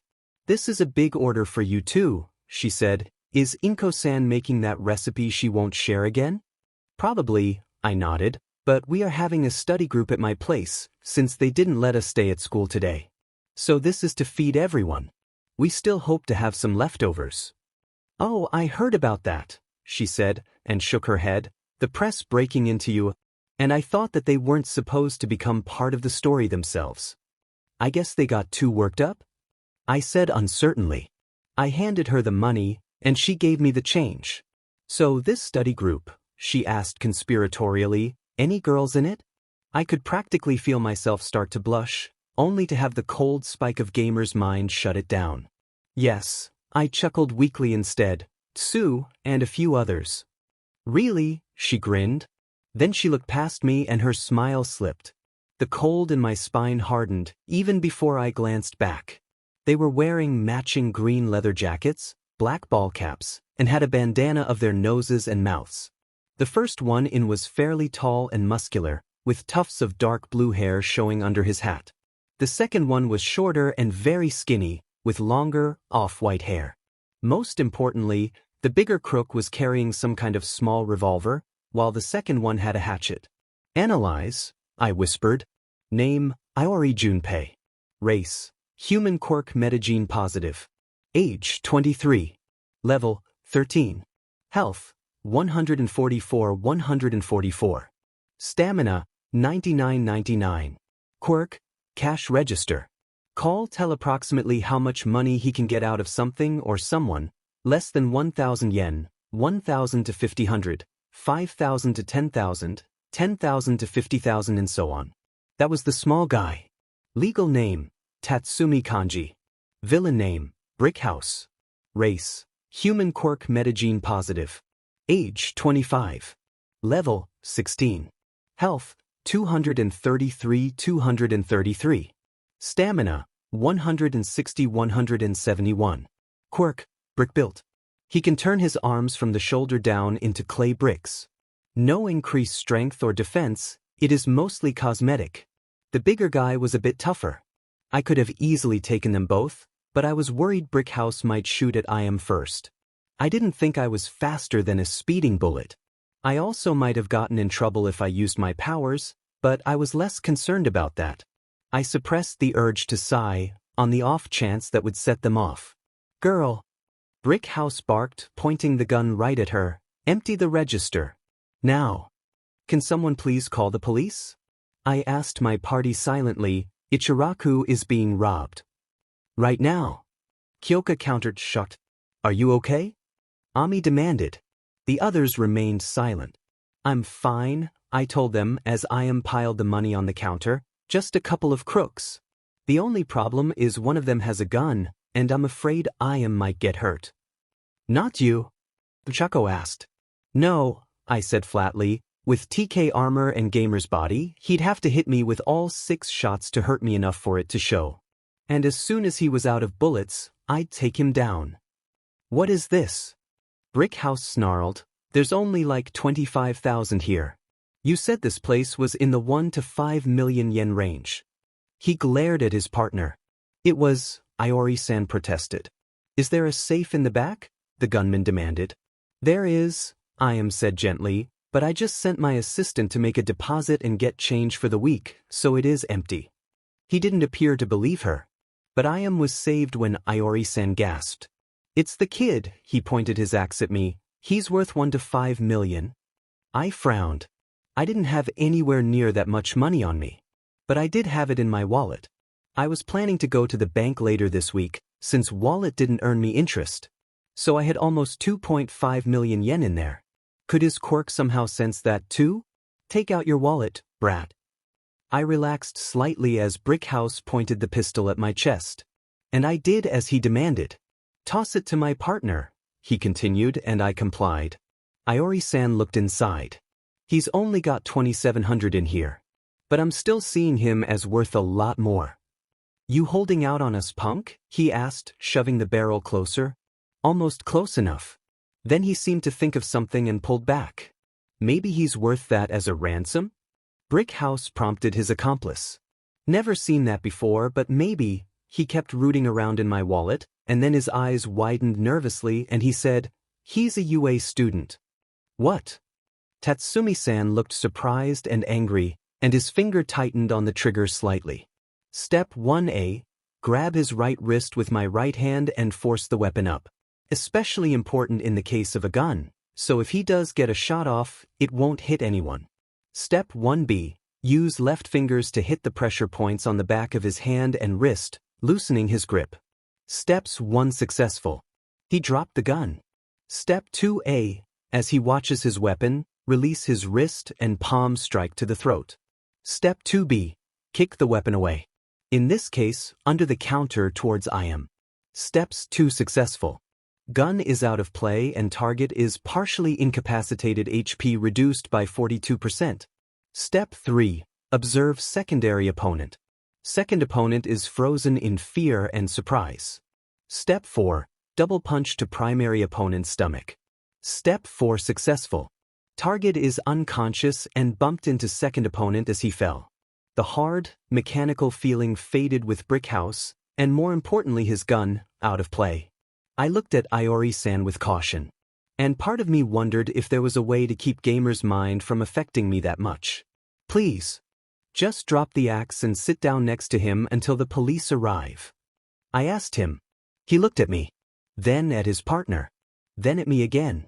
Finally, he tossed the hatchet to the floor, just outside his reach. And he curled up on the floor. Wow, I commented. Did you even use your quirk? No, I told her, just martial arts. I don't have my license, so using my power would be illegal. Iori-san whimpered. After giving a statement to the police and getting my wallet back, I headed home. Between Ichiraku's cameras and Iori-san admitting to everything, there wasn't much they needed from me. They asked if I used my quirk, and I honestly told them no, and then showed them both my tactile TK power and my martial arts skills to prove it. I also replaced our food, and as soon as I was safely alone, I popped the new bags of ramen noodles, broth, and toppings into my inventory. That way it would be hot and fresh. Despite my having kept them informed as the incident played out, I was nonetheless swarmed when I entered the apartment. Sue and Ami were first, and my other classmates were close behind. Mom stayed back, wearing that expression. The one that said she was going to be strong and supportive, even though she was secretly worried. I also noticed that they had all changed back to their uniforms, and Mom into casual clothes. No bullet holes, Tsuyu reported after giving me an embarrassingly thorough pat-down. His HP is full, Ami added, checking the party tab. I'm fine, I reassured them. They weren't a danger to me. I was just worried I might accidentally get shot. Shot. Bullet holes. Mikoto's eyes narrowed. You didn't say anything about a gun. Yes, I did, I frowned. We might not have mentioned that, Ochako realized. I have TK armor and physical resistance, I told the electrokinetic, and it was a small caliber revolver. Even if he hit me all 6 times, I don't think it would have put me too far below half HP, considering the blasts I took from Bakuga's doppelganger. That seemed to calm her, and the others too. Still, that was dangerous, Momo said. Why did you stop them in the end? One of them had quirk that seemed to sense about how much money I had, I explained. It could even see what is in inventory in my wallet. Since they couldn't see that, they decided to try to ransom me. And they saw my student ID. Between those two things were about to escalate. And since the one with the gun moved closer and pointed the gun at me, I knew I could grab it. I didn't use my powers. I would have if I had to, but it wasn't necessary. I looked at them all. It was my fault they were in there. The one sensed my wallet from outside. So I couldn't let them do anything to Ichiraku. They didn't look convinced. Skills, I ordered, and the screen appeared.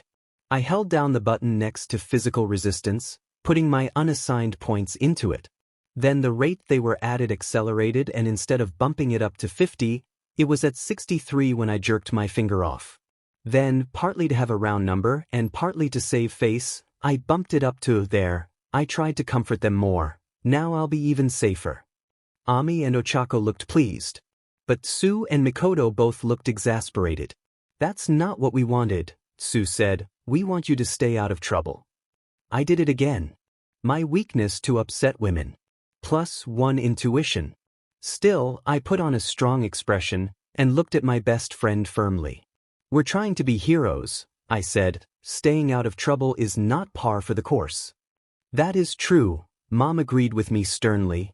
Then she smiled to lighten the mood and continued, and it all worked out fine in the end. Now let's eat. Where is the food? Kyoka realized. I took the bags out of inventory and maneuvered over to the table. That reminds me, our newest member recalled, you promised to tell us just what all you have in there. Dinner first, Mom instructed. Okay, well, I was kind of embarrassed, so I stalled a bit. They were all staring at me expectantly, even Sue and Mom, who should have known all of this, and Cass, who knew most of it. So, in the first column, I have a 25-gallon water barrel. It takes up 2 spaces. I used to have gallon jugs, but I could only stack up to 3 of them in a square, so this works out better. It's mostly for paper or fire enemies, but we can also drink it. Paper enemies? Ochako asked. He mentioned them from the Kung Fu skill book, Momo reminded her. Oh, the origami ones, she said. I didn't know you were being literal. I nodded. Under that, in the last row for column 1, I have 2 steel folding chairs. To sit on if needed, to put the barrel on, or as backup weapons. The second column is supplies. A 24-pack of sports drinks in assorted flavors. Though there's only 15 left right now. Then 3 boxes of fruit and grain breakfast bars, and lastly 2 boxes of almond and dark chocolate granola bars. We should reimburse you for the bars and Gatorade you have given us, Ami suggested tentatively. You don't need to worry about that, Mom told them. We generally give Izuku all of the spare change, since it is his dungeon. So it all works out. Right? I agreed with her. So, the third column is survival gear. My first aid kit, a survival knife that dropped in one of the dungeons. This wasn't the one from the first dungeon. It was a slightly larger one with storage in the handle for fishing line, a compass, and a couple of metal spikes. And a tent set that we mainly have for the tarp and the ropes. Fourth column is my stuff. My workout outfit, a spare set of casual clothing, and a stack of notebooks. The first one is my latest hero note, but I also have 7 blanks, in case I need paper for anything. Fifth column, I have a pencil box with assorted writing utensils, and a 20 centimeters ruler. I also keep one of Mom's workout outfits, and one of Tsu's there, though they aren't there now after our run earlier. And the last column is usually empty, for whatever items I need to carry temporarily. I gestured at the remains of our meal as I said that. So are you going to start carrying outfits for all of us? Ami asked, blushing slightly. There isn't exactly room, Mikoto pointed out before I could. Given the fact that some items stack, Momo mused, and some containers can hold multiple items, there may be a more efficient way to do this. Like if we can fit the food bars, notebooks, pencil case, and survival knife in a backpack, even if the pack ends up taking 2 squares, it would save 3 spaces. Except that if we need any of that stuff quickly, Tsu countered, Izuku would have to take it out of inventory, then out of the backpack. They spent the next hour discussing how to use my internal storage. Some people might think I should be annoyed that they were telling me how to use my power and to carry stuff for them. But I was just happy to be helping my friends. And a little embarrassed by the amount of women's clothing. And underwear. I was probably going to end up carrying on me. Earphone, what do you think about all that stuff Midoriya said? Spoiler, what do you mean? Uraraka, oh, about having crushes on him? Earphone, partly. I mean, if this is really mostly about being friends, why are we all girls? Kriati, we did set up the study group with mostly girls. He has been the only one of our male classmates to regularly attend. Earphone, that is true. But still. Froppy, it's because Izuku doesn't like boys. Earphone, roll eyes, that's obvious. Froppy, That's not how I meant it. Railgun. I think I get what you mean, Sue. Creati. What did you mean, #Froppy? Mercury. No real names in chat, please, #Railgun. Railgun. Sorry, I kinda forgot because of Yura. Zer0G. Sorry, is this better? Earphone. Much cooler. Earphone. And I'd also like to know what you meant, #Froppy. Froppy. It's not really my story to tell, and it is third hand.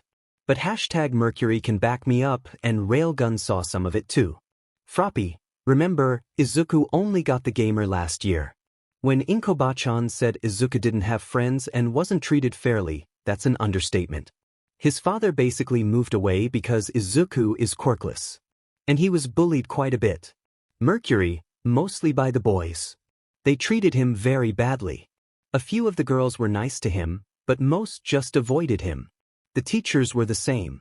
The male teachers mostly supported and encouraged the bullying, while the female teachers stopped it when they could, and comforted him when they couldn't.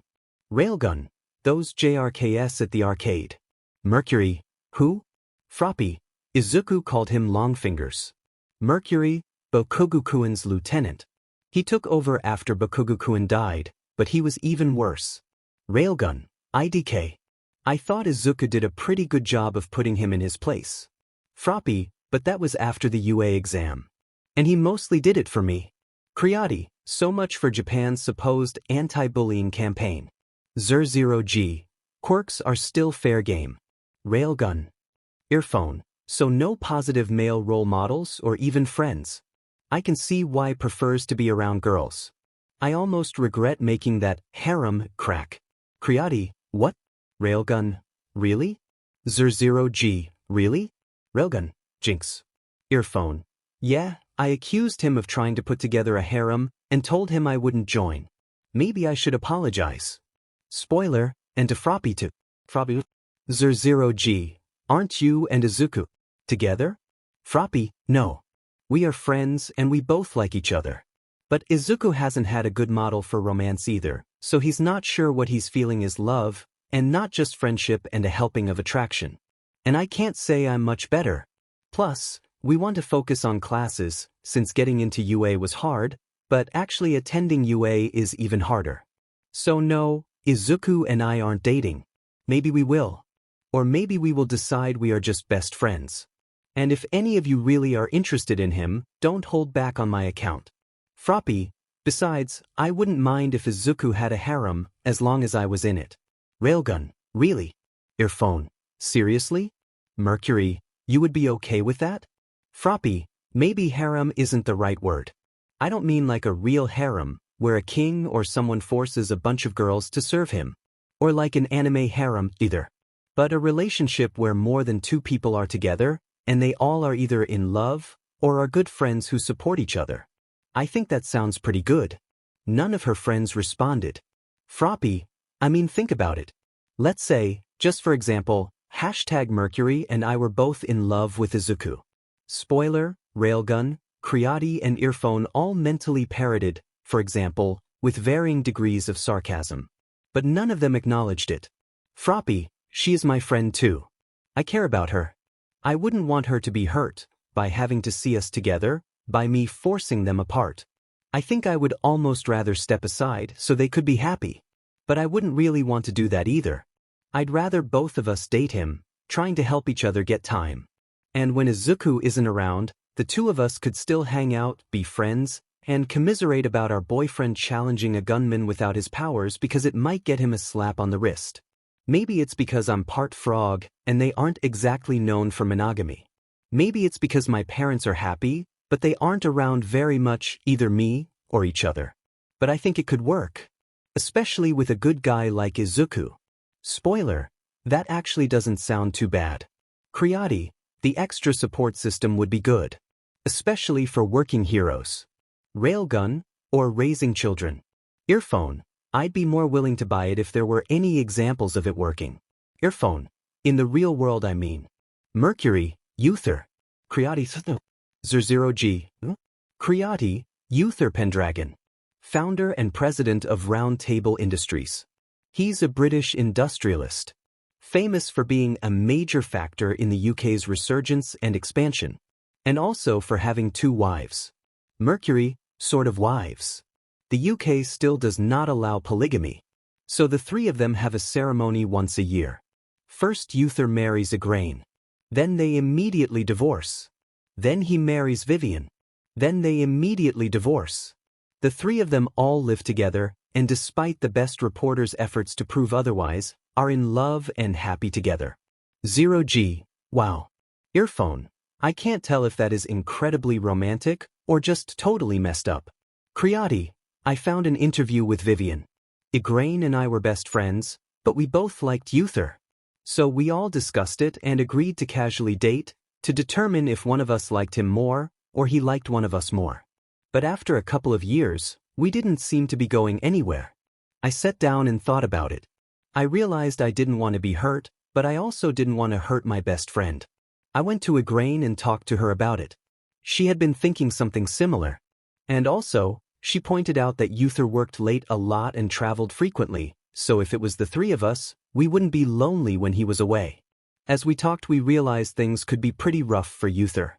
This was the early days, when his company was still expanding and had a lot more pressure from established competitors. And we weren't sure if either of us could support him alone. So we went to him, and we talked. It took a while, and it can be a lot of work at times. But I'm genuinely happy and can't imagine a better life. 0G. Froppy, there you go. The conversation ended there. But all of the young ladies kept thinking about it. All right, Aizawa-sensei told us in his normal, tired tone. First thing, you all have to go home after classes again. Are the teachers still attempting to determine what happened with the press yesterday? Ida-kun said quickly. The principal and Snipe are still looking into it, but that's not the reason, Aizawa-sensei answered. No, 1A has a special training lesson tomorrow. It's going to put you through your paces, so the others want to make sure you are well rested. Personally, I don't care. What kind of special training? Emo-chan asked. It's a surprise. Has Aizawa told you about tomorrow yet? All Might asked a few minutes later in guild chat. Just that it is some sort of grueling, surprise training, Gyro answered first. Good, we could hear All Might's grin. I wanted to request that you don't do any dungeon runs either. You will definitely want to relax and get a good night's sleep. We glanced at each other, wondering just what we would be facing. I was the first one of our group through the lunch line and seated. Ami joined me shortly thereafter, with a slightly nervous look. And since no one had told me otherwise after whatever Mom had wanted with them yesterday, I was going to keep calling my friends by name until they asked me not to. The Bluette took the seat next to me, which was unusual, since they had normally ceded that spot to Tsu. Izuku-kun? She prompted nervously. I was wondering, since we are supposed to rest today, and I think this would count. There is this bookstore I like to go to. Not the normal chain store. This one has a lot of second-hand books, and even old and antique volumes. I thought there might even be some of them that might be special skill books, like the Kung Fu one. So I was wondering if you would like to go there after class? With me. It had been fun when we had gone to the regular bookstore last week with Ochako. And I would love to find a place that had whatever those garbled data skill books were. Sure, I nodded broadly. Sounds great. She smiled back and began to eat. Tsu arrived next. She looked at Ami and raised an eyebrow, but didn't seem angry. Instead, she took the spot across from me. Hey, Izuku? Tsu asked. Satsuki and Samidare have been asking when they would see you again. Samidare has? I blinked in surprise. More Satsuki, she admitted, but he did ask, since neither of us can keep up with him in games like you can. So I was thinking maybe you could come over after school and help us with a puzzle we've been working on. I frowned sadly and glanced over at Ami. She looked down defeatedly. What is it? Tsu asked. I already asked Izuku to go out with me after school, Ami admitted, to a bookstore. Then she looked directly at Tsu and insisted, but that can wait. The books won't be going anywhere. Family is more important. But we aren't technically his family, Tsu argued, and you asked first. Maybe you could come with us? Ami suggested. We could spend an hour or two at the bookstore, and then you can go see Tsuyu's siblings? Do you have to pick them up early? I asked Sue, or do they have the late pickup today? Their school had been inconsistent lately, due to one of the teachers going out on maternity leave. Actually, my mom is in town, and she is picking them up today, she answered, so we can do what Ami suggested. Then Sue looked at Ami and added, and you could come over too. If you want. Is that okay? Ami looked surprised. Of course, Sue said happily, you are my friend too. And it will be great to have a genius help with the puzzle, especially when my brother drags Izuku away. Thank you, Ami smiled, tearing up. I would like that very much. I would never have found the store on my own. It was on the second floor above a women's clothing store. It had no outside label. It was hard to even tell that there was an outside way to get up to the store. I had probably walked by it dozens of times. It looked like it would be a small store, but small stores sometimes had the best finds. I wouldn't have thought this was here. Sue unknowingly echoed my thoughts. My mother showed me this place, Ami said. She knows the owner. We walked in and looked over aisles of shelves. At the front there was a desk, and behind it a woman in a silk kimono. She looked like she was probably in her early 30s, had a long Heim cut on her jet black hair, and had a dynamite figure. She regarded us deep, knowing, amber eyes. Though they narrowed slightly and focused intently on me for a moment. I shuddered, almost wondering if I was being analyzed. Good afternoon, Mizuno, she addressed Ami in a husky, nasal voice. Are these your friends? Yes, sensei, she nodded. This is Midoriya Izuku and this in Azui to you. Welcome to my store, Midoriya, Azui, she inclined her head to us. Please feel free to have a look around. We began to wander around, but I couldn't resist looking back and whispering, analyze. Legal name? Race? Age? Level? Health? 1xx%. Stamina? 1xx%. Ki? 1xx%. Psions? 1xx%. Mana? 1xx%. Quirk? A woman of power and mystery. Or maybe just a really good obfuscation quirk. I frowned but decided to focus on the store. After wandering up and down, we met at the front again. This place is amazing, I said, and huge. It feels like it is bigger on the inside, Sue noted. Ami smiled happily. Are you a Time Lord? I asked the owner. Doctor Who novels and guidebooks, she said with a slight grin. Row 2, shelf 3 and half of shelf 4. More than one shelf? Ami looked at her in surprise.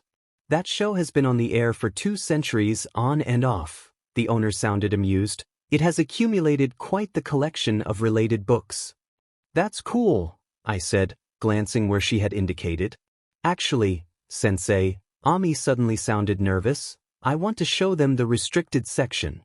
She regarded Ami again. Then she stared at me longer than she looked at my friends. More piercingly. All right, she finally said. She reached under the desk and hit a button. A door in the back popped open. Then she handed each of us a pair of white, cotton gloves. Touch nothing with your bare hands, she warned us. I will be watching. Ami and I both nodded and we all put on the gloves. Forbidden section? Sue's generally impassive voice sounded cautious. It is mainly a Harry Potter joke, Ami assured us, but it is also where she keeps the oldest, rarest, and most expensive books. That's why she doesn't let just anyone in there. It was impressive. There were a lot of antique, heavy, and leather-bound books, like the Tao of Kung Fu. But there were also more ordinary books. Well, maybe ordinary would be more correct. A signed first printing of Goblet of Fire was not a skill book, and Goblet of Fire was not a rare book in general. But that copy. Oh, what's this? Sue took down a small, leather book. It looked more like an antique notebook, like the Da Vinci notebooks on display in various museums. She opened in and flipped a few pages in. The Diary of Arsène Lupin III, she read. The manga character? I asked. According to this, Sue continued, the real Lupin commissioned Monkey Punch to write those stories. That way he could be more famous, but have deniability. Is it real? Ami frowned. Sue handed it to me. This book contains the skills pickpockets, pick locks, detect traps, combat driving, parkour, and disguise. Learning the skills will consume the book. Proceed with learning these skills? Accept decline. I hit decline, since it wasn't mine. But both girls looked at me in surprise. It still might not be real, I whispered, looking down, just that it meets whatever prerequisites the gamer is looking for in a skill book. Let's ask, Sue suggested. We carried it gingerly up to the front. The owner was smiling broadly. She took the book from us and opened it to the blank first page. She took out a lighter and held it behind the page. After a moment, the heat caused letters to appear. A publishing company, publish date, and ISBN. This was web novel, created after the original author's death, she explained, and a limited number of real copies were produced. Though there are those who claim the web novel was written by a real Lupin. I'm not sure I believe it, but that was so long ago, it is hard to be sure. Suddenly I wish I had analyzed it first. Because if I did it now, I was sure I would get the maybe real, maybe not explanation. Still, I would like to buy it, I told her, cringing slightly at the price sticker. May we leave it here while we keep looking? She nodded. We moved back to the restricted section. And after a few minutes looking, I found another amazing tome. Elemental Magic Primer. I blinked at the title and took it out. This book contains the skill Elementalism and the spells Flame Arrow, Wind Arrow, Water Bullet, and Stone Bullet. You do not qualify to use this skill book. I dismissed the window and opened the book. It was in a language I didn't recognize, and had illustrations of magic circles, presumably genuine. What is it, Izuku? Sue came over to me, not that this part of the store was that large. A spell book, I said. A real one? Ami prompted. I looked down at the book. I think so, I said softly. It has a skill and 4 spells, but says I can't use it. Are you going to buy it? Sue asked.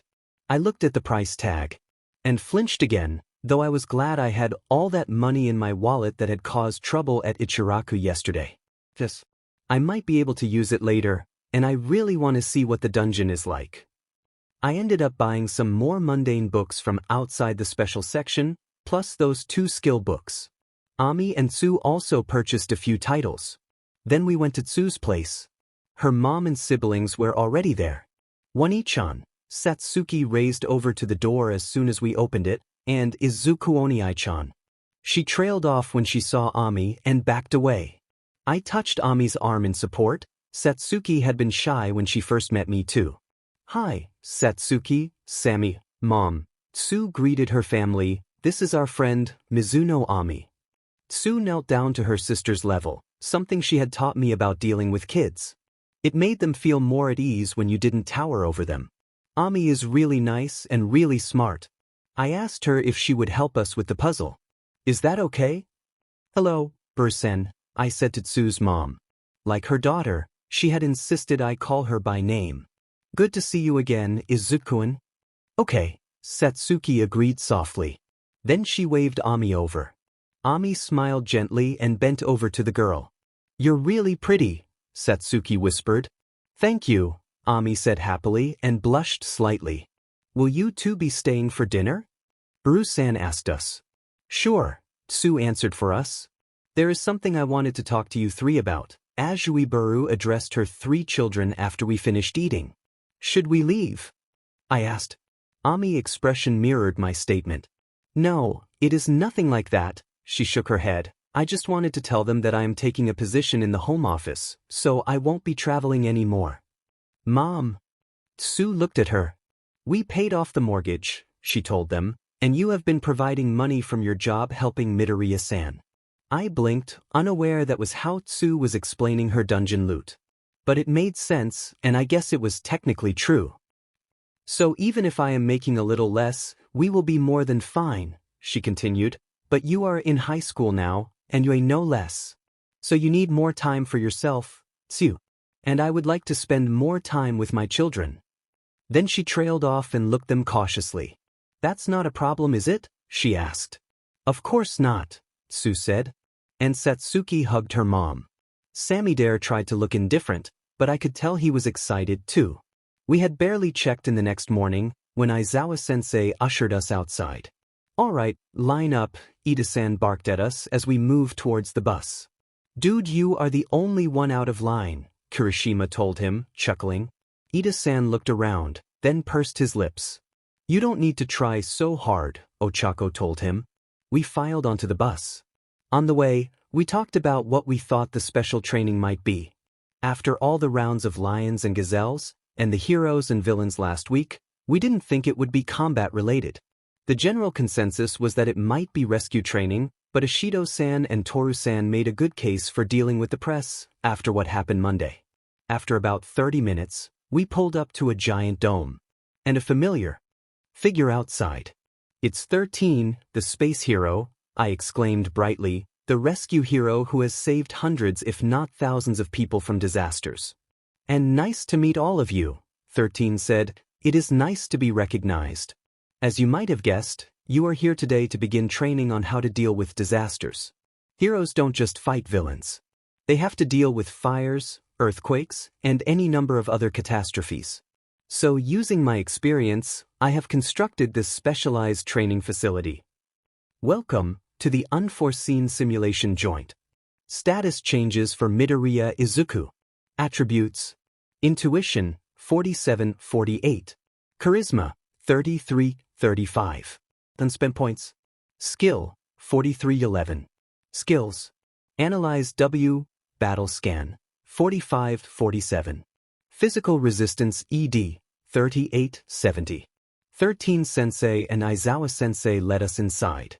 The entry was a wide brick path, lined with trees on either side. There was a thick mesh net behind the trees, obscuring what was beyond them. The path led to a set of stairs that descended down a good 30 meters and ended in what looked like a food court. But a huge one for 100 or more people, and all around it, with a giant fountain in the middle, spread out over at least a square kilometer. I designed this place, 13 told us, with more than a little help, to make my dream come true. The Unforeseen Simulation Joint, or USJ for short, has just about any sort of environment you can expect to encounter in Japan. Urban with multi-story buildings and a working train system. Suburban with houses, mansions, and even a small-scale indoor shopping mall. A field of grasslands, rice paddies, and small forest. A lake that can be fresh or salt water and has a wave machine. Rocky and mountainous terrain. We looked out of the vast training arena. It was almost like a theme park, but without the rides. 13 gestured for us to follow, and started down the stairs. We can also control the weather, the rescue hero continued, from rain. A modest downpour began to drench the suburban zone. To snow. The rain stopped, and snow fell on the mountain region instead. And hail, lightning, fog, and even small-scale tornadoes. We can also control the lighting to simulate any time of day or night. The USJ can simulate almost any kind of disaster in any weather conditions. It is, at least in my opinion, the best facility in the world for rescue training. At least in my opinion, anyway. We reached the bottom of the stairs, and it felt even bigger. So, here is what we will be doing today, 13 said brightly, turning back to us. You will be dividing into 4 teams of 5. 2 of the teams will go with me, and 2 will go with Aizawa-sensei. You will alternate between being the rescuers and acting as the victims. After the exercises this morning, we will come back here for lunch, and you will divide into 4 different teams and repeat the process for the afternoon. Now you might be wondering how you are going to divide up, 13 continued, or you might have recognized the box behind me. We will be using these to split you up, but perhaps not in the way you are expecting. 13 lifted up a box. It appeared to be the box from the Heroes versus Villains exercise. Each of you will take a ball again, A through T. But only the A through H ball matter. For morning training, whoever picks the A, B, C, and D ball will be the team leaders. They will draft the rest of you onto their teams, and will also be in charge of their teams for the exercises. After lunch, we will reselect teams, with E through H acting as the leaders. However, for the afternoon, the new leaders must not select anyone who was on their teams in the morning. 13 paused and looked around at us. Teamwork and team structure are the key points to this exercise. The leaders must lead, and the team members must follow. Leaders must gather data, both on their own and from their team members. Don't just blindly give orders, be sure to listen to the input of your comrades. But in the end, you are in charge, and you must be firm and decisive. On the other side, team members almost have it harder. You need to follow directions. And you also need to know when not to follow. What's that mean? Ashido-san asked. Well, let's say you were sent to search a partially collapsed house, 13 said after a moment's consideration, and along the way you saw someone under a beam. So you decide to rescue that person instead. This might be the right move, the house could be empty. Or it could be the wrong choice. Your team leader knows there is someone in the house, and already have someone else rescuing the person under the beam. By ignoring orders, the person in the house might not make it.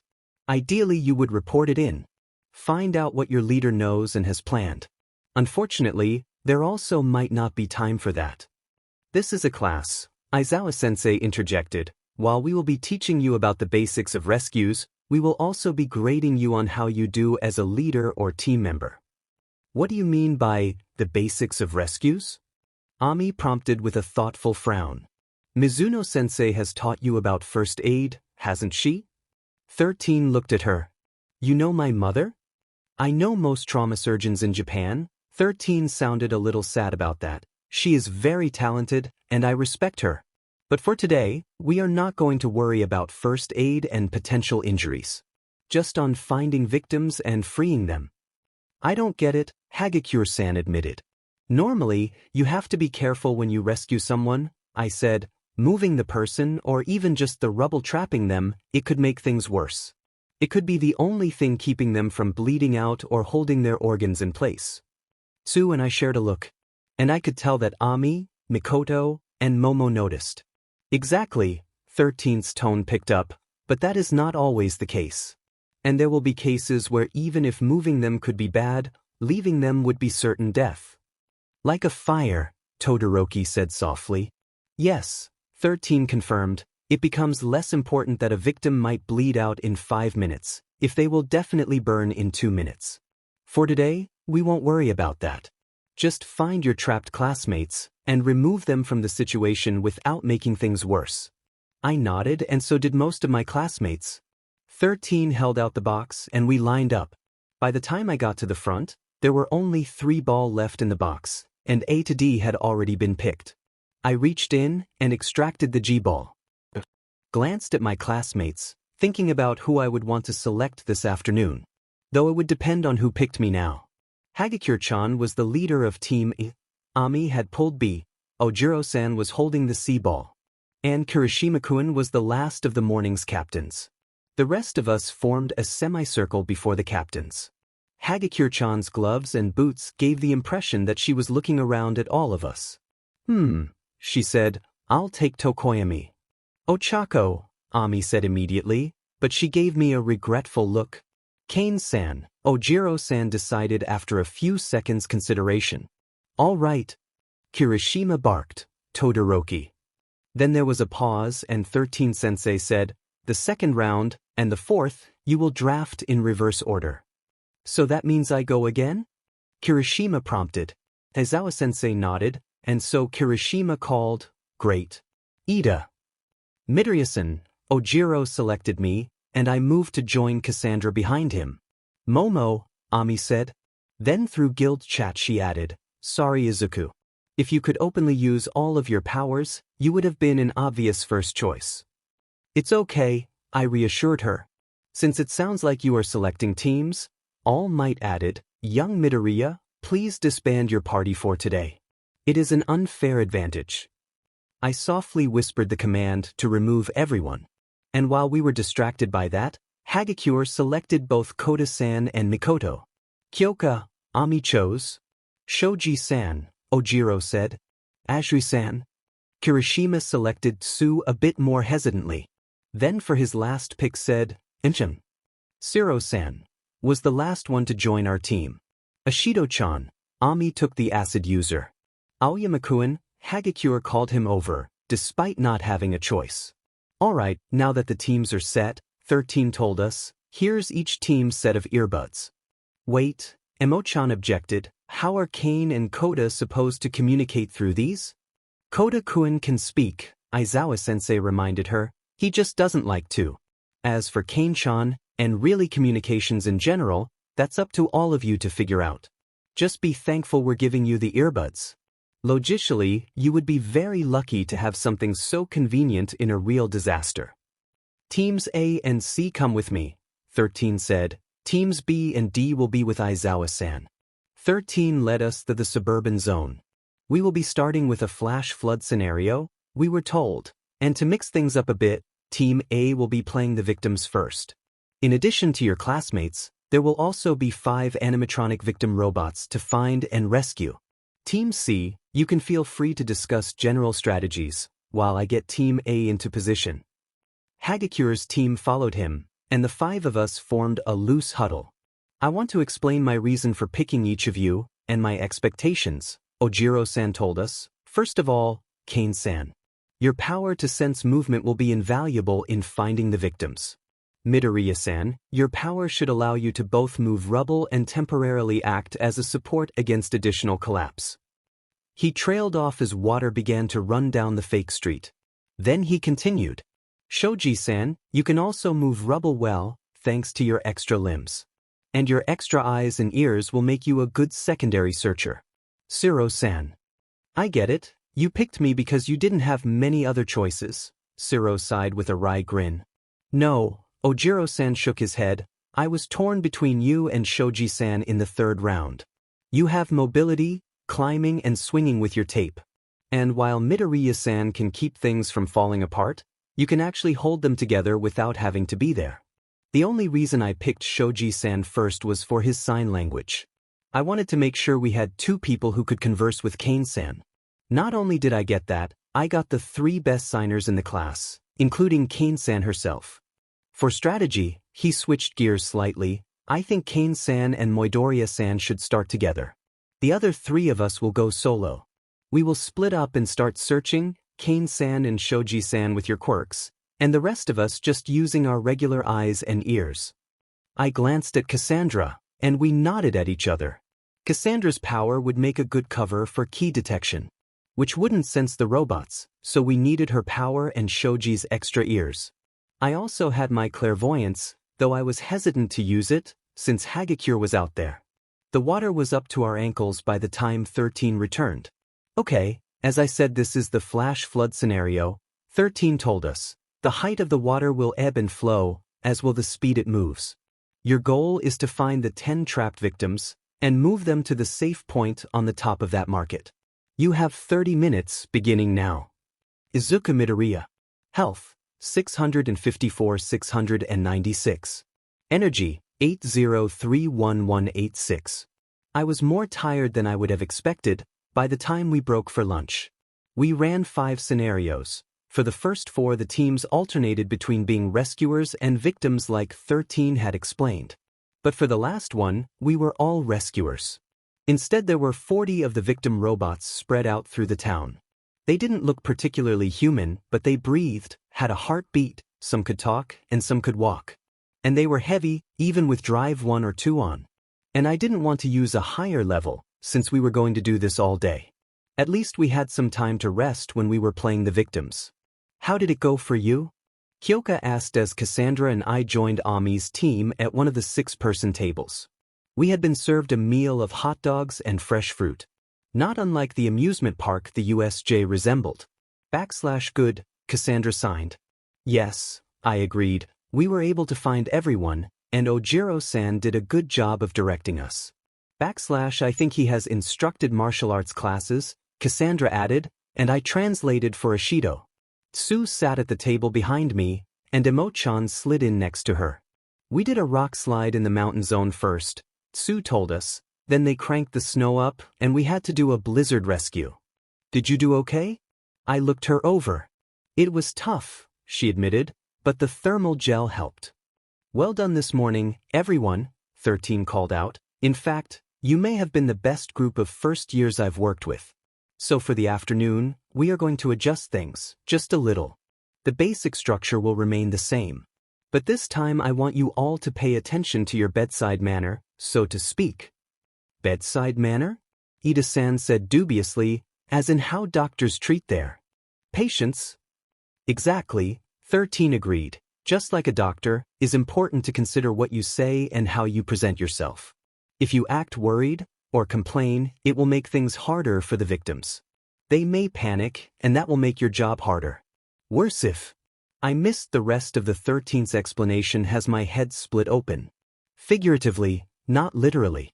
I was not prone to headaches. I had them before, usually as part of some other illness. But never this bad, and not since I got the gamer. Now it felt like someone had driven a rusty axe into my forehead horizontally, and was pounding it with a sledgehammer. I glanced around, and noticed Mikoto was holding her temples too. Then the lights flickered, and the headache faded to a dull ache, just barely noticeable and unpleasant. The fountain behind us sputtered and stopped. What's that?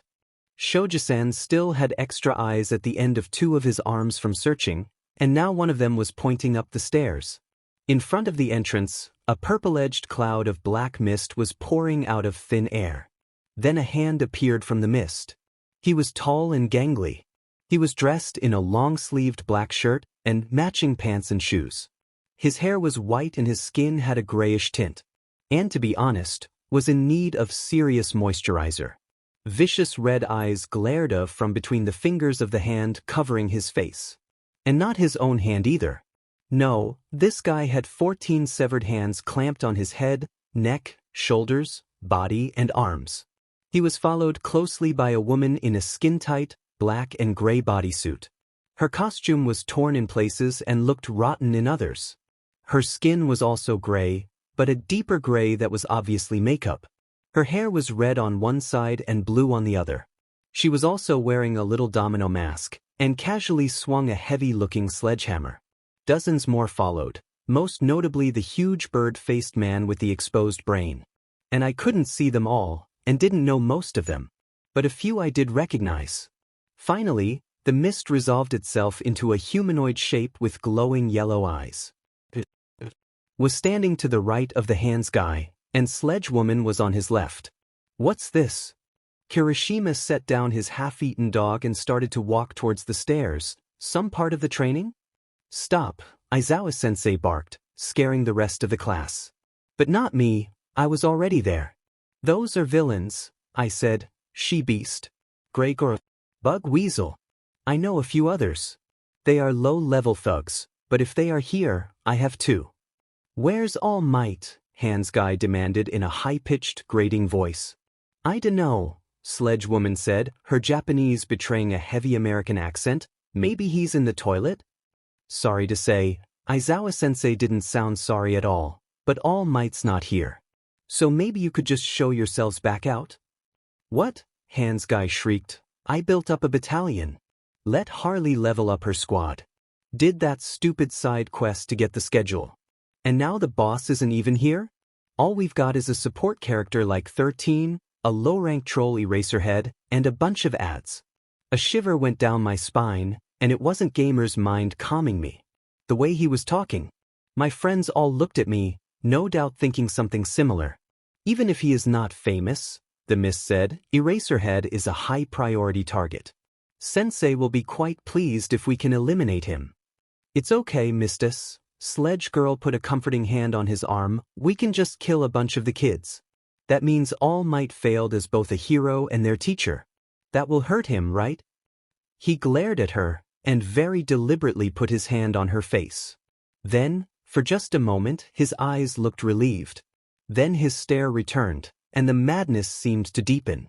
That's it, Harley, he seemed to realize. This must be the sort of boss fight where you have to kill a bunch of minions for the real boss shows up. Analyze, I whispered, my need to know getting desperate. Name, Tamura Shigaraki. Race, human quirk metagene positive. Age, 20. Level, 29. Active title, Leader of the League of Villains. Quirk, Decay. Anything Tamura touches with all 5 fingers toes on a given hand-foot begins to break down and rot away to nothing. The only known ways to stop this are to sever the decaying part or disable his quirk, though some healing quirks may be able to slow the effect on living creatures. He cannot control this quirk or shut it off. Health, 720. Stamina, 508.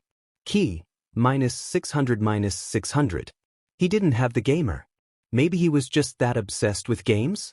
But then why didn't his power work on the sledge woman? I glanced at her. Harley? 404 target not found. Why aren't the alarms going off? Momo asked. I slipped my plate off the table, telekinetically pushing the food off. My phone isn't working, Ishido-san said. I handed the plastic dish to Tsu, and then signed a single word. All Might, I shouted loudly into guild chat. And for a moment, my headache intensified again. Did anyone hear that? I asked, vaguely enough that the rest of the class shouldn't get suspicious, but hoping the others knew what I meant. Cass and Ami both shook their heads. Don't bother, a wolf-headed villain shouted. As long as Jammer's working, no signals are getting out, not even telepathy quirks. Who told you to speak? Shigaraki turned around and placed his hand on the taunter's chest. Like Analyze had said, the victim gasped as his body began to turn into gray dust. Moments later, all that was left was a pile of what looked like ash. Anyone else want to spoil our plans and quirks to the other raid party? He barked. 13. Aizawa-sensei said softly while that was happening, I will hold them off. Take the kids and get them out one of the service entrances. Todoroki-kun, once I am on the steps, put up a wall of ice behind me. Sensei, you can't, Ami said. Let us help you, Emo-chan countered. Your power isn't suited for such a large group, I argued. You use stealth against individuals or small groups. You can't be a pro if you are a one-trick pony, he smirked as he lowered his visor. What are you waiting for? Shigaraki complained. Kill them. Eraserhead charged the stairs. So did the villains. Before either group reached the steps, I got the plate back from Tsu. Holding it by a very specific spot, I pointed it at first villain in the pack. Hogwarts smash! I shouted, and the plate rocketed at Grey Goro. It struck him between the eyes and his head snapped back. Then he recovered and caught the plate before it fell. What was that supposed to? He trailed off speaking and dropped the plate. His forearms went limp and he crashed face first onto the steps, Tsu's oil paralyzing him. Gatling railgun! Mikoto yelled, and 3 of the thugs went down, probably with broken legs. Shaban spray! Ami's water bullets did less damage, just knocking the 4 villains she hit over. Aizawa turned to glare at us, but kept moving forward. We can at least thin the herd a bit first, Mikoto told him. Then he started climbing, and a vertical glacier hid him from view. Let's move, 13 told us sternly, and once we are outside Itakuen, I want you to run as fast as you can towards the main campus. The space hero disconnected something for her wrist, and passed it to Ida-san. Keep triggering this.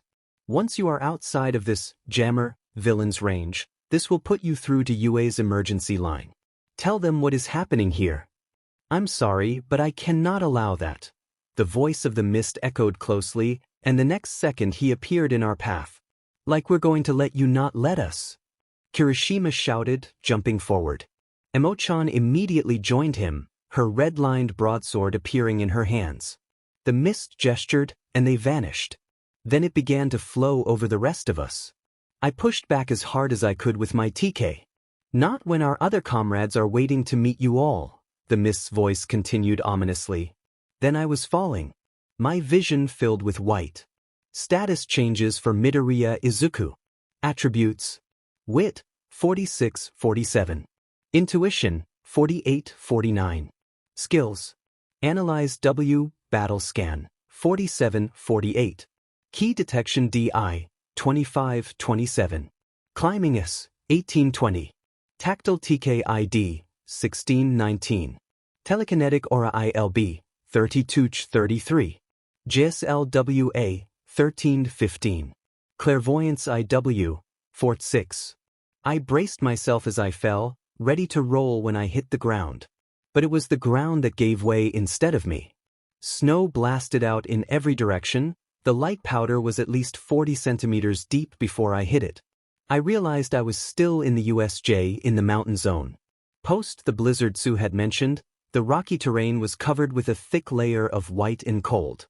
Izuku, Ami said from behind me, and I turned to face her. Mizuno? Midoriya? Another familiar voice asked from further up the mountain, but I had to look to recognize who it was.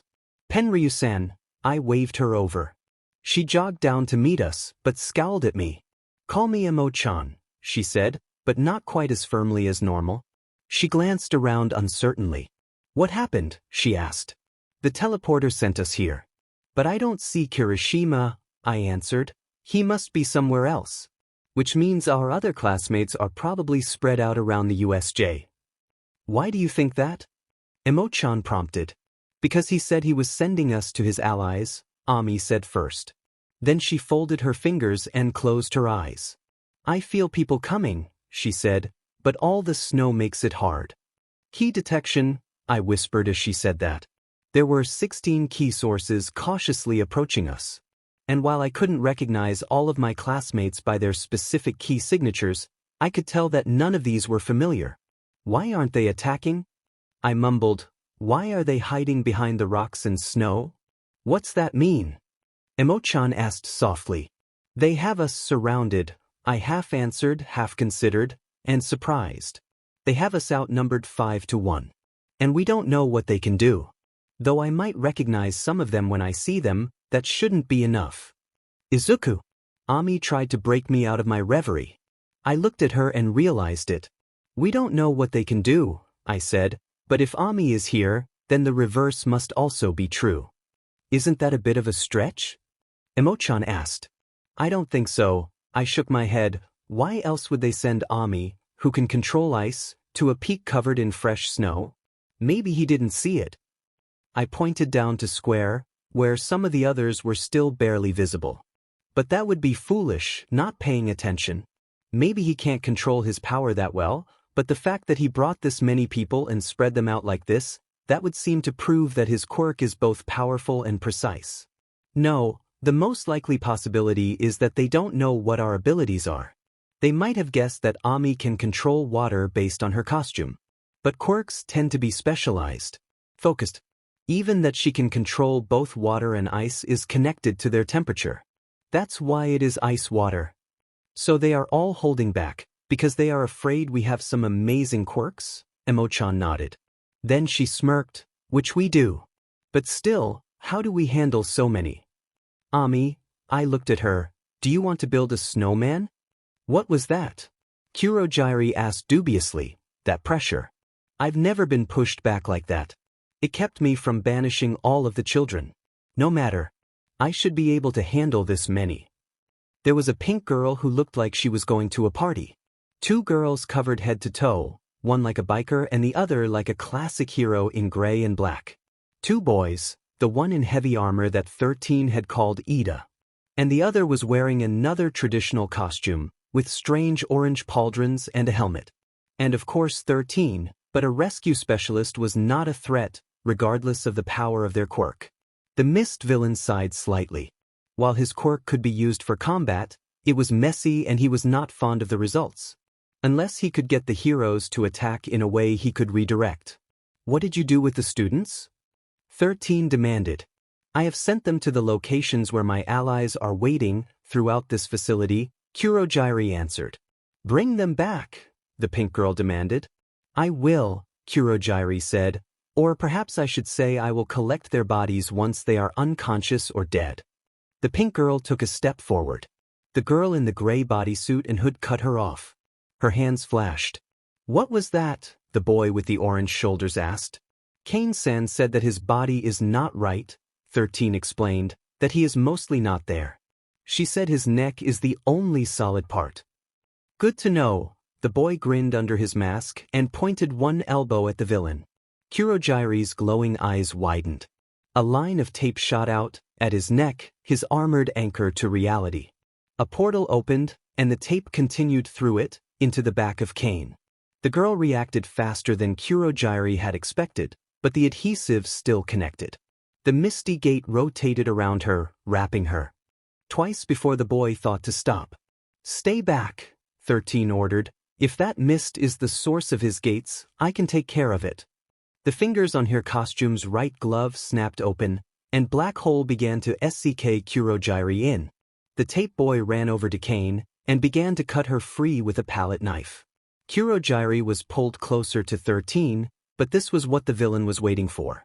"You are too lacking in combat experience," he taunted the space hero. "Even after watching what I just did, you still thought this would work."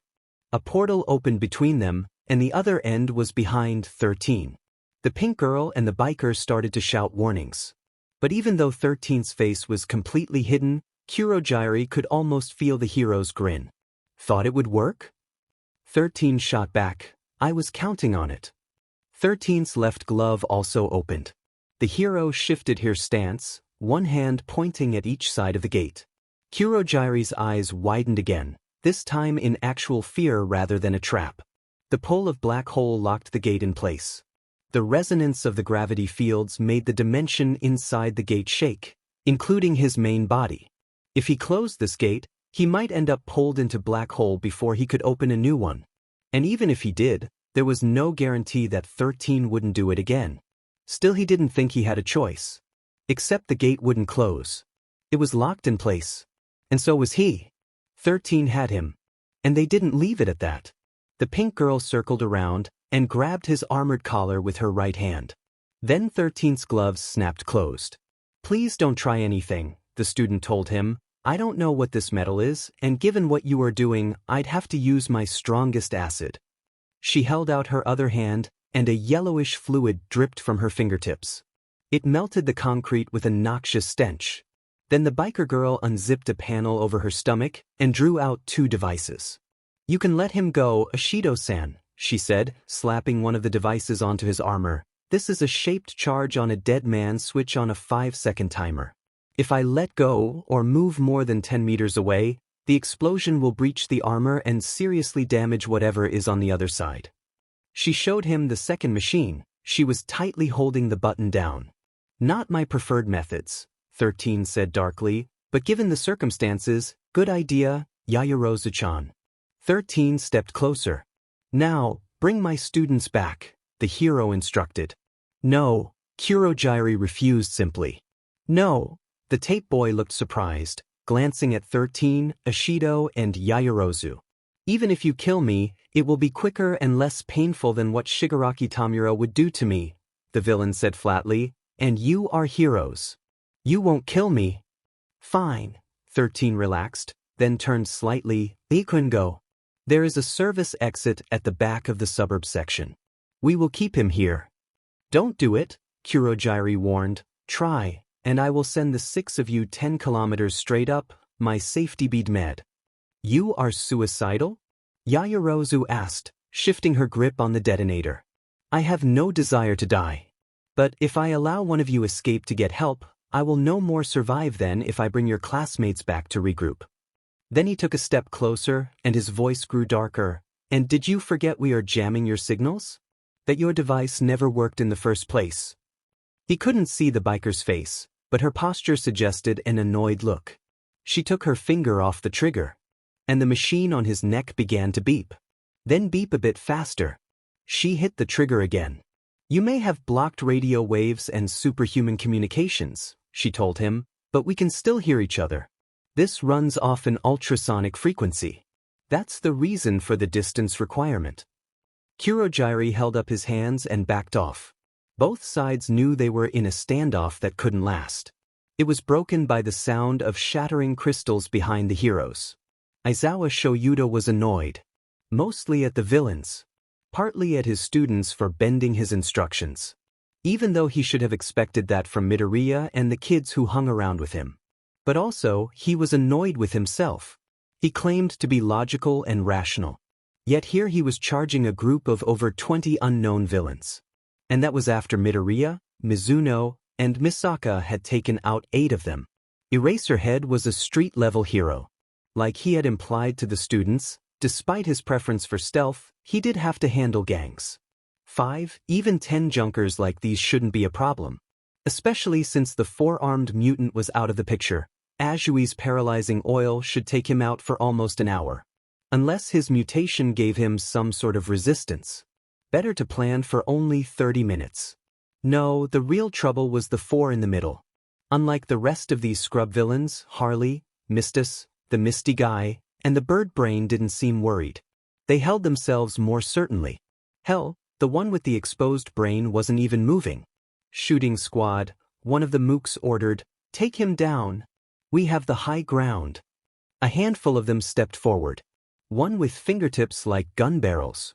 Another like a fat mummy wearing that looked like a mad scientist combined a gas mask and a flamethrower. They raised various appendages, pointing at him. Aizawa resisted the urge to roll his eyes.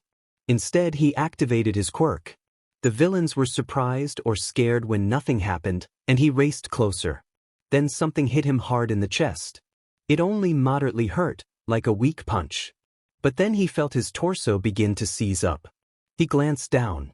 A mud pellet had hit his shirt and was starting to spread. Following it back, he saw a female villain in purple, with hair like cement tubes, had broken off from the others. "Weren't you idiots listening to Kurojari-sama?" she complained, shooting again. "That's Eraserhead. He can shut off the quirks of anyone he looks at, especially if you twits stay bunched up like that." He shut off her quirk. The next round mud pellets still hit him, but they hit softer and immediately dropped off. And the one already on him dried, cracked, and flaked away. "Darn it," the petrifier complained. "Then we'll just take him in close combat," one of the other punks shouted. "He can't look at all of us if we surround him." "Great idea," Aizawa said mockingly. His scarf wrapped around the thick and elongated neck of a skull mask wearer after the villain charged him. Then he snapped it to the side and sent the villain tumbling down the steps with a series of satisfying snaps and crunks. "Too bad that's my specialty too," Eraserhead continued, kicking another mook in the face, "and it means your shooting squad are now my allies." He finally reached the top of the stairs. "Somebody thinks he's pretty cool," Mr. S said angrily. "He kinda is," Harley added, sing-song. "That's the worst part," the hands wearer agreed, "when they live up to the hype. Not that this guy has much hype to live up to." If he expected to get under Aizawa's skin, it didn't work. Eraserhead was not famous, because he didn't want to be. The woman with gorilla arms charged him. Unlike the others, she didn't falter when he shut off her quirk and her arms turned back to normal. She attacked with more skill than most of the punks. Still not enough, he wrapped her in his scarf. Then threw her into the petrifier, whose quirk just recovered. "Kurojiri," the leader turned back to now named Mist Villain, "you know what to do." "Of course, Shigaraki Tamura."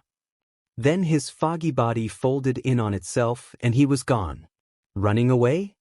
Eraser demanded, "or maybe getting reinforcements?" "No." Shigaraki shook his head and grinned darkly under the hand covering his face. "He's going to send your little wannabes to meet our other friends." Aizawa spared a glance back and saw the mist appear, blocking 13 and the students. "Hey, Mr. S?" Harley pouted. "Can I have this guy? I've been killing to meet him."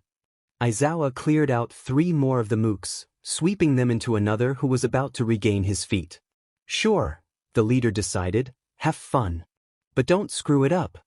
"Thanks, Pudding." She hopped up and pecked him on the cheek, her hand lingering. "I told you not to call me that," he complained, slapping her hand away. Harley just giggled madly and lifted her sledge. She cartwheeled towards Eraser. He stared at her, but she didn't seem to notice. "So what do you want with me?" he asked. "That Shigaraki guy not enough for you?" "Please," she scoffed. "1, you're not an iota of the man Mistis is. And 2, don't try psychological attacks on me. I don't like fighting the unarmed." His capture weapon snaked out and wrapped around the haft of the hammer. He tried to pull it out of her hands, but Harley was stronger than she looked. Instead, she twisted the sledge around, first pulling him closer and then using the tension to help her vault towards him. "No," she continued as her kick narrowly missed his stomach. "It's just that you and me are like 2 sides of the same coin. Boy-girl, hero, villain. Your quirk shuts off quirks at a distance, and you have to turn it on. My quirk shuts them off on contact, but is always on unless I concentrate really hard. Like when I let Kurojiri bring me here." His eyes widened under his goggles. "That's why you look familiar," he said. "You are that American psychiatry student who vanished 8 months ago. The one who was studying why quirks make some people crazy." "Harley." Quote, something. Ahem. She sounded annoyed. That is, Physiological and Societal Impacts of Quirks on Mental and Social Development by Dr. Harleen Quinzel. Harleen Quinzel. Villain name, Harley Quinn. Quirks. Harley's quirk unravels any superpower that touches her. Wanna shoot her with a lightning quirk? Pick her up with telekinesis? Too bad. And if she touches you, your quirk won't work until she stops. This even works on most non-quirk supernatural powers, even if Harley herself doesn't know that. She can let a power work on her, but it takes a lot of mental focus and effort on Harley's part. Weren't you supposed to be blonde? Aizawa asked, looking at her half-blue, half-red hair. The blonde was a dye, she rolled her eyes, to give Patience the veneer of normalcy.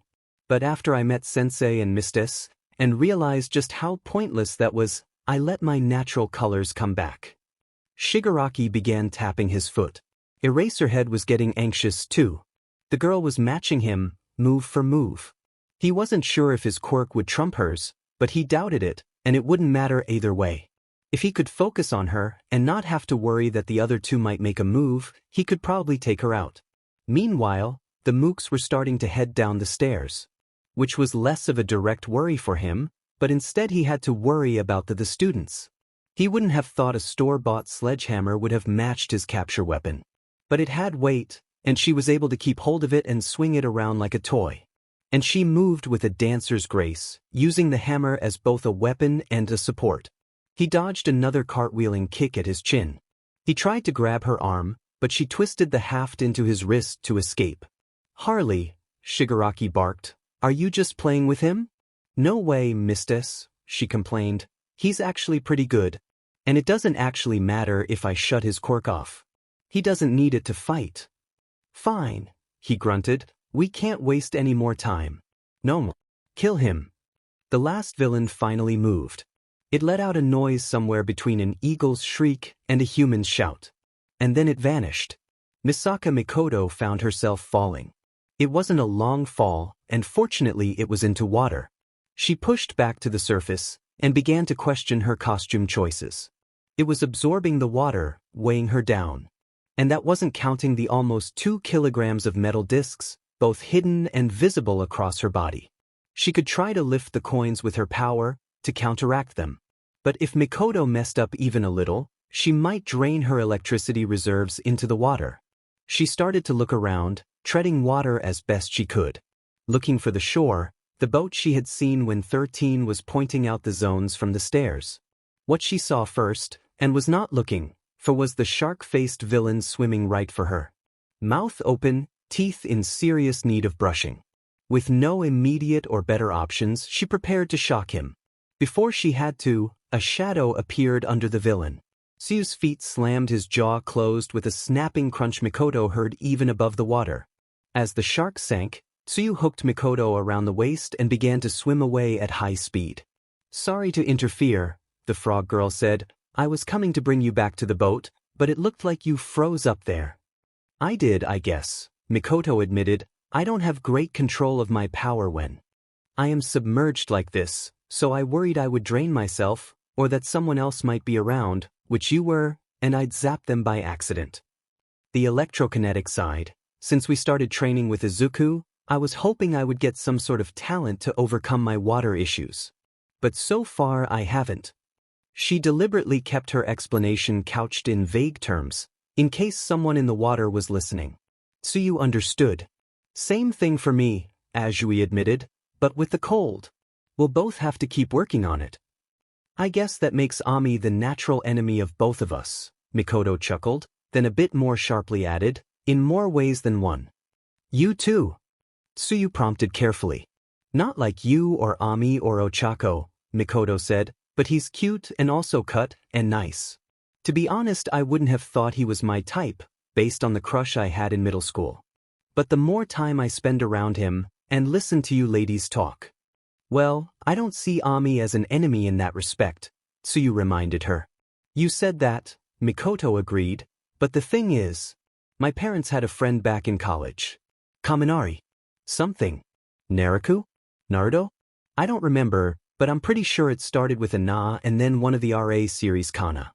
Anyway, the three of them were inseparable for most of their first and second years. Both Kaminari-san and my dad confessed to mom in their third year. She went on a few dates with both of them. Obviously, she fell for my dad.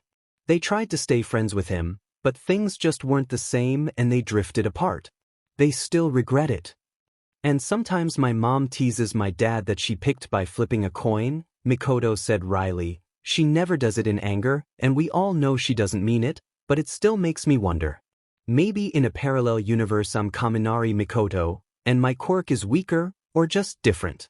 I get different. Tsuyu tilted her head even while swimming, but why weaker? I get my electrokinesis from my mom, Mikoto explained, except my EK is measurably stronger than mom's and still developing. My dad has a magnetic quirk, and my ability to use EK for magnetic things is leaps and bounds above my mom's. So I think I also got some of my dad's quirk mixed in, since electricity and magnetism go together. That makes sense, Tsuyu agreed, as they finally reached the boat. Kirishima Ijuru was already aboard. He helped Mikoto up, but Tsuyu just climbed up the side on her own. Great, you got her, he sounded relieved. We were worried because you splashed down so much further from the boat than we did. Is there anyone else? Mikoto asked them. I didn't see anyone else, he shook his head. No, just two of you hit the water, Tsuyu confirmed, but there are them. She pointed at lumps in the water. Villains, probably a dozen of them. All around the boat. Why are they hanging back though? Tsuyu whispered thoughtfully. They are frightened of our manliness, Kirishima declared. Yes, Mikoto said slowly, interrupting Tsuyu right before she dope-slapped Kirishima. Not about the manliness, she explained at Tsuyu's incredulous look. Which, given Mikoto was still learning to read the frog girl's expressions, said something about her level incredulity. But if they sent you and me here, Mikoto continued, they probably don't know who we are. Yeah, Tsuyu agreed. The only thing worse would have been if it was Ami or Todoroki-san. You did save the two of us really easily, Kirishima nodded, and took one of them out in the process. So what do we do? Tsuyu asked. The boat probably runs, Mikoto said very loudly, her hands moving in patterns, for when they have to do rescue training where the boat is moving. So you come and help me get it running, Kirishima-kun. And Tsuyu, keep an eye out. Sure, Azui agreed, signing back her response to the real plan. Kirishima looked confused, but let Mikoto drag him below deck. Tsuyu jumped up on top of the cabin and began to look around. Start moving in, one of the villains instructed, while the other two are inside. A moment later, the boat shuddered, and a puff of smoke wended its way up from the stern. Come on, another mook shouted, and they hurried closer. We can't let them get moving. Mikoto, Tsuyu shouted out a warning. It needs a minute to warm up, Kirishima's voice echoed back. We don't have a minute, Karo, Tsuyu insisted. The propeller began to turn, and the boat began to creep forward. The villains swam faster, determined not to let them pick up speed. The first of them reached the boat. Now! Tsuyu shouted. The next moment, a craggy fist punched out the back of the hull, just above the waterline. Then Kirishima jumped as hard as he could, scrambling onto the wooden steps. One of the villains looked through the hole and saw wires pulled out of some other part of the ship's electrical system, wrapped around Mikoto's arm, sparking visibly. She smirked at him, then extended her other hand through the gap. Hi, he started to complain, but his body seized up as an obscene level of voltage released into the lake. Mikoto did her best to hold the electricity within a few meters of the boat. She kept it up for a second, then another, until Tsuyu called out the all clear. Then she sighed and slumped from the ache and exhaustion of channeling the extra power. Mikoto reconnected the boat's steering. So now what? Kirishima asked once they reached shore. Rejoin 13 Sensei and the others? You can if you want to, Mikoto sounded annoyed, but this throbbing in my skull has been getting worse. Whoever is jamming our phones is closer now, and I am going to use this interference to track him or her down and knock their lights out. Sounds like a good idea to me, Tsuyu agreed. I'm in, Kirishima confirmed. It feels like he's close to the base of the mountain zone, probably hiding out in the valley crevice. The three teens took off, as swiftly and silently as they could. What the hell? That wasn't there 5 minutes ago. The villains had finally made their move. Only to find while they were preparing out of sight, the hero students had constructed a large snowman. The bottom sphere of frost was over 2 meters in diameter. Perched side by side atop it, and slightly squished together were two 1.5-meter balls. A third ball of that size rested atop them, and where the stomach ball met the chest ball, large triangular arms of ice jutted out. A 1-meter head sat on top, with eyes and a mouth hollowed out due to the lack of coal and carrots. What is it? Another mook asked. It's a trap, a strident female voice said. The question is, what kind? A Trojan horse? A distraction while they run? Or maybe one of them has a puppet master quirk and is going to attack us with it. So what do we do? Blast it, she ordered. If they are inside, or put some bombs in it or something, we just take it out. Fan out and shoot that thing. No, you idiots, not in a full circle, or you'll shoot each other. And not from downhill, or it could fall on you. Then, she muttered more quietly, now I see what that Gaijin Beach meant. 9 of the 16 villains, those with ranged quirks, launched a volley of air bullets, bone spurs, and other projectiles into the base of the snowman. They passed right through. So they aren't in there. Then, down the mountain a few meters and behind one of the larger boulders, there was a loud crunching. Like someone breaking through partially hardened snow. Get them, one of the male villains shouted. Under the snowman, I pressed my right hand into snow above us. Holding it up with my tactile TK, Ami's fingers were laced as she concentrated on keeping the snowman in place. Emo-chan wiggled her finger, her smallest blade agitating the snow and rock to make the noise that was drawing them. Once I felt most of them had moved down the hill, and back in front of the snowman, I tapped Ami's shoulder. Together we pushed with our powers. The 5 ball of snow began to tumble forward. And while the base was all snow, the other 4 were full of rocks, to save snow and give them more impact. It was a trick I had learned from Kaken and Longfingers back in elementary school, one of the few times Musatafa had gotten enough snow for a decent snowball fight. Kaken had been especially angry because of the effect the snow had on his powers. I also sent telekinetic feelers further up the mountain and reinforced the shell around us. In moments, a miniature avalanche had engulfed most of the villains. Though 2 of them made it up onto some of the larger boulders, the rest were buried, and judging by their key signatures, most were knocked out. I kept a metaphysical eye on the ones still awake, in case they had the means to dig themselves out. The snow under us shifted. Ami pushed us up and out. We emerged standing. Slightly above us was a woman in purple. She appeared to be in her 20s, brunette hair twisting angrily around her head. Next to her was a skinny man with bluish skin. And he had a sphere of ice floating in front of him. So it was all for this, she growled with the same voice that had been giving orders earlier. Actually, we hope to take you all out, Emo-chan said sharply, but Midoriya does like his backups. Her kukri flew back to her, and Clarent and her katana appeared. Then she charged the villains. The woman slid down, a brownish cloud forming around her. The man tried to launch the ice at Emo-chan, but Ami reached out, and the 2 of them struggled for control of the ball. What is this? Emo-chan complained, as her swords were slowed by the cloud.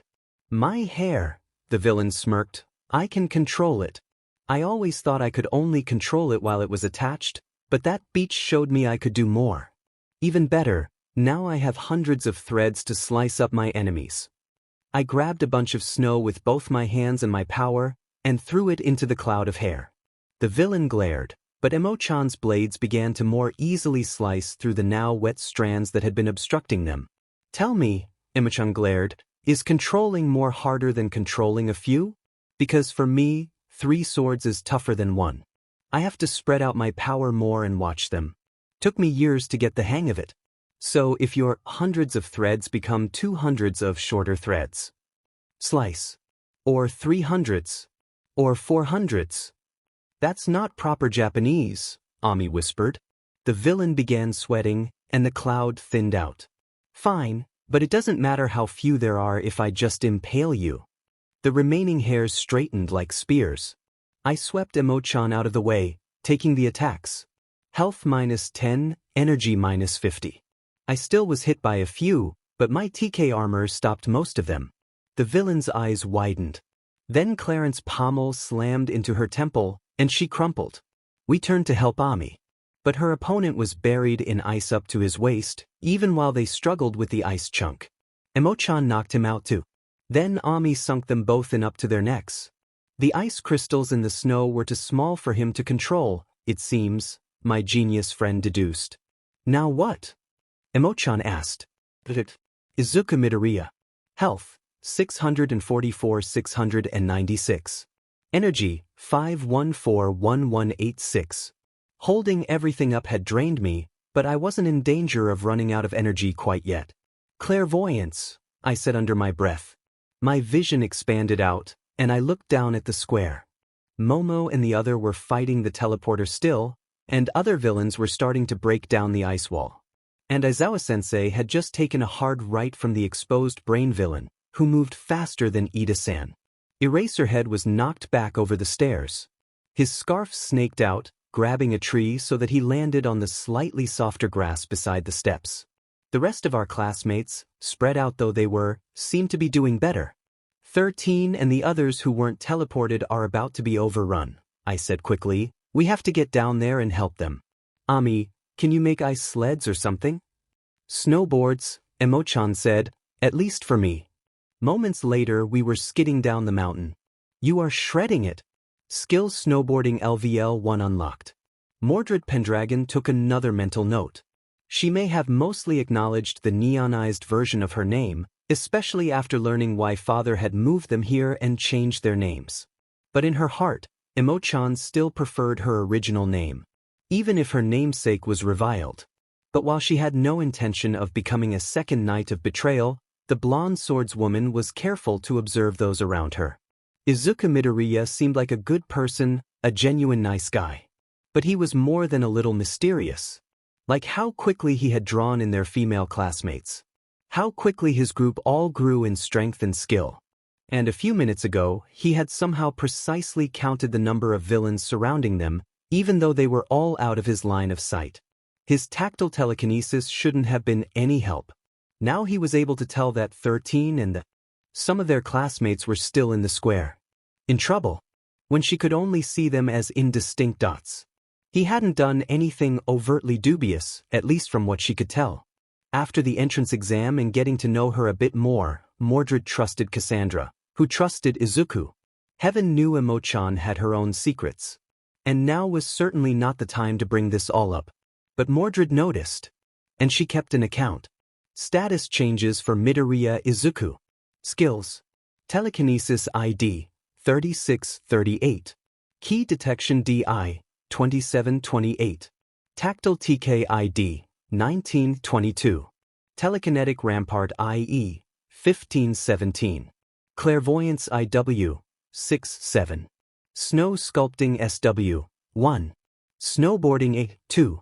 The barrier walls that protected the entrance and stairs from any chaos that might occur in the adjacent urban and mountain zones had also kept the villains from just walking around Todoroki-san's ice wall. Unfortunately, by the time Ami, Emo-chan, and I had rejoined 13, Momo, Cass, Ashido-san, Shirokuin, and Ida-san in the square, the wall was seriously cracked by the mooks. The teleporter was still standing there, glaring at Momo, but he glanced at us angrily. At least I think it was anger, his mist face was hard to read. I'm glad you kids are okay, 13 said. What happened? We were teleported up to the mountain, I explained quickly. There were 16 villains waiting, but we were able to take them down, and left them buried in the snow. What about here? Kane-san determined the teleporter's weakness, Ida-kun supplied quickly. 13-sensei trapped him, Ashido-san captured him, and Yaoyorozu neutralized him with a bomb and a dead man switch. But he said that he will risk dying fighting us if any of us try to escape, Momo added. What about the others? Ashido-chan asked. I remembered what I had seen on the way back. Mikoto and company defeating the villains, including Tsu and Kirishima-kun knocking out a trio that resisted Mikoto's initial shock. Then the trio heading towards the far side of the base of the mountain, instead of the square. I had a few guesses why they might be doing that. In the field area, Jair was helping direct Ojiro-san and Tokoyami-san. She also took out a couple mooks on her own. There were still 4 standing attackers the last time I looked. But my classmates were basically unharmed, and the villains looked nervous. At the back of the suburban area, the villains fell the fastest. Todoroki-san froze 10 of the 16 in one shot.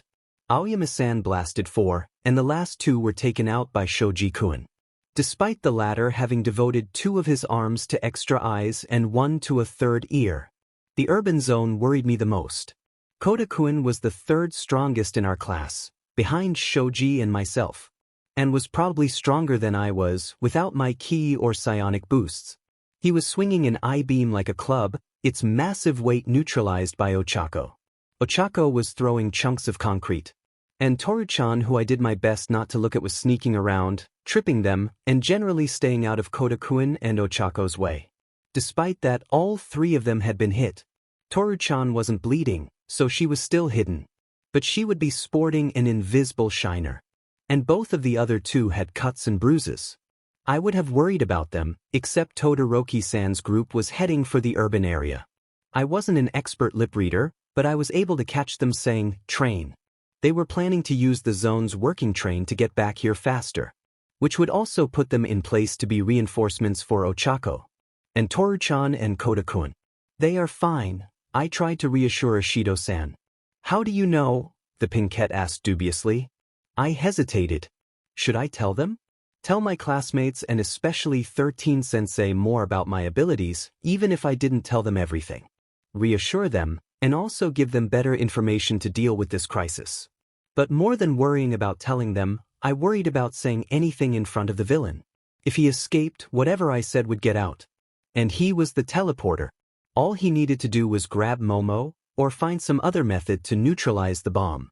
"Please," Emo-chan scoffed. "If the mooks everyone else is fighting are only half as stupid and inept as the ones we got, they shouldn't have any trouble at all. Only the hair lady was any threat, and she still went down pretty easy." The teleporter flinched. Then he recovered when the ice visibly and audibly cracked. "Mizuno-chan," 13 said, "can you reinforce that wall?" "I can control ice, but I can't make it," Ami answered, slightly dismayed. "I can hold it in place and try to push it back together, but I can't make more ice." "But you can use the water from the fountain," I said quickly, "and Momo, you can make a freezing chemical, right? So we can add to the wall that way." They both nodded at me. Ami gestured, pulling all the water out of the currently disabled decoration and layering it on both sides of Todoroki-san's barrier to make it thicker and taller. That resulted in some annoyed shouts from the now soaked villains on the far side.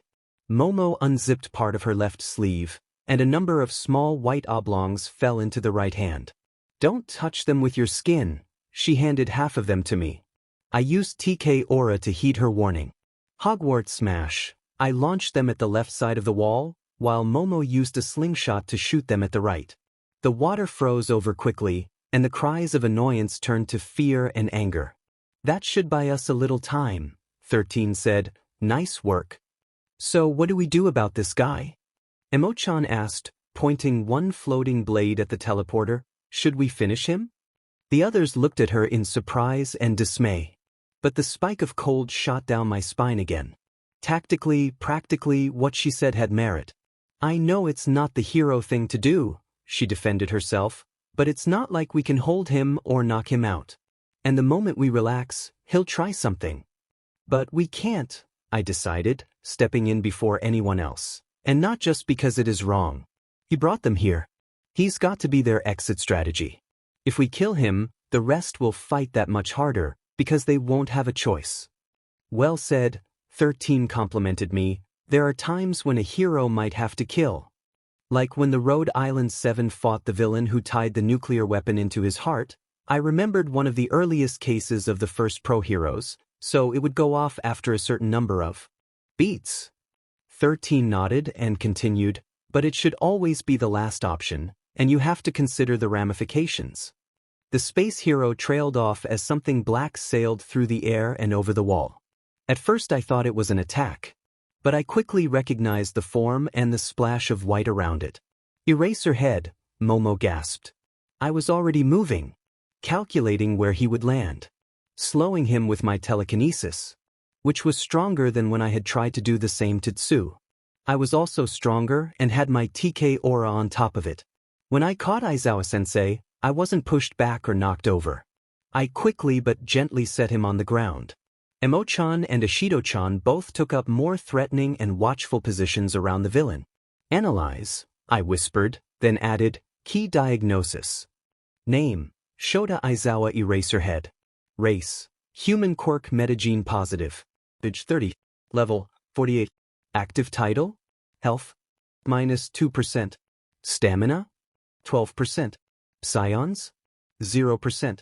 Conditions: broken right arm, broken left leg, major organ damage, dying. The broken limbs were a problem. They had not pierced his skin, but they were not even close to properly aligned. So if I healed him too much, they would fuse together wrong, which would make things worse in the long run. But I couldn't leave him like this either. I had to get him above 0 HP, but not too far above. Key healing, I mumbled. My energy began to gently flow into him. Dim Enit, 13 swore, my scanners aren't working thanks to the jammer. Ami knelt next to me. Her eyes met mine, and I blinked in acknowledgement. Broken limbs are obvious, she said. My mom didn't teach me enough to deal with this. But maybe I can get a sense with my hydrokinesis. Name, Shota Aizawa Eraserhead. Race, human quirk metagene positive. Age 30. Level, 48. Active title? Health? 7%. Stamina? 12%. Psions? 0%. Conditions: broken right arm, broken left leg, minor organ damage, unconscious. He is banged up, she said, looking at the analyze window. I guess even if our communications were blocked, we could still see each other's screens? Party invite, Ami, I whispered under her explanation that Eraserhead was hurt, but not in immediate danger. My headache spiked again, and her eyes darted back and forth in a covert head shake. Still, we can't afford to leave him here. 13 sounded somewhat relieved. Yaoyorozu, can you create sedatives? The pro asked. Momo started to reach for her helmet, when the wall of ice exploded. I threw up a TK rampart without thinking, making sure none of the shards hit us. Thankfully, no one seemed to notice. They were too busy looked at the brute who had done in one punch what almost a dozen mooks couldn't do in who knows how many blows. Then the eyes sticking out of his exposed brain locked on to Aizawa-sensei, and he charged us. Drive 4, I shouted, and jumped into his path. He seemed confused by that, and tried to sweep me out of the way. I caught his wrist and tried to redirect his momentum. He was strong, too strong. I intended to spin him completely around and hoped to send him a few steps back as well. I could barely turn him 60 degrees. He turned back and tried to push me. I jumped aside, and he immediately went for Aizawa-sensei again. I tackled his side, trying to pull him away. What is Nomu doing? Shigaraki complained as he stepped through the hole. Trying to kill Eraser, Harley noted. That was the last order you gave him before telling him to break through the ice. Given what Sensei told us, we're lucky he went back to the last instruction, instead of just stopping once he broke through. Midoriya, get back, 13 ordered, pointing her fingers at the giant. Harley. On it, Mistus.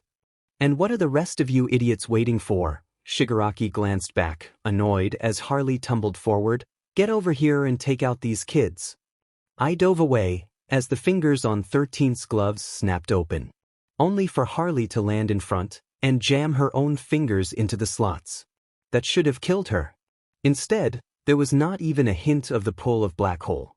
13, Harley's voice lost some of its squeak, and it sounded like she was lecturing. Real name, redacted.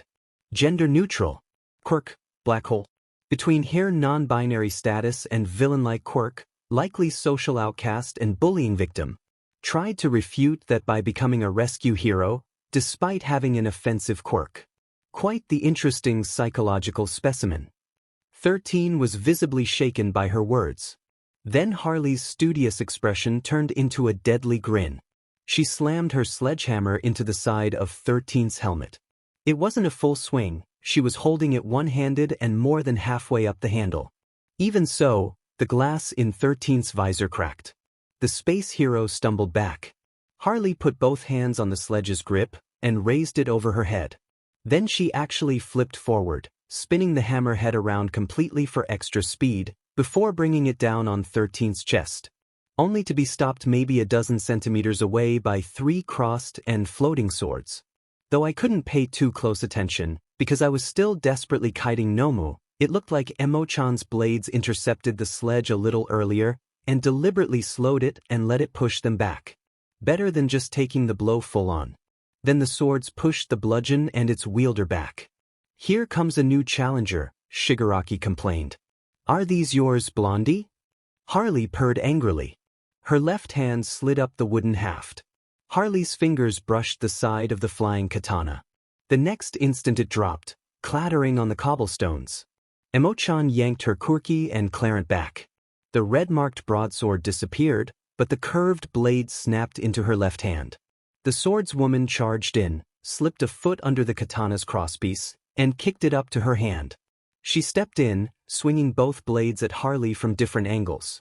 So you aren't just rellin' on your quirk, the villainess grinned, blocking the kukri and bending nimbly out of the way of the katana.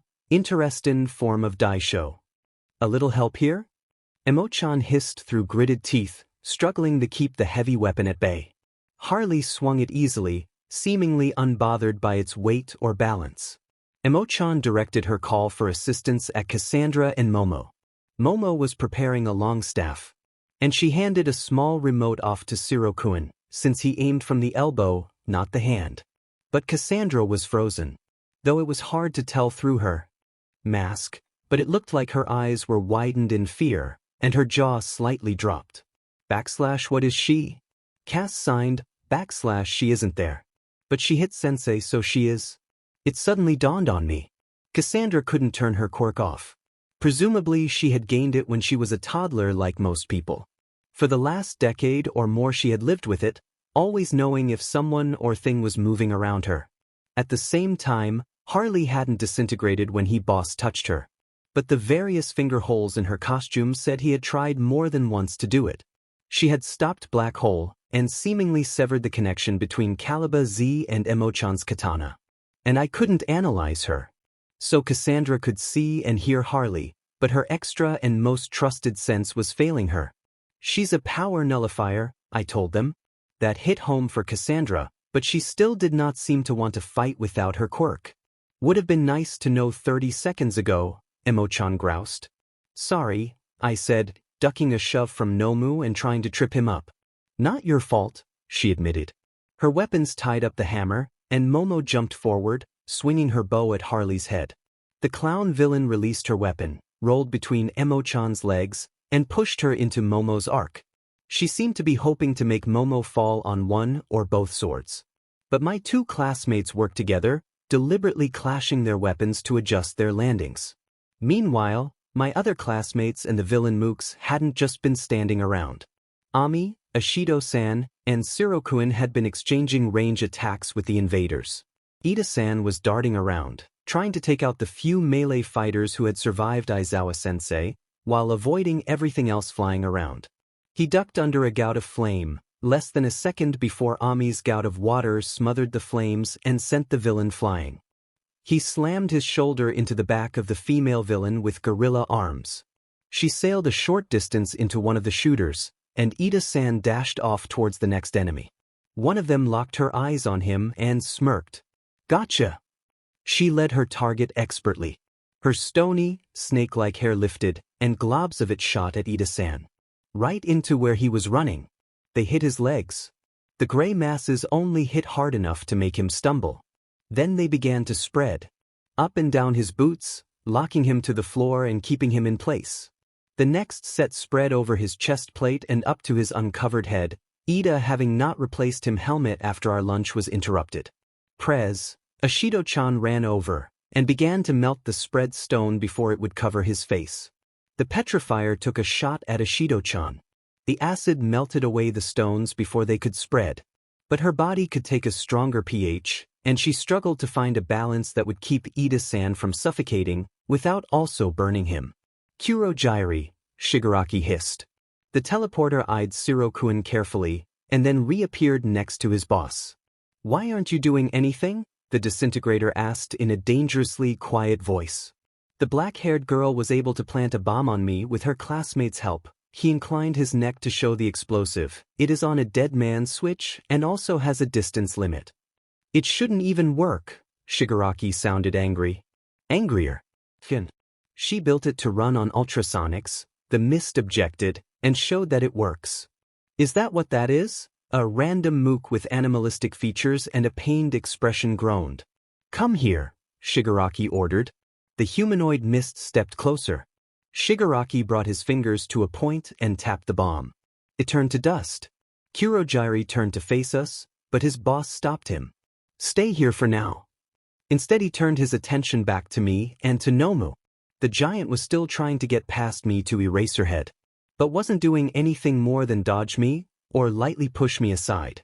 On my side, nothing I had done, whether it was martial arts or TK attack, seemed to do any damage to him. I was getting ready to break out Key Slice when Shigaraki distracted both of us. "Nomu, stop messing around," he barked. "We were warned the prototype unit was single-minded." Kurogiri reminded him after taking a moment to find the most diplomatic way to phrase it. "Fine," Shigaraki growled, scratching at his neck. "Nomu, kill that kid, kill the heroes, then kill the rest." Nomu looked at me, then at Eraserhead and 13, then at both my classmates and the other villains, then back at me, then at Aizawa again. Or was it more appropriate given how they talked about him? Either way, Nomu seemed to be confused. "Locked up. Gah. I don't care the order, just kill anyone who isn't part of the league." That seemed simple enough for the monster. He drew back his hand and finally launched a real punch at me. It was faster than I expected, and I had to both turn to avoid it and block with both arms. Minus 100 health, minus 150 energy. They seemed to have found him. A man in his late 20s, completely bald. He was sitting in a meditation pose, his face scrunched in concentration. His head was a bit too large for his body, and he was wearing a t-shirt and dress pants. The three students were concealed by a crag at the base of the mountain zone. Kirishima started to charge forward, but both Mikoto and Tsuyu grabbed his shoulders. "Trap?" Tsuyu asked. "Probably," Mikoto nodded. "Then what do we do?" Kirishima asked. Mikoto took one of the discs off her costume. She did not flip it into the air like usual. She didn't want it to be spotted, and didn't need the additional power buildup. She instead fired a quick, weak shot, just enough to knock him out. It hit him dead center in the forehead. He pitched backwards. "All Might." Mikoto called into guild chat, as the ache subsided. "All Might, the USJ has been invaded by villains. They have us trapped and trying to kill us. We need." She trailed off. While she was calling for help, a hand had emerged from the dirt. It grabbed Jammer's shoulder. Then it sparked, shocking him back awake. Then the second villain pulled himself out of the dirt. "Wake up, Jammer," he complained. "I can't protect you and act as your backup at the same time." He was wearing a skull mask and a black combat vest. "Now that you've fired, I can feel you out there," he declared, lightning dancing between his fingers. "You might as well come out." Mikoto waved for Tsuyu and Kirishima to stay put, and stepped out. "Just one," he demanded. "Where are your friends? Already get taken out by the others?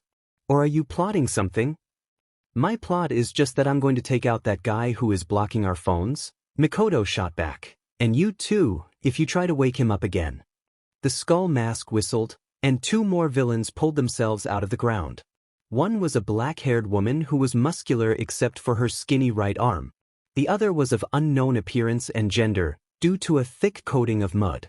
"Your magnetic shots ain't gonna work on the three of us," he boasted. "I'll just deflect them with my electrokinesis. Lash will knock them aside, and they won't do jack to mudslide." "Sorry, girlie, but since the Southside Shoguns joined the League of Villains, ain't nothing gonna hurt our new pal Jammer. Especially since blocking signals is a pain in the neck for you, and you can't do it as well, right, Blackout?" the female villain prompted. "True dat," Blackout agreed, shifting his skull mask. "Vibrating my body all gives me a crick. And I can only stop electrics, Not all the other things Jammer can. Though it might be worth it to have you give me a neck rub lash. Annoyed and curious, Mikoto shot a slug at each of them. Blackout's body sparked and the disc stopped before it hit him. The second one just sank into the clay like armor or body of mudslide, with seemingly no effect. And Lash's thin arm extended like a whip, knocking the last coin into the ground. Get it? Your magnets won't work on us. I think you're the one who doesn't get it. Mikoto smirked darkly, lightning crackling all over her body. I don't have a magnetic quirk. And I never actually said I. Lash's arm shot out at Mikoto's face, only to be deflected by Tsuyu's tongue darting out from the outcropping. That I was alone, Mikoto finished. Yagi Tashinori was regretting his choices. Burning his timer earlier that day specifically, but also his decision to teach her at UA in general. He sipped his tea, as Nizu continued his long and winding lesson about the tea-growing culture of 18th century China and how it related to modern hero work. Might. Mikoto's voice in the guild chat got his attention. All might, the USJ has been invaded by villains. They have us trapped in tier. The message was cut off mid-word. And the next instant, All Might was standing in his muscle form. Yagi-kun? Nizu prompted. I just received a message that the USJ is under attack. He told the principal, I must go. Just a moment, Nizu said, his quiet voice commanding. How did you get this mess? Midoriya-kun's power. But we observed the USJ for the morning classes, and none of the alarms have gone off. Nizu hopped down and scampered over to the wall. He touched an apparently nondescript section, and the screens which had blended in seamlessly into the lounge's wallpaper lit up. Nizu gestured again, and they all showed static. I did not think Midoriya-kun was the type to be a party to a prank, but this would seem to confirm it. Then I will go, All Might proclaimed. Take Midnight too, Nizu ordered.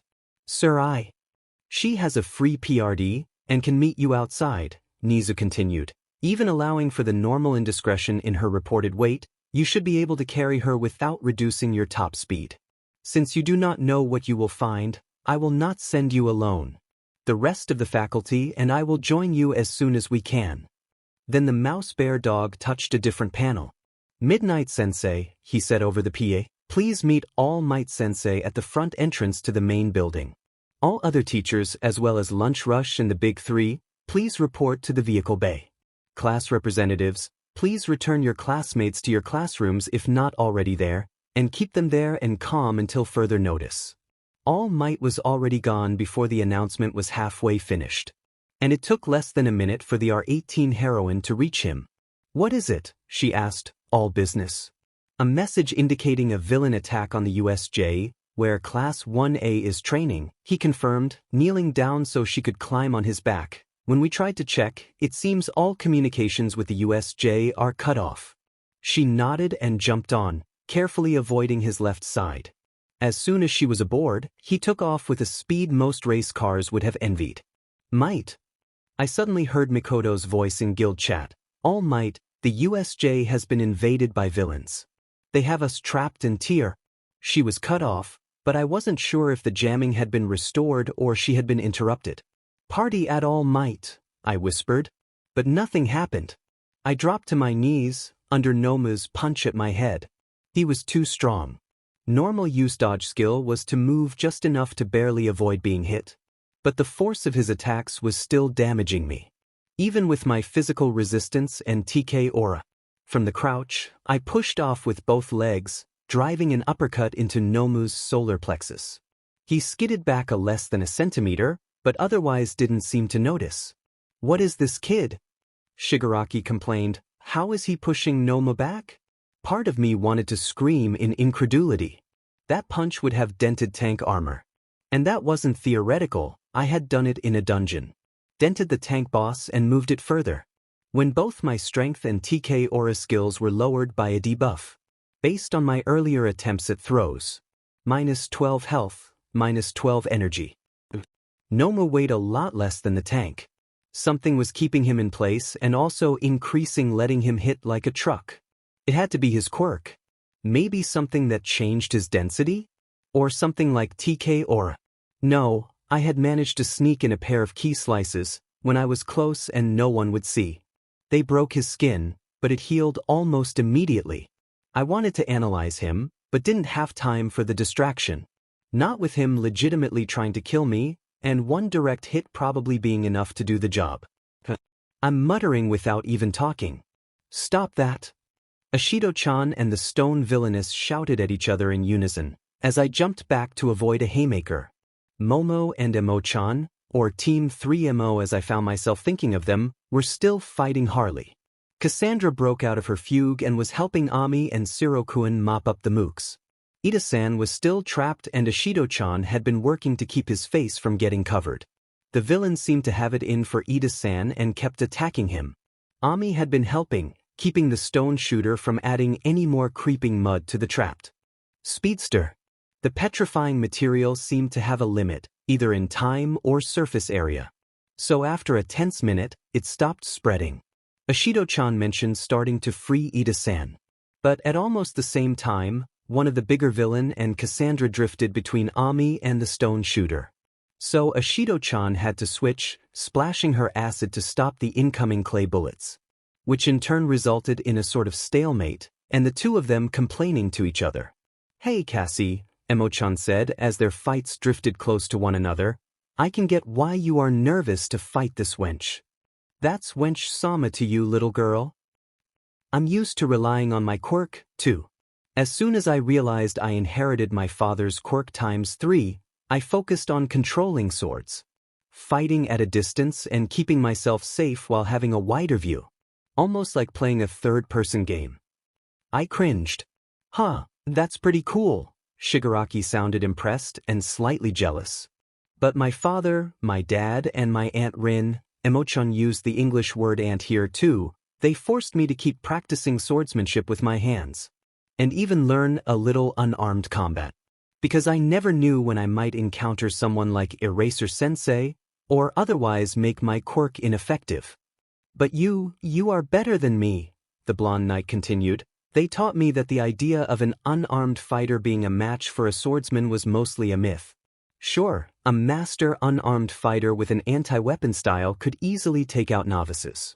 But if their skill levels were even close to the same, and the sword wasn't hindered by terrain, the knight or samurai would have a major advantage over the martial artist. In all my training, that bore out. Of course, I still learned some kicks to use my whole body and punches for in case I was disarmed. Cassandra, you are the first person to make me doubt that. You can fight with or without your quirk. And frankly, we could use your help, because I can't figure out this clown style. Ain't got one, Harley countered in her sing-song voice. Then she swung her hammer around at full extension, like Link's spin attack, forcing 3MO back. Izuku Midoriya. Health, 277,696. Energy, 2111186. After the first big hit, I had been doing my best to simply get out of the way. But like I said, it was easier said than done, and the pressure from his attacks was still eating away at my health and energy. As was the extended use of drive, it had only been about 5 minutes, but it felt longer. At this rate, I wouldn't last another 10 minutes. I was tempted to activate key healing on myself, but that would just eat my energy reserves even faster. Minus 50 health, minus 10 energy. That one actually clipped me and I stumbled. I rolled out of the way of Nomu's overhand smash, taking nothing that time. But with my health below half, I was started to get bruises and feel the impacts. Ami noticed. Like the others, I had told her about Gamer's body, in basic terms. But she also seemed to have some medical knowledge from her mom. So she knew better how low my health must be for me to have these sorts of visible injuries. She gestured, and a ball of water wrapped around Nomu's head. Unlike with the Bakuga mid-boss, she covered him completely, trying to drown or suffocate the monster. I hate hydrokinetics, Shigaraki scowled. Kurogyri. A portal opened under him, and the next instant he was falling on Ami. His hands extended towards her. She reacted quickly, putting a wall of water between them. But the liquid immediately began to boil away. No, it wasn't boiling, it was splitting back into hydrogen and oxygen. He could decay even the water. It was slower than when he touched his minion. And Ami kept adding more water. Still, with the decay and the force of his drop, he forced Ami down onto one knee. His hands were pushing forward, ever closer to her face. She only had so much water, and the fountain was empty. Ami grabbed a chunk of ice, trying to slam it into the back of Shigaraki's head. Korjiri's portal intercepted it, and Cass had to dodge the projectile. Ami's splitting her concentration cost her. Shigaraki's hands were now centimeters from her face. I couldn't let him. There was one thing I had been holding back. Wanting to save points for later, and get there on my own. Plus, I had no way to know what I would actually get. But any little boost might make the difference at this point. Add 6 to all attributes, I said softly. It felt like my brain caught fire and exploded. I barely kept myself from screaming and falling to my knees. And everything seemed to just stop. Status changes for Midoriya Izuku. Max health, 696, 780. Max energy, 1187, 1319. Attributes: strength, 49, 55.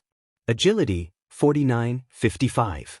Endurance, 49, 55. Quickness, 49, 55. Wit, 47, 53. Intuition, 49, 55. Charisma, 35, 41. Determination, 58, 64. Luck, 23, 29. Unspent points. Attribute, 84 to 30. Skills: Analyze W, Battle Scan, 48, 49. Mathematics, Basic W, 18, 19. Dodge A Question 31, 33.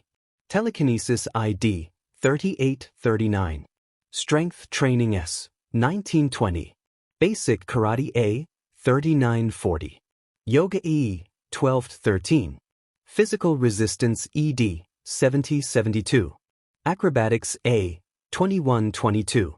Key Detection DI, 28, 29. Key Slice DWLB, 18, 19. Telekinetic Attack IA, 25, 26. First Aid WA, 7, 8. Mathematics, Advanced W, 5, 6.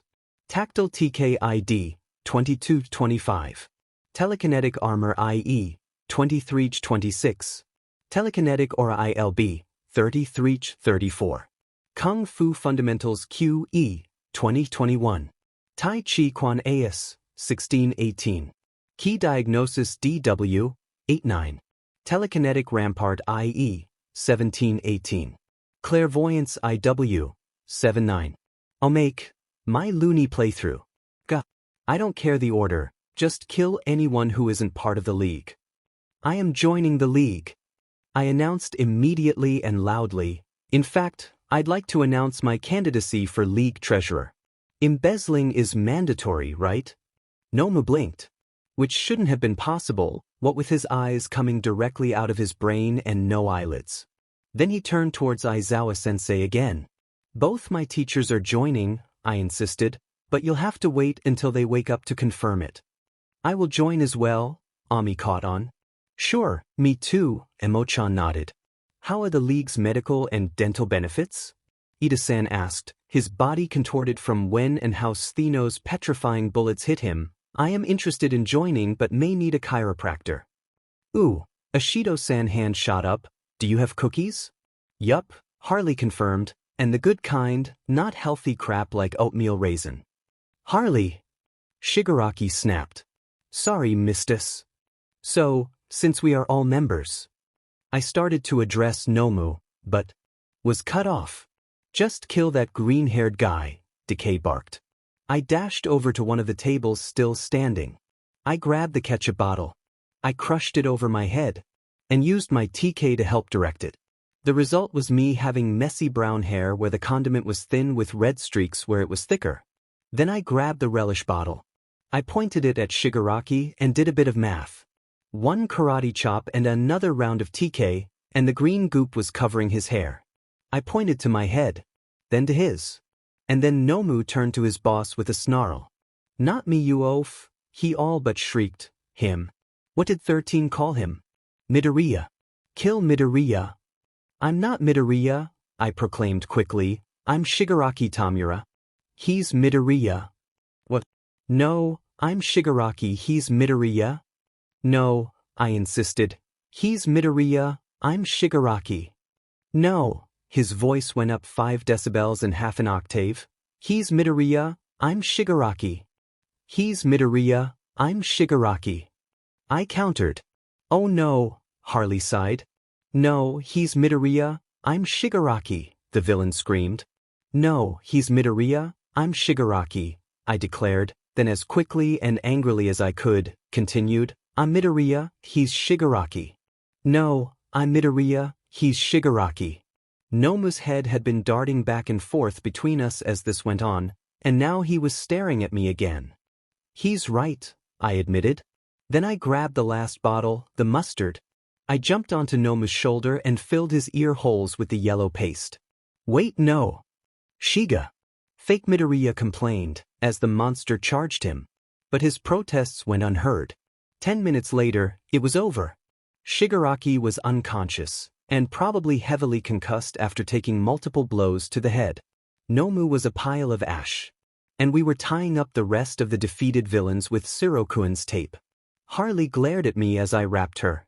Her lips and cheeks were swollen due to the punches she took, so she lisped heavily as she spoke. You're death-pickable, she informed me. I started to say something but stammered slightly when I saw the degree of clothing damage Ami, Momo, Emochan and Ishido had suffered. That's all folks, I concluded, looking away.